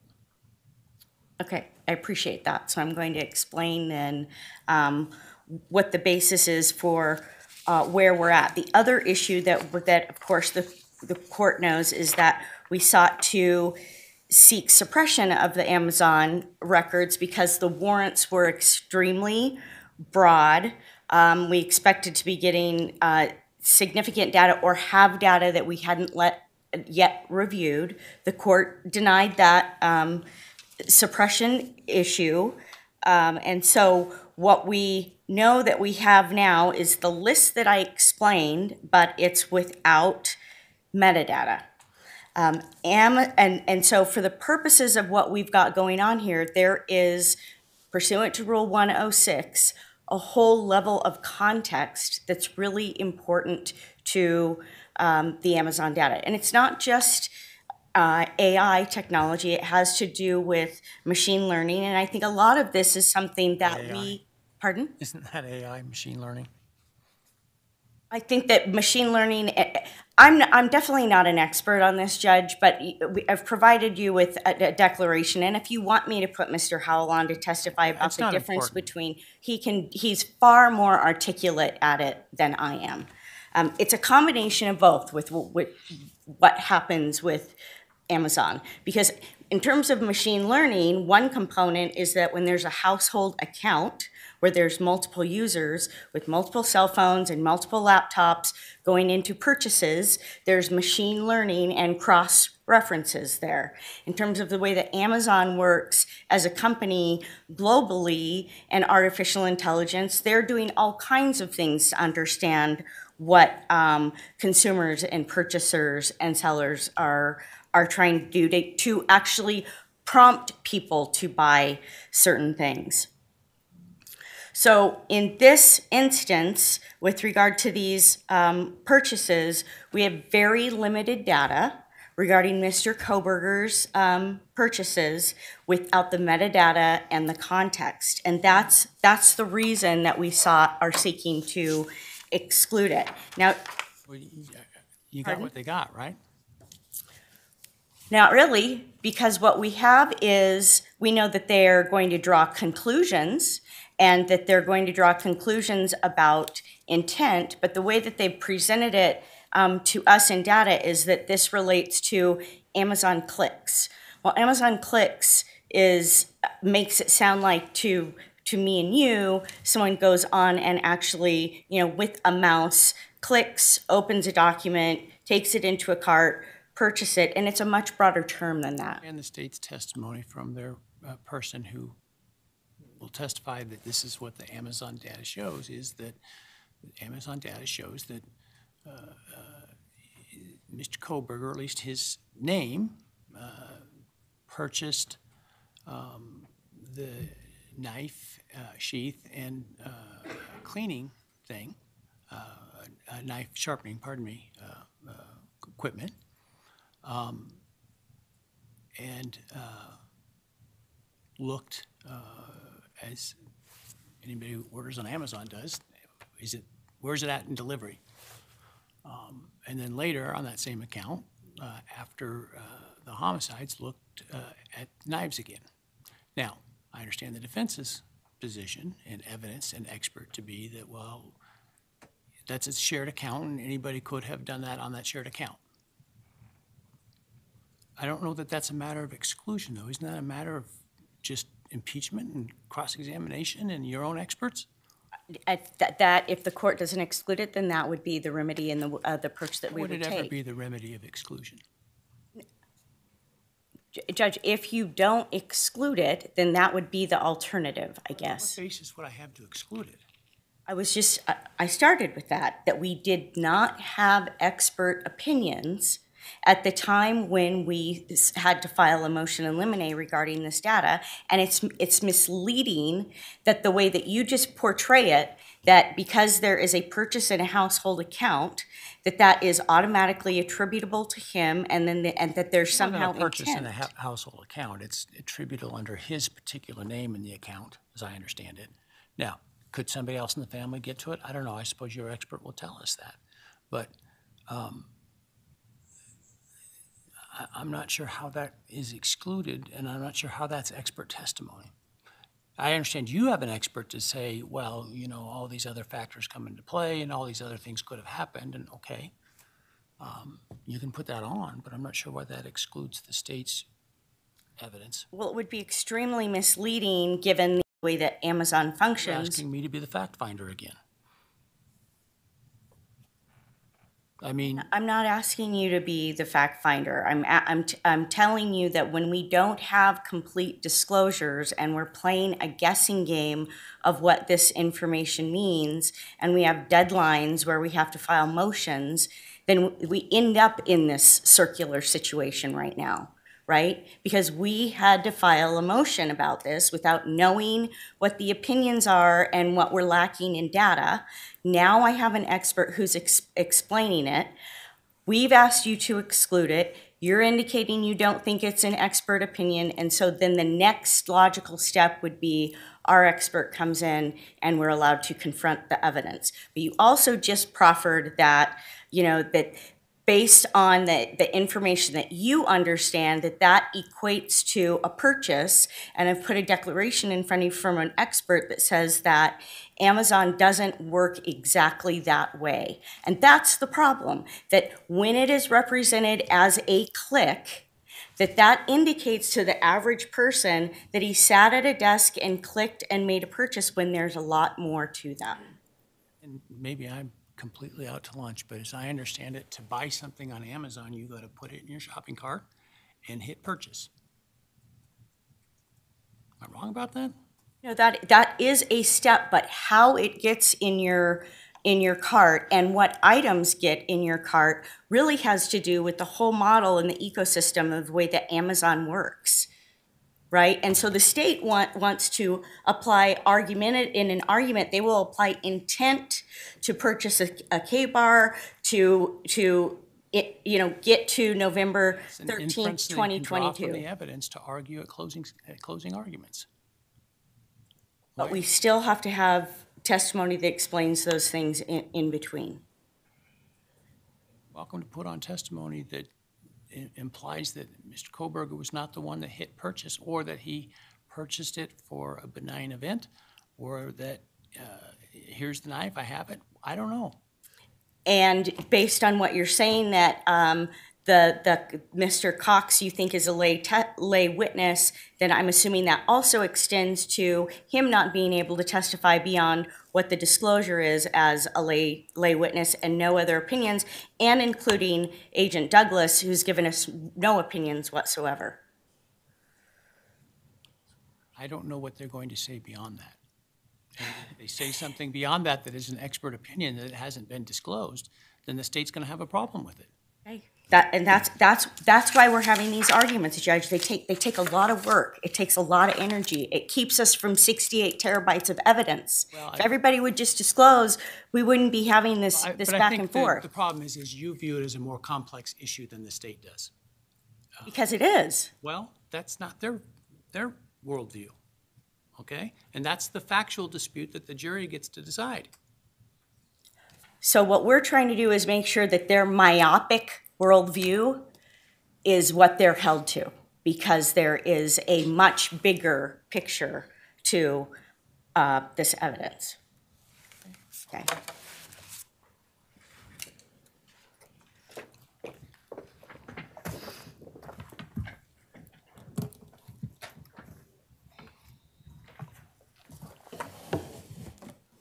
Judge, this is pretty simple.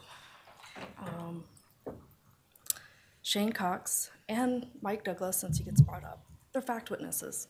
They're not going to have opinions. They review records. They're going to testify to what those records show. Shane Cox's testimony is laid out in the supplemental amended disclosure. This is exactly what he's going to testify to. And what he's going to say, he's very careful in what he says that he's going to say. That's what we're anticipating. There is no grounds to exclude his testimony. We applied for and we were granted a search warrant for Bryan Kohberger's Amazon.com user activity. The search warrant was narrow in scope to items related to the homicide and evidence related to the seizing of knives. In this case, it was knives and knife accessories.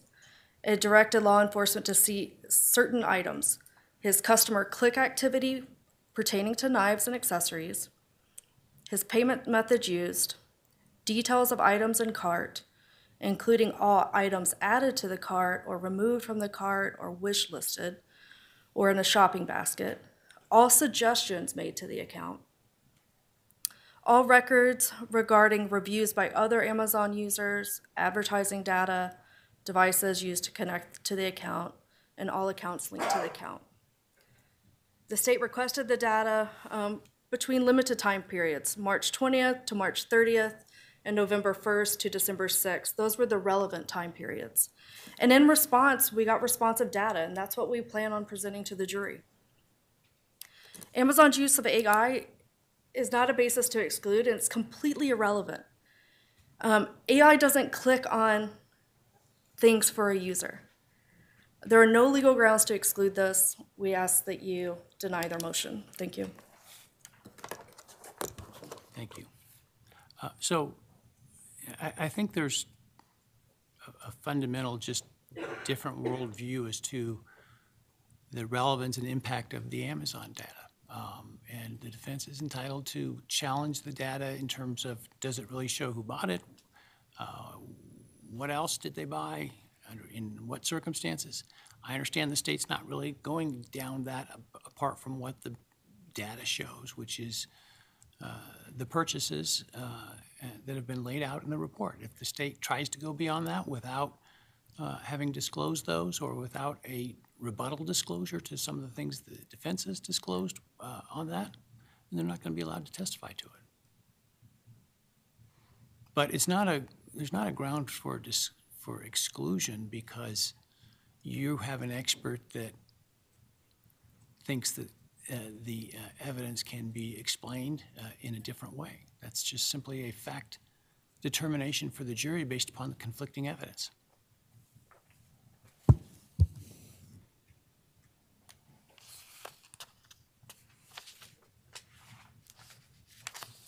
All right, let's take 10 minutes and then we'll see if we can't bring this home.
All right, we are now at the state's motion regarding neuropsychological and psychiatric evidence, as well as then closely followed by the defense's motion with respect to autism spectrum disorder. Thank you, Your Honor. I hate to sound like a broken record, but once again, this seems to be a developing issue. The basis for our motion when we first filed it was in response to the defendant's supplemental responses on experts, the declarations of Dr. Orr and Dr. Ryan. Each of those talk about mental condition. And each of their disclosures, right on the first page, said that this evidence is not intended as mental element defenses under 18-207. So our response was, well, then it's not admissible. It's just very simple. The statute covers that. What happened after that is that it morphed now into a new position from the defendant that there are neurobiological and physical conditions that are come into play. Not to the exclusion of the mental conditions that were alleged before, but Dr. Lewin talks about the physical conditions are predominant as opposed to exclusive. So that kind of brings us to where we are for the issues for today, and I'll try to be as succinct as I can. The first issue, what was initially raised by the defense, is they expressed concern about how the defendant's demeanor is going to present to the jury as the defendant is just sitting in the courtroom at counsel table like he is right now, and assert that they should be able to offer evidence that the defendant has autism and these other disorders that make him appear, I guess, arguably like he's not involved or something in a negative fashion. The defendant cites no authority for this, and indeed, I'm not aware of any authority. We can't find any authority to say that the defense can come in and even before jury selection say, okay, ladies and gentlemen of the prospective jury, here's this expert testimony that our defendant has this developmental condition, this autism condition, and so he might appear different in court. And so please don't hold that against him. There's just simply no basis for that, and we looked for that. It's irrelevant to any of the factual issues in this case. It's irrelevant to the elements of the offense. Frankly, all it does is confuse and try to play the sympathies of the jury, which is exactly what Rule 403 would prohibit. And we cited to the Schuler case where it talked about in the context of prosecutorial misconduct, it talked about the defendant's courtroom behavior off the witness stand is irrelevant. I think it stands for that. The defense argues that the Samuel case expands all of 18-207 to include mental conditions that don't directly relate to an element. And that's simply a misreading of the case. Samuel dealt only with subsection 4, which deals with the state's ability or right to request independent examinations. And the Supreme Court said that applies to any mental condition evidence the defendant opens up. It doesn't change the first sections of 207, which limit the defendant from presenting mental condition evidence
This issue that I'm talking about right now has to do with the fact phase, the guilt phase of the trial.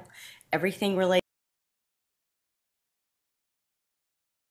to different But phase. are you But taking the position that it's a mental health condition as it relates to aggravation and not a mental health condition as it relates to guilt phase? I don't think we've said anything about it being a mental condition as it falls under, 18207. We're talking about this being a neurological, biological disability. My understanding, just so that we're really clear about what constitutes mental condition in court on a mental health condition, is the Diaz case, which is pretty extensive about what you're talking about. That's not what we're talking about here. We're talking about a neurological disability that has to do with his brain and is a biological condition. The reason that this is important in the fact phase, there are a couple of reasons. But as we talked about with earlier about the juries judging him, the minute he is sitting in a courtroom and the first time that a jury starts to look at him, they are going to be evaluating his physical presence. They will be judging his facial expressions, his posture, his movements, his interactions with counsel, his responses to evidence that is up on the screen, his responses to emotional testimony, and his eyes. The jury will be studying literally everything about him. We must, as his attorneys, be able to tell the jury in opening statement that he has autism spectrum disorder and that they will hear testimony that it is a neurological and physical condition or a developmental disorder. Studies show that jurors pass judgment on the physical presentation of the accused. One study in particular related to autism was in 2018 by Katie Morass, Imogene Marshall, and Chloe Sands. They did a mock jury study of 160 jurors, and half of the jurors were told about the accused's autism spectrum disorder, and the other half were not. And what the study found is that when the jurors understood what autism spectrum disorder was, they were inclined to be less judgmental regarding the physical presence of the accused.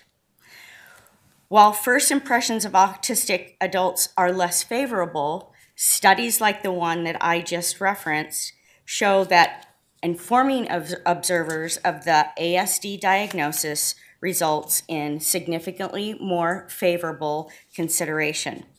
There are several cases for guidance to this court. State versus Spur, 921 AD 1335, a New Jersey court from 2007. The conviction was reversed and a new trial was ordered in a murder case. The court held the evidence would have educated the jury about oddities in behavior that defendant might exhibit in court or were described in the testimony of witnesses. The testimony is equally relevant to defendant's effort to have the jury understand any unusual demeanor or mannerisms he may have as a result of ASD and to explain his asserted shortcomings in perceiving and reacting to basic interpersonal cues when engaging in social interactions. He must be permitted the opportunity to present at trial evidence that tends to prove that he has a medical basis for such behaviors in order to explain himself and his condition and thereby to lessen the chance of being misunderstood by the jury. Another case out of Missouri, State versus Boyd, 2004. A Missouri case was reversed on appeal with the exclusion of expert testimony about autism. There were many similar issues as the case here, and it actually was also a stabbing case. The appellate court that the failure to allow expert testimony at trial had a prejudicial impact on the outcome of the trial. There were issues of clumsiness, awkwardness, and motor skills. Another example, State versus Suber, a 2008 Minnesota case. In an unpublished opinion, the Court of Appeals overturned a DUI conviction because the court, who conducted a bench trial, inappropriately weighed the evidence by ignoring expert testimony related to autism. Odd behavior and dexterity problems were at issue. Another case, a Ninth Circuit case, U.S. versus Pretrial, 2009, was not published in the West Federal Reporter. It's a California case. A conviction for aiding and abetting arson was overturned because the court excluded expert testimony related to autism on the issue of specific intent. The court held it was an abuse of discretion to exclude the evidence. There's also a brand new law review article out of the University of Alabama, March 4th, 2025, by Jenna Hayes, published, called Autism, Culpability, and Sentencing. It was just recently presented at the American Psychological Law Society conference, and it addresses many issues related to autism spectrum disorder in the criminal justice system, with strong recommendations that expert testimony at trial is critical. The jury needs to know from the very outset that they will hear testimony about Mr. Kohberger's autism spectrum disorder generally, and how his physical presentation in the courtroom should be considered. For example, aside from his flat affect, piercing stare, stiffness, holding still, when emotional evidence or picture evidence comes in that a neurotypical person will react to, he will not react. And that is only because he has a physical disability that prevents a neurotypical reaction. It would be unfair for him to be judged for that given his disability, or at the very least, the jury needs to have some understanding of why that may be. As for issues that relate to state of mind, it does depend on what the state offers. We agree with the state on that aspect. If they stay away from the issues regarding cleanliness and a missing shower curtain and speed in which the crime occurred, and wearing gloves, or showing him at various places wearing gloves with some sort of negative attribute that he is doing that to hide DNA as opposed to what's going on with his autism, it's our position that that opens up the door to the opinions that the experts have expressed. As it relates to... I didn't understand the reference to speed at which the crime occurred. Oh, well, there's the state, there's a disclosure by the state of one of their detectives. I understand the detective's statements, and you have in the report a reference that he has a historic fine motor skill issue, and you have no expert testimony that he would have been incapable of doing this. I don't know that we would seek to offer an opinion that took it that far into the jury province about no capability to do this, but in terms of his fine motor dexterity issues. All disclosed is a historic issue with some fine motor disabilities, like not being great at tying his shoes. Well, I disagree that that's all that the expert said. The expert indicates he has problems with dyspraxia and went into great detail about the issues, what she saw with fine motor dexterity as it presents to this day. He did absolutely have those issues as a child, and there are still things that are present in him. And you know, to the extent that that's an issue, the best person to explain that to you is not me, but perhaps a more of an offer of proof beyond this, outside of the presence of the jury. So what you would know, the testimony would be that we would offer on that issue, or giving us direction to specifically go get information about that issue that we might try to elicit. But I don't want my representation to you as a non-expert, as a lawyer making this argument. I'm not qualified to tell you what's going on with his exact dexterity issues. He has fine motor skill issues. He presents odd physically, and it is a different presentation with what he's got than someone who might be sitting in a courtroom, perhaps with missing a hand, for example. Another significant issue that is impacted by his ASD is his decision and ability to testify. The Burr case is instructive because part of the basis for the reversal was that Mr. Burr was encouraged not to testify out of fear of how his autism would come across to the jury. Because of his ASD, because of Mr. Kohberger's ASD, decision-making is already very difficult for him.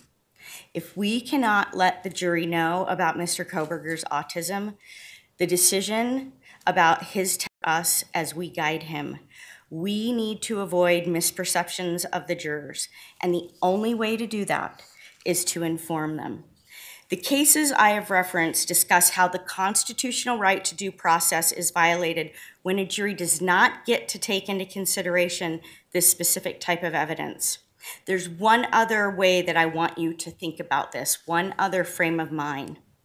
Imagine if you do not let this testimony in phase 1 of the trial, and the jury convicts Mr. Kohberger. How angry and misled might those jurors feel when they learn in mitigation, where without a doubt this comes in at mitigation, that he has this disorder and it has them second guessing themselves. We must avoid that possibility. We ask for an order to allow its admission. We are not asking for carte blanche ability to lay all of that out in opening statement. This is something where we have no problem, where we take a step-by-step approach, but we've got to be able to tell the jury in opening statement that he has ASD. Thank you.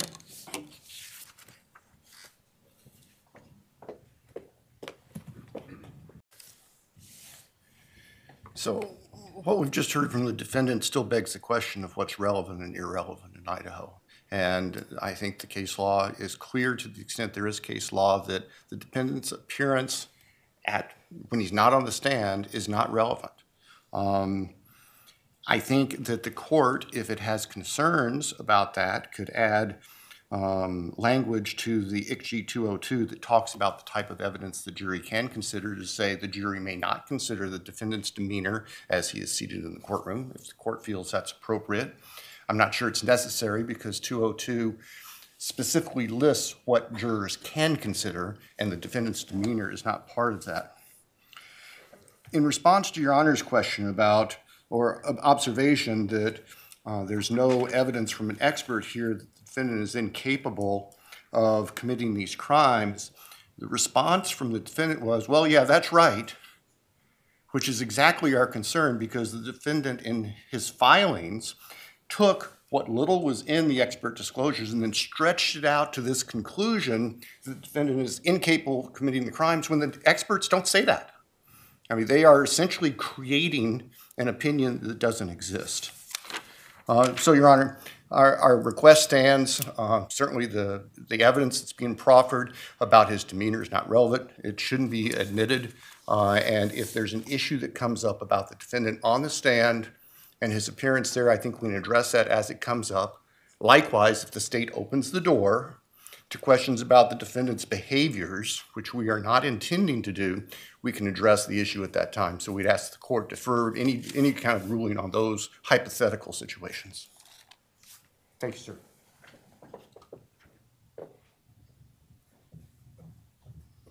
You know, if we didn't have 2.5 years of media coverage to know how Mr. Kohberger's physical presence has been perceived, the state might have a little bit more credibility with that argument that it's not relevant. But we have extensive media coverage that refers to him as looking like a monster with very dark eyes, and it's all based on their analysis of him sitting in the courtroom.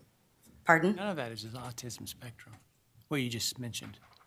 But his physical presence is what the media has been judging, which is the same thing that a jury is going to do. So my point is that for the state to say that it's not relevant, we actually have in this situation the ability to point you to the fact that that is not true.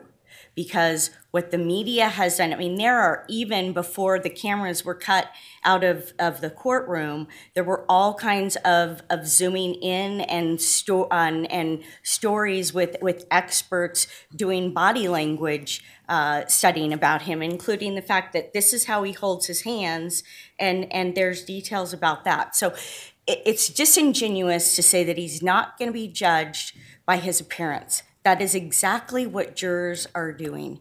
They're judging the evidence. They're staring at the accused. They're looking for an accused to be remorseful and emotional at evidence that makes everybody else feel bad, and he is not capable of doing that through no fault of his own. And there is, I just explained to you that there are studies that have been done and there's case law on this, that it's important that the jury be informed. There's also a case law that says that none of what happens except in the testimony is relevant. So how do I square those two things? Because Or I give the jury an instruction that specifically says, don't judge this case based on anything except that you hear on that witness stand. And then if I do this, what you're asking me to do, I'm basically telling them, but that's okay. the state's asking you to give a jury instruction that says that. We're asking you to let us put Part of the standard testimony on. instruction is that the jury may not consider as evidence anything other than the testimony and exhibits admitted in the trial. Judge, I just quoted cases to you where we don't get to live in a state of denial, right? We can pretend, but that's not what exists in society. So we don't get to live in a state of denial. Is my concern. Pardon? I have to live in a state with what the current state of the law is And in Idaho. Well, I just gave you You examples. gave me no Idaho cases. But Judge, you can have the courage to be the first one to set it right here then, because autism spectrum disorder is very real in our society. 1 in 59 people have it, 4 times more common in males. I'm not in any way trying to downplay those that may be diagnosed on the spectrum. I'm trying to figure out how do I do this where I have settled legal precedent that I'm supposed to follow that says the jury may not consider as evidence anything other than the testimony at the witness stand. They can't consider, they're not supposed to consider the demeanor of the witness. Now, I will say, having seen Mr. Kohberger over numerous days now, I haven't seen anything unusual in terms of his demeanor. But, I'm not, scrutinizing him on YouTube the way maybe others are. But I understand your concern, and I'm not trying to downplay it. I'm just trying to understand how I get there in light of the legal requirements that I'm supposed to tell the jury, don't consider any of that. Maybe the way is to say, the way the parties appear, what happens at counsel table is not evidence. You shouldn't be concerned about it, and it should play no role in your decision. Would that do it? Judge, the proper way to do this is through testimony. I just went through a litany of cases where that's what the courts have said in other states is the way to handle it. I don't think those cases were those cited to it? They're not Idaho cases, no. But then it's an issue of first impression here, right? And so you get to make the decision, and you can get it right. You can allow the testimony, right? I mean, if it's an issue of first impression and you're looking for guidance around the United States, then do what other states are doing. That's the solution, not a jury instruction.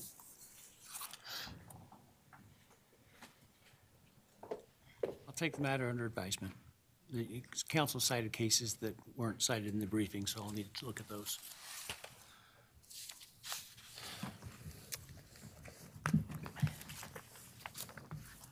All right, let's talk about the motions to strike the death penalty regarding the same issue.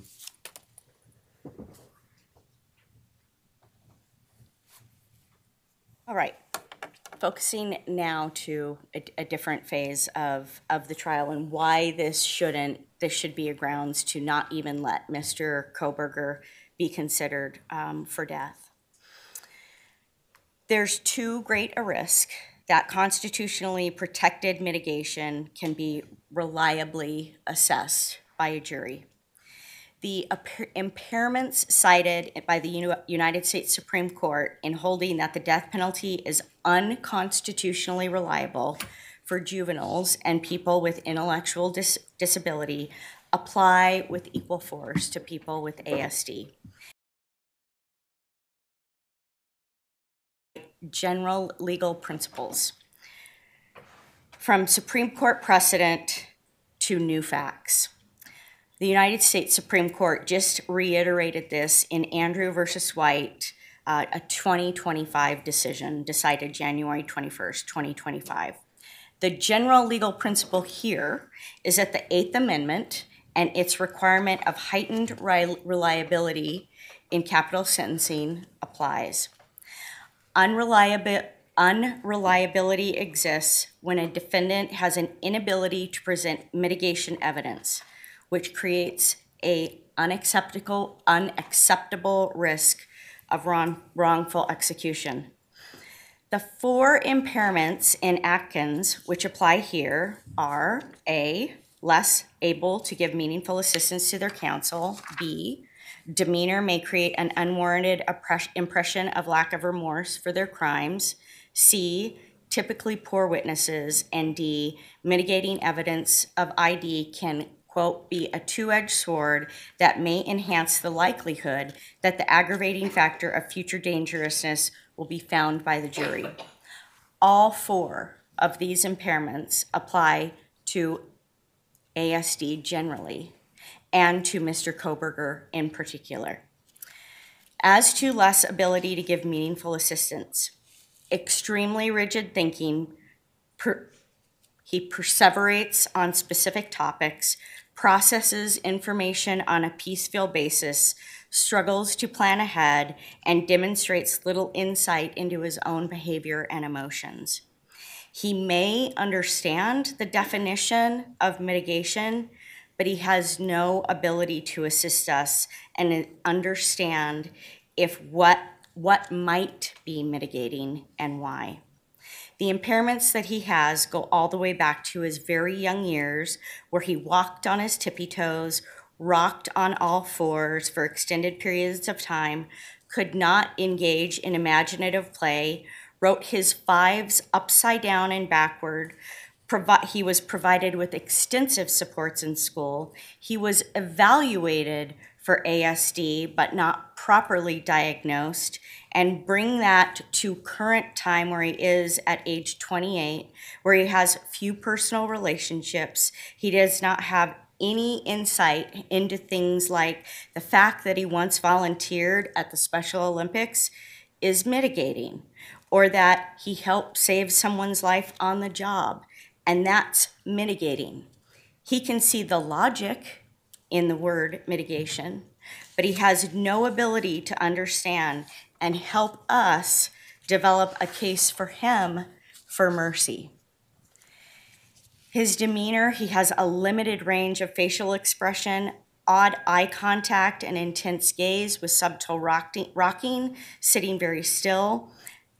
This is important because of the impact that jurors assigned and give tremendous weight to perceived remorse or the lack thereof. So again, I'm talking about not phase one, but if we get to phase two, this perceived remorse and their decision about the death penalty.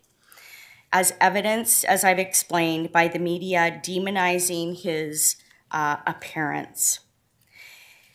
As a poor witness, he has difficult picking up on nonverbal cues.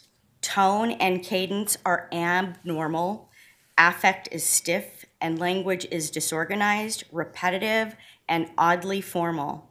He really struggles with making decisions, such as, like I expressed, the decision to testify. He needs instructions repeated to him.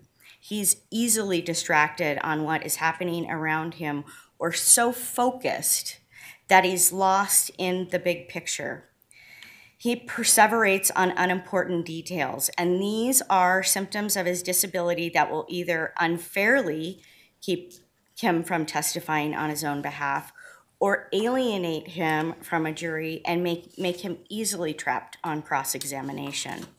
And the double-edged sword applies as well, because the stoic affect and incongruent facial expressions may be seen as a lack of remorse, an inability to react to emotional moments that call for emotion, which is often an aggravating factor for juries. Studies in our motion related to striking the death on page 22 to 23 cited the bias towards people with ASD. Again, the media coverage has repeatedly described him as soulless and evil.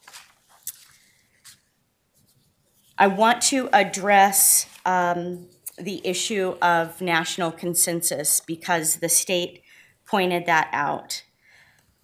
First of all, the national consensus standard is not something that is required if you make an unreliability finding. But even if you determine that a national consensus is required, there is one because of the factors analyzed, in Atkins all apply to ASD as the class of person that society wants to protect. They are the same vulnerabilities. ASD individuals like Mr. Kohberger are labeled protected handicap students, below basic academically, unique thinking and reasoning make intellectual function difficult to summarize, poor fine motor skills, not comfortable speaking or overly verbose, can't make eye contact, require repeated instructions. Those were all specific statements in his school records. The Supreme Court has not established a clear... Doctoral program? Pardon? Was that before his doctoral program, in terms of his academics? Yeah, the school records that I'm reporting here were definitely for him as a small child, but I wouldn't say that there weren't issues that were derived as when he was in undergraduate or his master's degree program. And the other thing that's important is that it's really inappropriate, based on what the experts say, to put more weight on someone's IQ and less weight and make that IQ overcome adaptive function issues. The Supreme Court has not established a clear methodology for determining when a national consensus exists. The court has looked at state legislators, but also medical and psychological research, international standards, and there is an rapidly increasing awareness of ASD across society, including in the legal system, as outlined in our briefing. As a society, there is a consensus to protect this class of persons.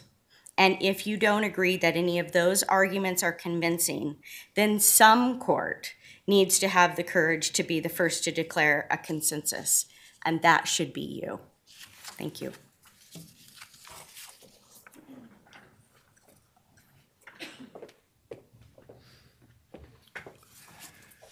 Your Honor, I want to start with the Atkins decision because the U.S. Supreme Court are the experts that this court is bound by, and that court specifically found in Atkins that there were two reasons why the individuals they were contemplating could not be subject to death, and it was sub-average intellectual functioning plus significant limitation in adaptive skills. What the defense is asking is to eliminate that first critical component and look only at adaptive skills. And the defendant's not the first to try that. In Idaho, the Idaho Supreme Court has rejected that argument. in Dunlap. Now, it wasn't about ASD, but the argument was the same, that mental illness has some of the same conditions that were talked about in Atkins, and therefore the Eighth Amendment prohibits execution. I would note that the Idaho Supreme Court did not even entertain that argument sufficiently to do a symptom-by-symptom comparison between the mentally ill and those who were found to be intellectually disabled in Atkins. Instead, the court cited, by my count, 10 other courts that had rejected similar arguments and said, we agree with them. I don't know how you can read Dunlap in any other way than the Idaho Supreme Court has said it does not violate the Eighth Amendment unless and until the U.S. Supreme Court extends it. And they haven't done that, and they still haven't done that. Now, on the national consensus issue, national consensus is a critical part of an evolving standards of decency claim. It's at the very heart of that claim. That's what it means. An evolving standard of decency requires some kind of national consensus. And the critical place you look for that are the actions of state legislatures. Not a single state has said that someone with ASD cannot be executed. They cited to 2 states in their brief to support their claim. Neither of them have laws that preclude this. In fact, their laws, both passed within the last 5 years, did add to the list certain mental illnesses, but they did not add ASD. That means those legislatures considered which mental illnesses should we add to this list and rejected the idea of adding ASD. So that's not the national consensus that the defendant would need for this type of claim. Based on Dunlap and the plain language of Atkins and the complete lack of any kind of national consensus, we would ask this court to deny the motion. Thank you.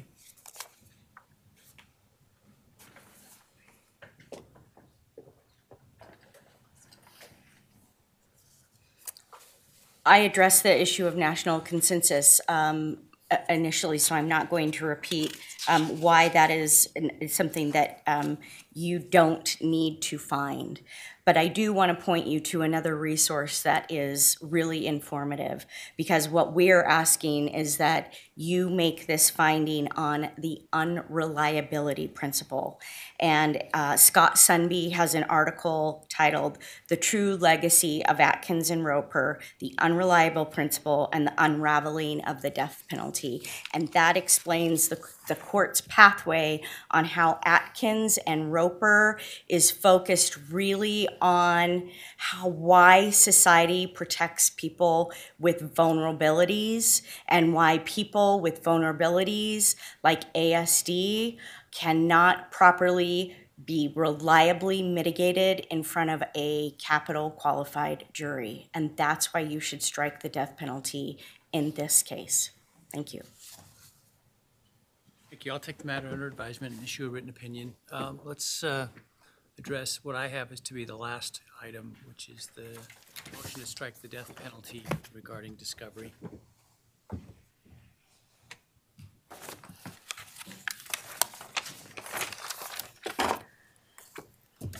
Your Honor, we are asking the court to strike the death penalty as well as issue some additional rulings in this case as it relates to the discovery issues. Your Honor, we're asking the court to look at this not as a Brady violation, but as a due process violation. And it's important to understand a little bit more about the discovery to do that. First, I'll start with defense counsel's obligation. In any case, defense counsel has the obligation to meet its constitutional requirements of effective assistance of counsel, and that means that we have a duty to investigate any of the state's claims and review the state's discovery. There's a heightened sense of that responsibility in a capital case. Death is different. That's been said time and time again throughout the United States and state courts as well. So we need to be able to review all of the discovery. We need to meet that obligation, and we cannot. 68 terabytes in our briefing. I won't repeat it all here, but I don't have a clue of what's in there in some senses, because I don't know how much of that is music, how much of that is video and movies off personal devices, how much of that is things that no reason to look at. Well, the problem is, Your Honor, there is a reason to look at it. There are tons and tons. Why didn't you bring a motion earlier asking for intervention to have me do other things and rather waiting to tie it to the death penalty at the end? I'd say that's a bit of a mischaracterization of what's happened. The first time we met, you told me about having received the state's discovery and the number of terabytes. And the first question I asked you was, have you looked at it? And you said no. You hadn't yet looked at it. And we talked about the trial date, and I moved the trial date back a little bit for that. And I haven't heard a word since then that you haven't had enough opportunity to review the discovery or to do the discovery. Well, I'm here to tell you now that we haven't reviewed all of the discovery. Over the course of the case, there have been multiple emails and letters back and forth with counsel about discovery. We've had motions to compel discovery. When I first met you, I was very candid with you about the size of discovery and that our team had not looked at it all. Since that time, we've continued to receive additional discovery. And probably most importantly, that brings us to now, why now? I think that's a fair question. Since we began with the expert disclosures, and I'm not going to go all the way back through that, I talked about that exhaustively, but that was a real turning point for us, that when you're moving along with a schedule and a pace, in this case, especially with the sizable amount of discovery, and I want to tell you what's in there in just a second too, but we're moving along at a specific pace, and the expert disclosures, we've talked a lot about that, and those were not adequate. The court told the state to do a better job. We've talked exhaustively about that, but that disrupts the flow of everything that we're doing when that happens. We had worked diligently to get motions filed and to get our other motions that were being heard in January prepared and to meet our expert disclosure. And now in the time since January 24th, we've had repeated meetings with experts with new information here to find out what it means, new information there to find out what it means. And it just hasn't allowed for enough time to focus on the discovery. And that's not all. We have these motions in limine. We've talked quite a bit about the dollhouse and the issues with the dollhouse. That takes time. Everything like that takes chunks of our time. We don't have all the discovery reviewed. That discovery consists of thousands and thousands and thousands of pages of police reports. I know the court has a little bit of a glimpse of that. The court asked the state to give them Detective Mowry's police reports that he authored. I think it took him 10 days to get them all gathered up to the court. That's one officer. That's just one officer. We have, I think, over 15,000 photographs. 4 years in the fall, No, the homicide? no. It's 3 years in the fall since the homicide. Mr. Kohberger was arrested. Fall of 26 is what I was referring to. So 3.5 years. The homicides happened in 2022, November. So we 2026 are November. 2.5 years since that happened. We're in 2025. Would be 3 years in November of 2025. Happened in November of 2022. Oh, you're right. Never mind. It's been a long day, Your Honor. It's been a long day. I'm off it by a year, and I feel a lot older than that, than having aged more than just a year in this hearing. But regardless, at what point are you ready? Does that mean that in no case where there's a lot of data, can we have the death penalty? Your Honor, that, Took on a new death penalty case since you came onto this case. Why would you do that if you were not having enough time on this case? well, Your Honor, when I agreed to take that case, we had a certain pace going in this case already. And then things have happened since that point in time in this case that have set us back. The skeptic would look at this and say, well, this is what Judge Boyce did when there was a last-minute discovery issue. This isn't a last-minute discovery issue. And it seems like this could be viewed as being calculated to try to be a method to get the death penalty off the table by waiting until the end to bring to the court's attention the contention that you can't get through all the discovery.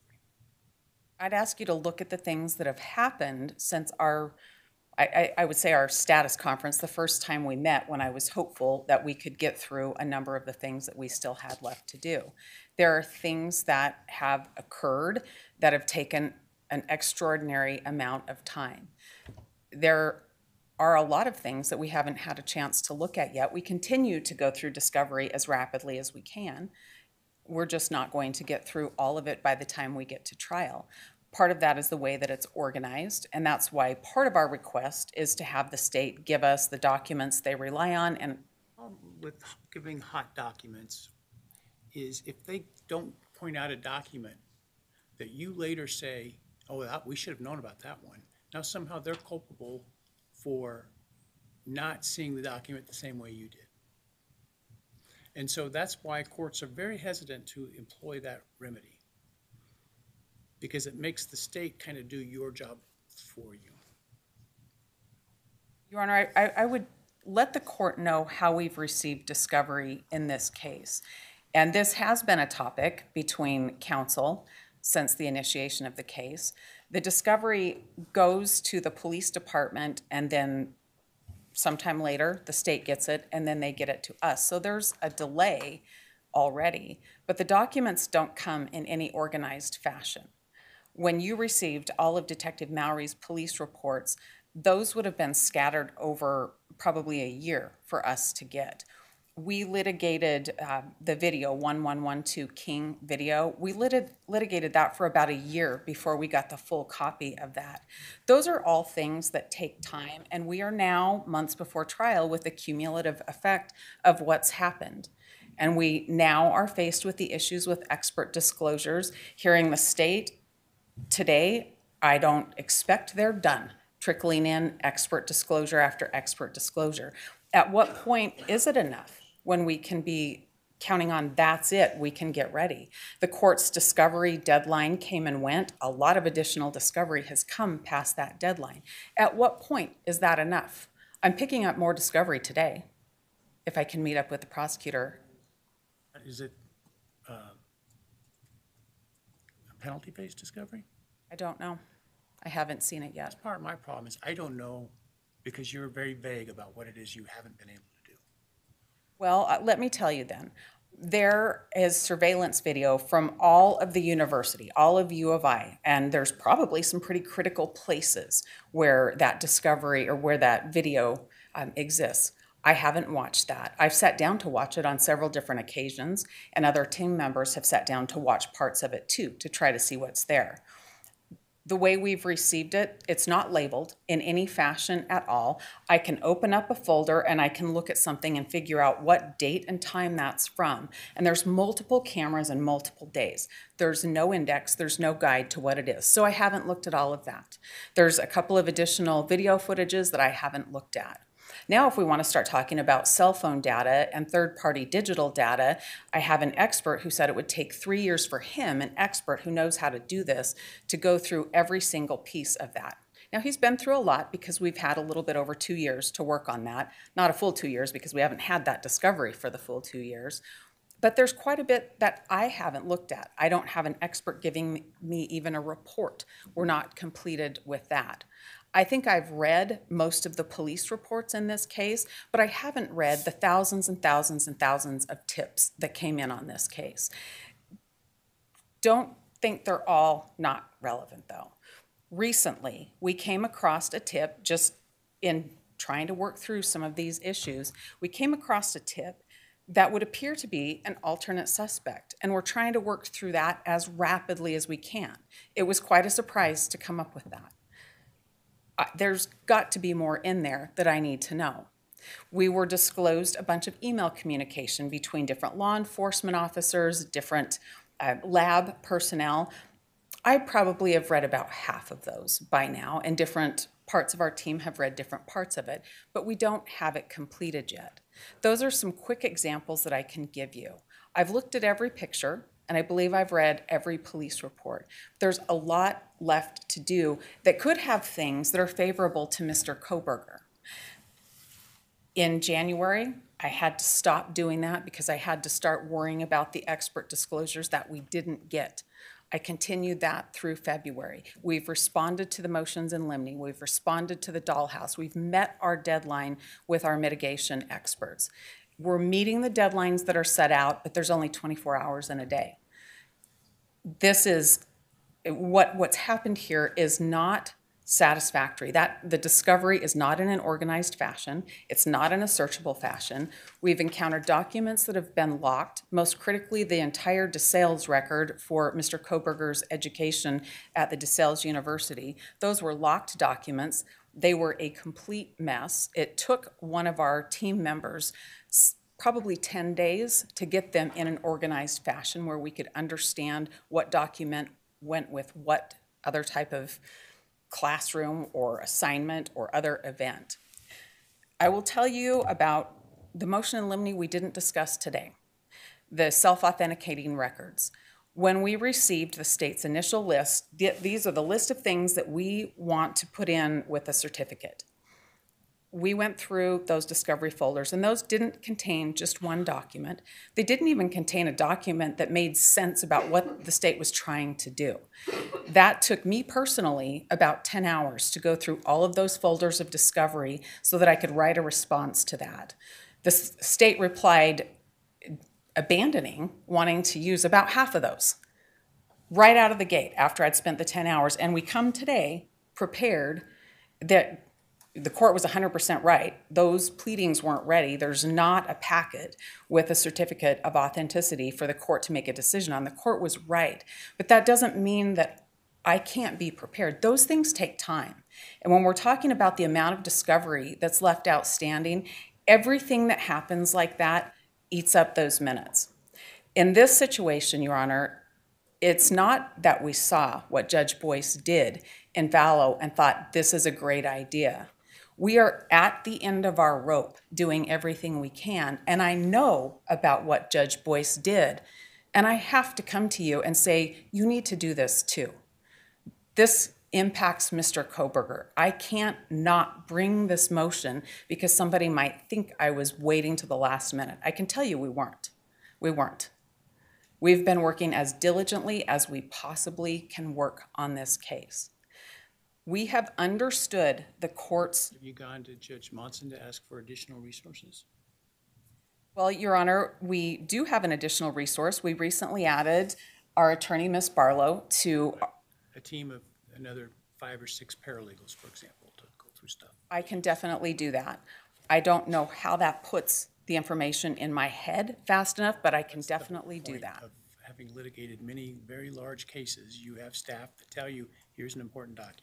And then that one comes to your attention from the, as you pointed out, the gigabyte or terabytes of probably pointless video cameras that nobody's ever going to rely on that don't show a thing. If I'd had a team of 5 more paralegals that understood the case already, that would be one thing. I certainly can ask Judge Monson for additional resources. I certainly can try to get somebody to understand what the issues are. I don't have a problem doing that, but that doesn't change where we are now. That doesn't change the things that have come up that have impacted our ability to prepare. I understand that the court has said this is the trial date, it's carved in stone, and I've done my best to adhere to it, and I'm here now saying that the death penalty needs to be struck so that there's fairness to Mr. Kohberger. The remedies for the court are to strike the death penalty and to have the state give us a list of Brady documents and the documents that they want to rely on. This is a huge amount of discovery, and we don't have the same resources of the state. I'm going to get a list of the documents here in terms of exhibits in the next few days, I would imagine. I'm not sure. April what is that date? Well, it's just a little over a week away. Ours are due the same day. Well, but if there's things on there that you didn't anticipate. This is a process where there's the ability to add things by your part if there's things that you didn't add, if you discover something else in there. But the point is you will know generally the universe of documents that the state's going to rely on in 2 weeks. I will know those. I will know those. And when I produce mine, the state will know what I can rely on, but I don't know what I don't know yet. It sounds like you would never know what you don't know, given what you've told me it's gonna take, 18 billion years to get through. Well, I don't think it'll take 18 billion years, Your Honor. I think that, Well, it was several decades, as I recall, is what you'd said, or several hundred years. I can promise you I won't take several hundred years, but You see my point? That's what you said it would take to get through that, an individual. I have a hard time taking that at face value because that's not a realistic answer. my realistic answer, Your Honor, is that we were working, and we still are working diligently, but the discovery was one of the biggest things that we were doing, methodically going through that discovery so that we could understand everything that the state had given us, even in its disorganized fashion. And that changed with the things that have come up over the last few months. Our entire plan, our schedule has changed to be responsive to everything else. And that's not Mr. Kohberger's fault. Or complex litigation generally, when you're in the expert phase. I mean, that's not unusual.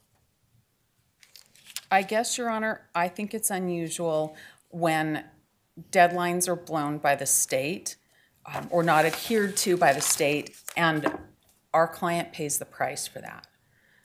So I do think it's unusual. I think it's unusual to receive discovery where you might get 23 pages of a transcript and then 4 weeks later you get the rest of that transcript. We have had to match up discovery every step of the way. I don't think that's usual. I think there are things that have occurred in the path of discovery that are not usual at all, and I think things that have happened. I guess my point is if the discovery is being provided in that way, this is something I should have heard about in September. I advised the court that we were not That you had not yet gotten through things, but you didn't advise that the pattern of the way you're getting discovery in terms of, incomplete here and incomplete there, et cetera. That's all new. I agree that that's new to Your Honor. I know that we discussed a sizable amount of recent discovery we had gotten.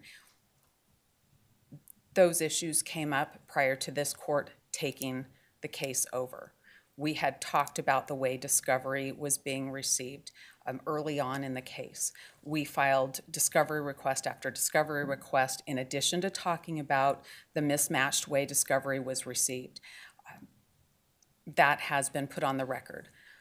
My hope was with the state's discovery deadline, with that cutoff date, that we'd be able to pull it together. My hope has been that until these new things have happened to shift us off the course that we were on. And I'm here to tell you about it today. I think it would be a lot worse if I stood up at jury trial and you said, is the defense ready? And I said, no, we haven't read all the discovery. So this is my opportunity. Right, that would make me happy. Well, this is my opportunity to let you know. We filed this motion several weeks ago, so the prosecutor and the court's been advised. We have been diligently trying to get through it all. We can't. It wouldn't matter if I had 10 more people right now, given the shortness of time with that. But I know that there are remedies the court can take. I understand I'm going to get their exhibit list. The court can order them to tell us what are the hot documents, where are the Brady issues. It's not enough just to give it to us in this volume of discovery. We need it identified, especially given the short time. But our position is that the court should strike the death penalty in this case.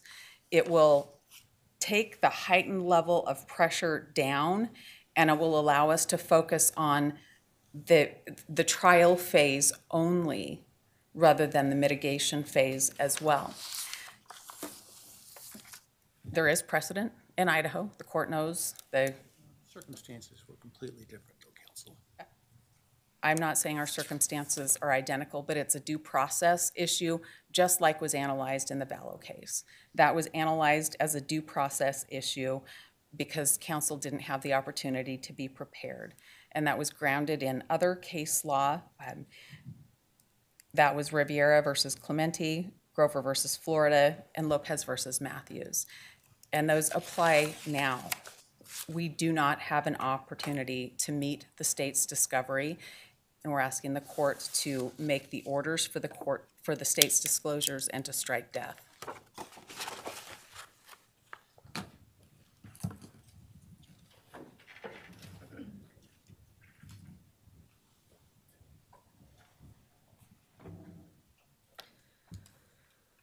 Judge, in this case, the state has made every attempt to try to comply with Rule 16. 7 days after a defense counsel entered her notice of appearance, she indicated she wanted everything that we had. And we started the discovery process. This was continued routinely throughout this case.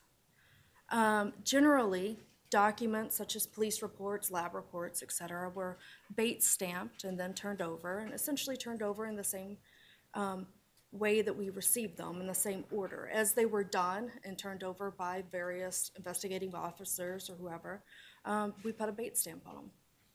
Photographs were done in the same fashion. Larger files, and I could say that, for example, most of the files that come from the FBI tend to be larger files that can contain a multitude of different things. Those were placed in an AV folder and discovered. Were they meaningfully indexed? I can tell you for FBI documents, the defense was provided essentially an index for all FBI documents because they requested everything that was on a shared drive for the FBI, and that was turned over with a searchable index. Mention of a problem because of the password protection of documents. Yes, and we addressed that. Actually, we first heard of that in, I believe, April of 2023, and Mr. Thompson wrote a letter to Ms. Taylor saying that he understood that some of the PDFs were locked, but advised counsel they could get around password protection by hitting print to PDF and then saving, and that allowed those documents to be searchable. They were advised of this over 2 years ago.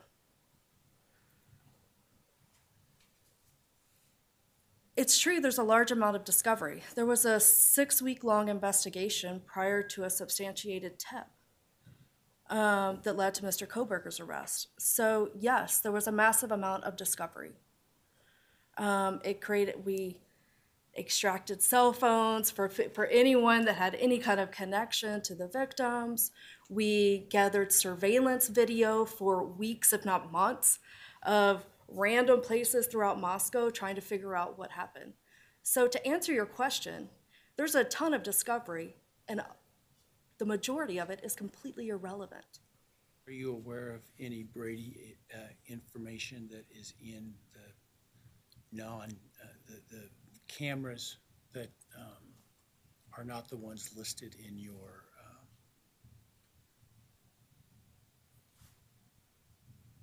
route of travel?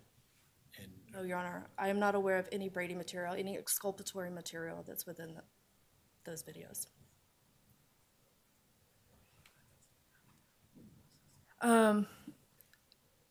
The defense is right. All discovery was routed through MPD. We have a central location for collecting all the evidence, all the information, and then it was sent to our office. And then it was primarily reviewed by myself and Mr. Thompson, given approval, and then immediately sent over to defense. Files were kept in the same way by our office as we've discovered. That's how they've been maintained. And the parties are just on equal footing in this regard. Defendant's motion is just replete with these mischaracterizations and just completely false assumptions. For example, they say that there's so many investigators involved on this case. While that might be true that there were many investigators involved on the investigation, those investigators don't help us in the administrative task of organizing and sending out discovery. Further, we do have a PBK case management system, but it is not at all the way that it is described in the defendant's motion. For example, we don't have this global search function. We don't have the ability to just generate reports based off of witnesses. Agencies can't just directly upload into our system. We just don't have that capability. The reality is we rely on a self-created spreadsheet.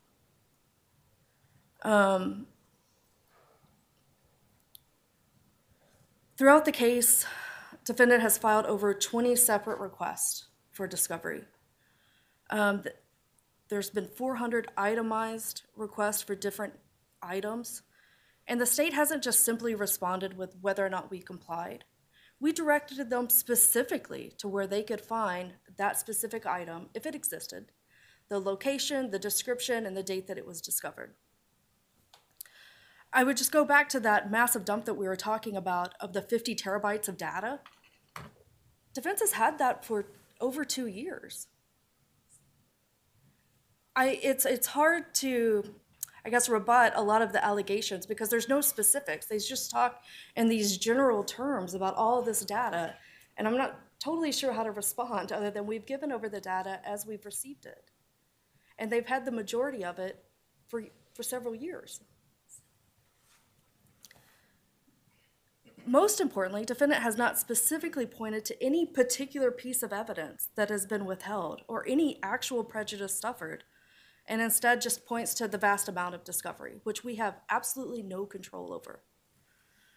The state has in good faith complied with our discovery obligations, and there's just simply no basis for a sanction. And so we had asked this court deny their motion. Thank you.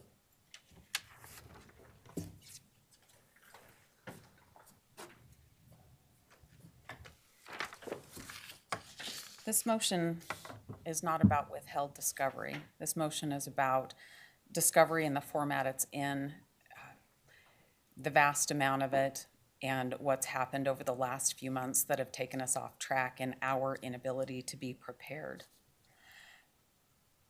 And that remains true. The 50 terabyte server that we received sometime in April of 2023 is the one that contains the U of I footage, and it contains a lot of footage around the town. We have been able to go through most of the footage other than the U of I.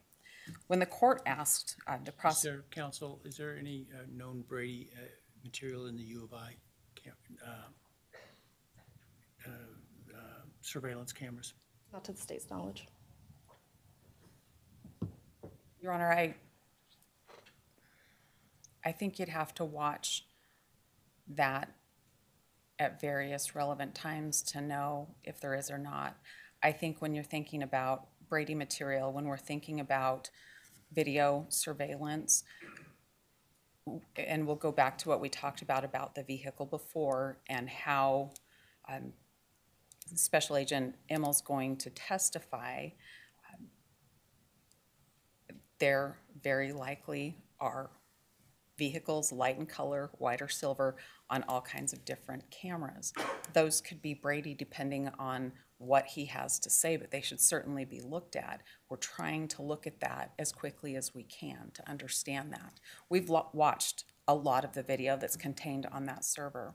Also on that server are vast amounts of bank records, vast amounts of cell phone for all of the people that Ms. Jennings mentioned, the deceased and people close to them and other people. They've indicated that their experts have examined that and found no connection between Mr. Kohberger and the decedents. I'm grateful to have recently learned that. I mean, that's what we believed, but that was in that March disclosure when they said that they'd examined those, and those were computers, the 7 computers, I believe. It's that kind of thing that takes a lot of time. In addition to that server, there's all of the other information that comes in different ways. I'll give you an example of the delay.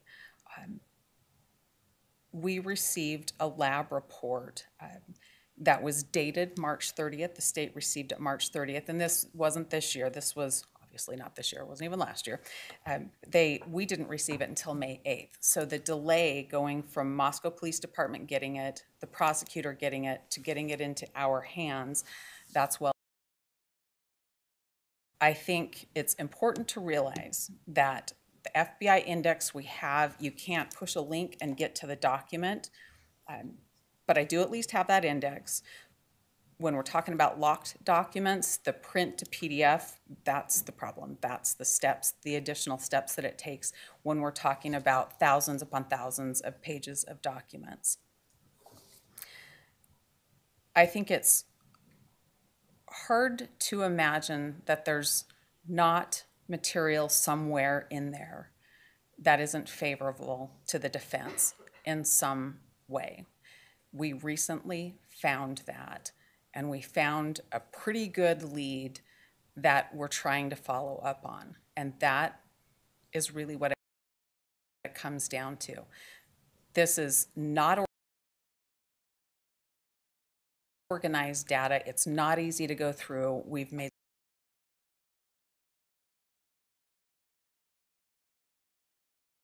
substantial steps. Due process requires that something be done, and striking the death penalty is the thing that must be done.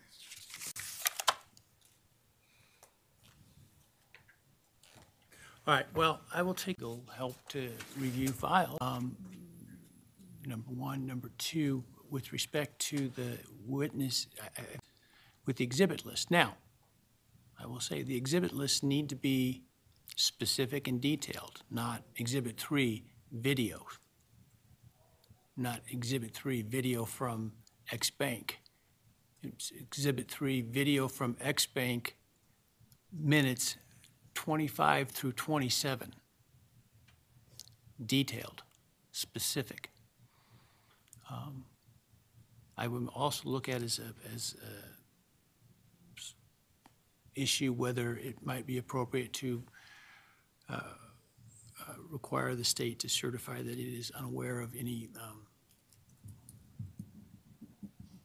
exculpatory material that it views as exculpatory, that it would, for example, feel it would have the obligation to bring forward if the defense were unaware of it, that has not been identified by the defense throughout the motion practice and discovery and their exhibits and witnesses, et cetera. But I will look at the issue and issue a written opinion on the matter, because I think obviously at a minimum for appellate purposes you'll want that. So with that, I don't believe we have any other motions to take up today. Did I miss any? Your Honor, we wanted to approach the court in regard to the review of the jury questionnaire and whether that can be conducted remotely, and when the court would like to do that. Yeah, so I haven't had a chance to look through your responses to my proposed jury questionnaire. I will do that. Keep that just as a tentative. We can do it by Zoom or WebEx or something like that remotely. There's no need to travel down here to do that. And it may be that I simply just need more time, and we'll tell you, let's take it up at the pretrial conference. I think we'll have time if we get it done at that time. So Thank you, sir. I didn't anticipate that I would actually get to the point where I would have given you my draft of what I think it ought to look like by this deadline. So that's part of the reason I had calendared it. So. And I can tell you, we very much appreciate that the court was able to provide us with your draft, because I think that simplified the issues, and as you review them, there are just a handful of things that are potentially in dispute. All right. Anything else from defense? Your Honor, with regards to the exhibits, because they're now scheduled to be due the same day, we'd actually like to see if we could have an additional week. I will give you additional 1 week after the state's exhibits are due. Thank you. All right. I think with that, we are adjourned. Thank you.